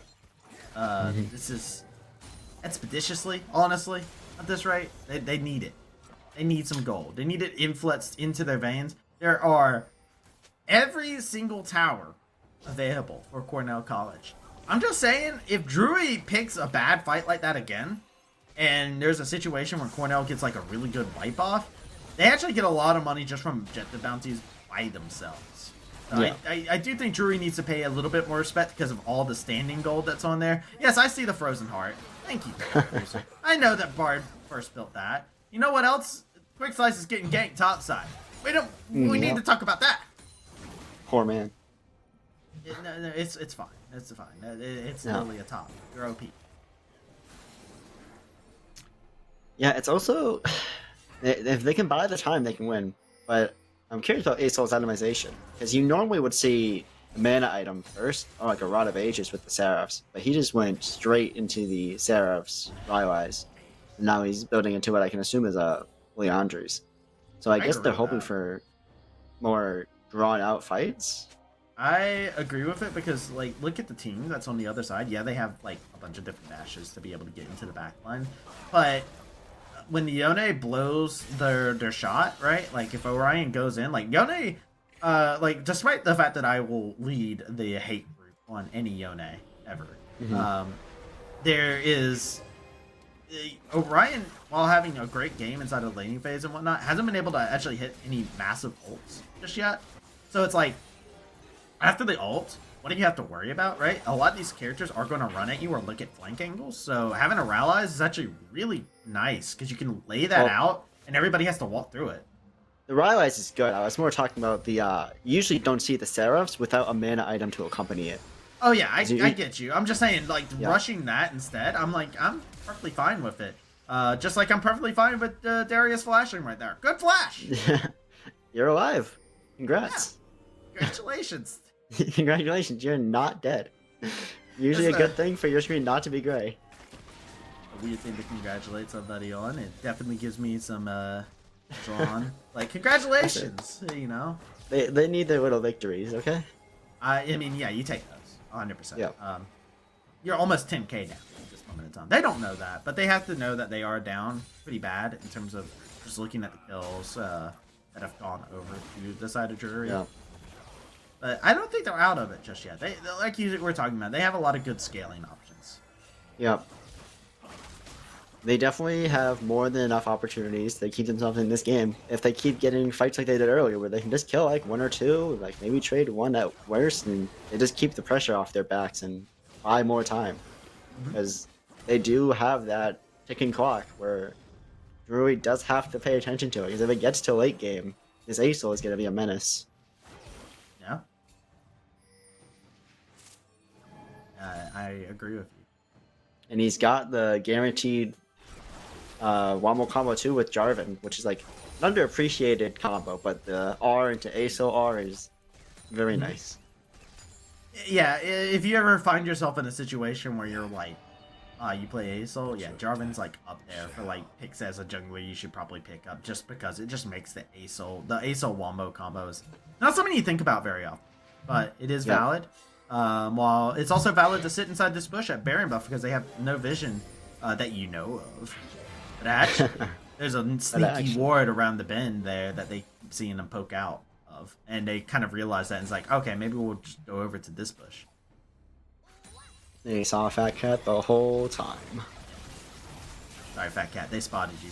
Good flash. Gotta give that RESPECT, but now it's going to be the Wilting Lullaby onto the Jarvan, and this Lily is going to show you exactly what it means to them. As the shots are going to continue going out, Curtain Call is going to be stopped as the depth charge goes wide. Nobody dies, which is a great achievement yet again, but now the pressure's coming in. The ultimate from the Acel drops is only going to be able to find one member in the HP bars. The Cornell College are just way too low. They have to limp away while the pushing continues to happen. Interesting they use the empowered Acel ult there too, because that's not going to be up for the Dragon Soul in 50 seconds.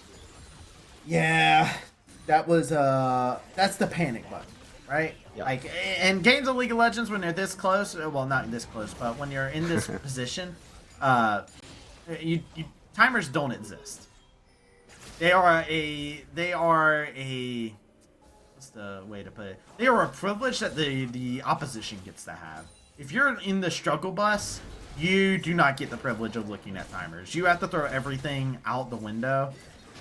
You have to use all your spells, all your abilities at any given time to continue to grasp on the victory. And with Dragon coming up, it could open up an opportunity to possibly trade Baron for Dragon. Yeah, absolutely. Well, we will see as they are quitting vision in the top side, walking at him. Yeah, Making we their will. way. Dragon is currently up. Just making sure they have all the. Oh, All right, and they're gonna catch Yeah. Eliza there, and that is what they were looking for. This is Yone. Welcome, Orion.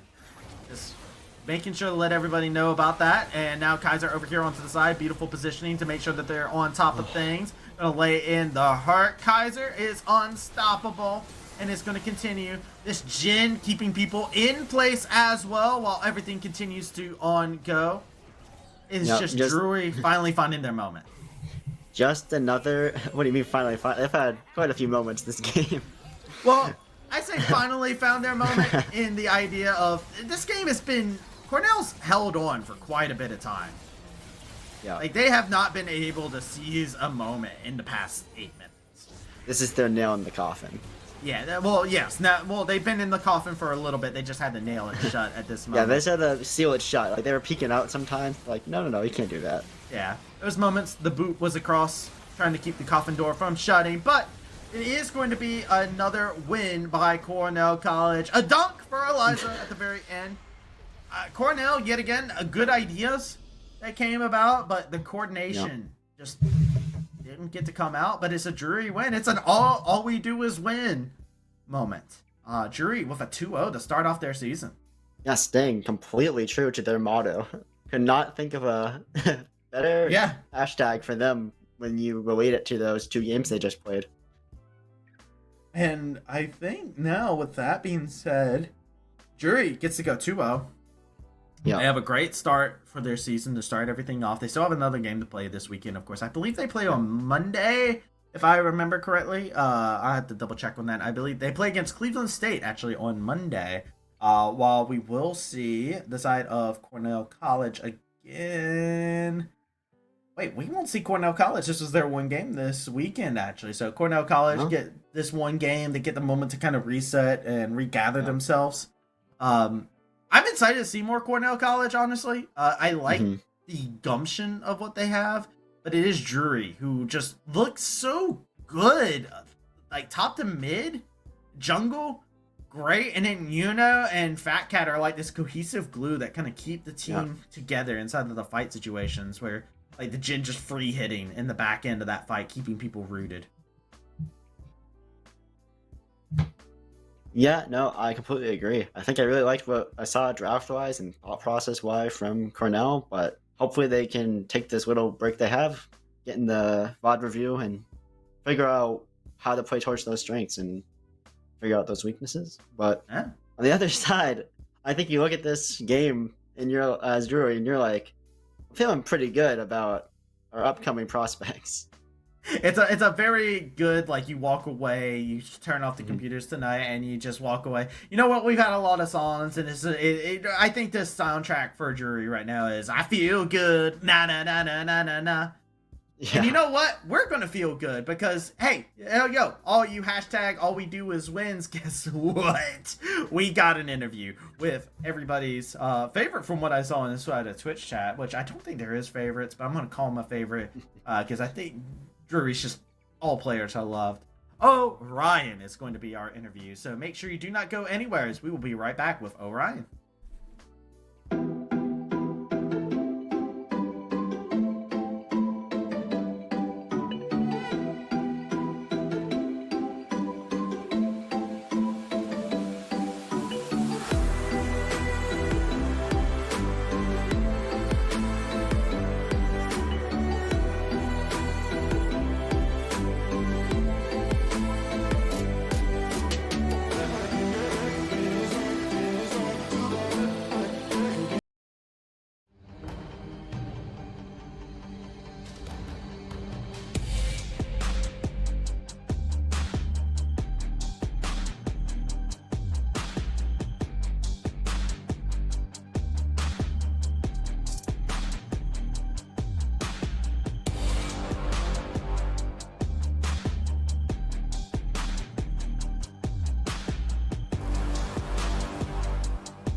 Hello, welcome back everyone to the MEC. Yo, we got Orion coming in hot from a mid lane dub. How are you doing? I'm feeling much better now that the games are over, I'll be honest. I was really stressed going into it just because it's my first MEC game. And like I've been watching you guys for 3 years in high school, and so now playing on stage is like scary. Like it's like, oh my god, Travesty's casting, I know these players, like yeah, no, it was intense, but now that it's done, I'm feeling good. I'm feeling really good.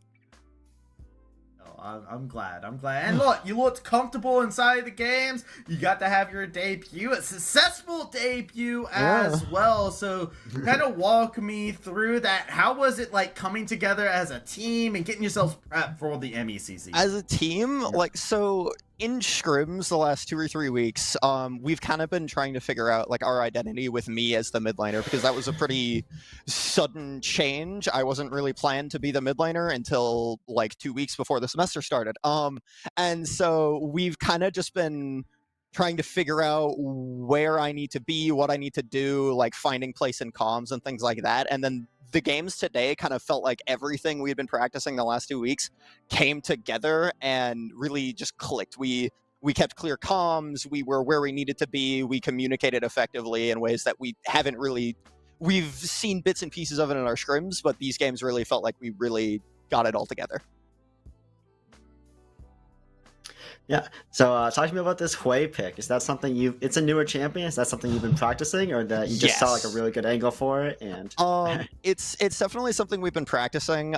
It's a favorite of mine just because it's pretty safe. It's not super difficult. It's hard for me to mess up, and it's really broken. And like our general opinions, like we tend to just think like it's a really strong, solid pick, and it's doesn't have a lot of weaknesses. And so when we saw like it open and available, we weren't really expecting that, but we just went for it because it was kind of our dream case scenario that we weren't really expecting to get.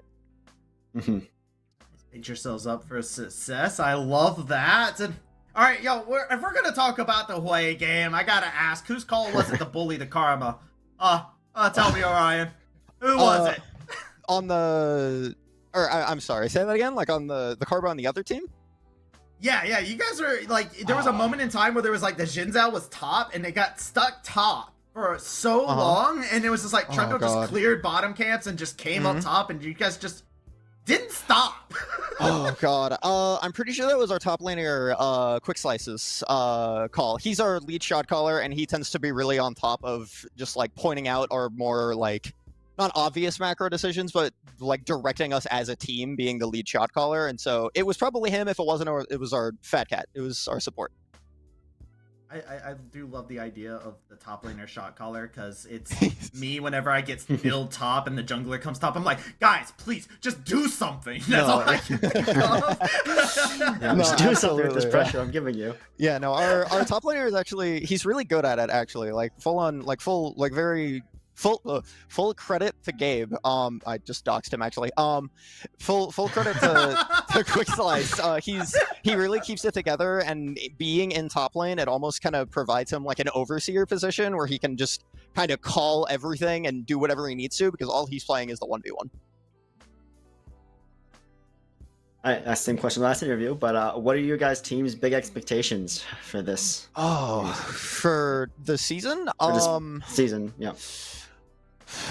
Honestly, we kind of all went into the season feeling like we're just going to do our best to prep for the next season, but after this game, I'm not really sure. We might go further than we expected, just because that went a lot better than I think anyone was really expecting. So, so I'm hoping to go as far as we can, just because I want to do well. Like yeah. I gotta have one extra question what I normally would ask. How did it feel? How was the atmosphere? I saw you. You were all smiles. You were laughing. You were talking about the nerves. Like the team, it sounds like the team exploded in joy at the end of that. Oh yeah. No, after game one, especially, that kind of got us in the mindset of like, we got this. There's no stress. There's no worry. After game one, we kind of just felt like we had it in the bag, and game two, we just executed on it. And I mean, everyone's talking really excitedly over there, so I'm assuming everyone's about as happy as I am about it. So I hear you. Any thoughts on your Monday opponent in Cleveland State? Or you still have one more matchup to finish off the week? I'm excited for it now. I was a little nervous about it, but now I'm just ready to play. Like, let's do it now if we can. Like, let's just do it. Yeah, while the iron's hot. Exactly. I love it. Well, you guys have a lot of support inside of Twitch chat. Anything you guys want to say to all the hashtag all we do is win chatters in chat? Thanks, guys. I know every single one of you. Thank you. I love you all. Well, thank you, Orion, and we're gonna let you get over to your team. You guys need to celebrate in style tonight, and I hope you have a phenomenal night. All right, you guys too. Thank you. I love that. I love that. Yeah, That's always great. So good. I love seeing that happiness, that joy. That's what the MEC is about. Yeah, you love to see a happy player, especially someone who's saying he was nervous, just be able to express that joy after the game. Bro, he said he was nervous because I was cast. I feel like I let him down. He got to meet me. Yo, let down to the century? Oh, come on, man. No, but Celebrity over here. Dude, I was just like, damn, I didn't. Please. But I mean, that it was good. It makes me happy because this is a team that I know that Fat Cat is a very passionate player, and it was somebody that out of Drury, that was like the player that we got to talk to the most from that squad, and it feels good to kind of see the positive environment that's been built over there, and the fact that it sounds like their limiters are off now. They're like, we won one, we can win them more. Let's go. Yeah, they're like, I don't know how we feel. I think we're just looking forward to the next split, and then they're like, guys, we're awesome. Let's go win the whole thing. Yeah. That's awesome to see.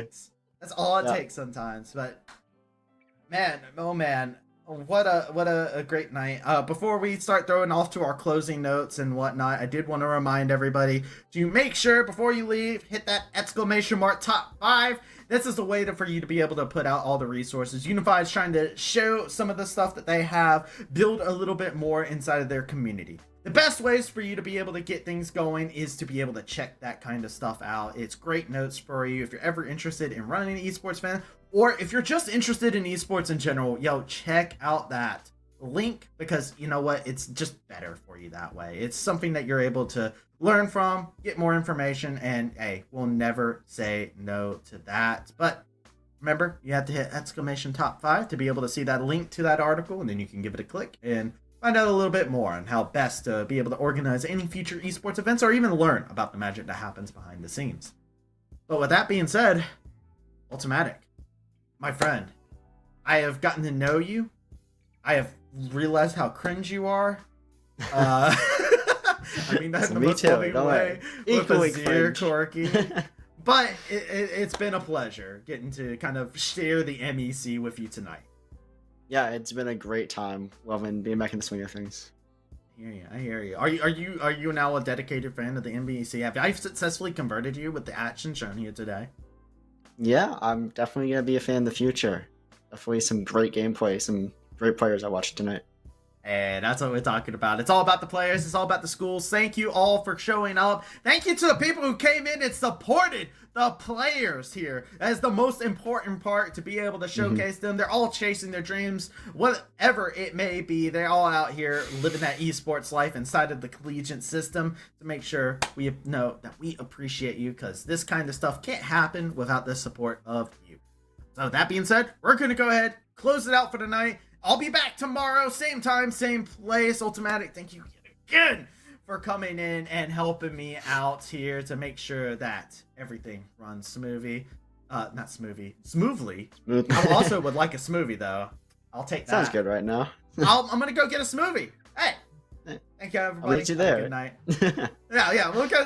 Hey, let's go get our smoothie. Yeah, come on. I'll see you. I'll see you guys later. Later. Yeah, bye.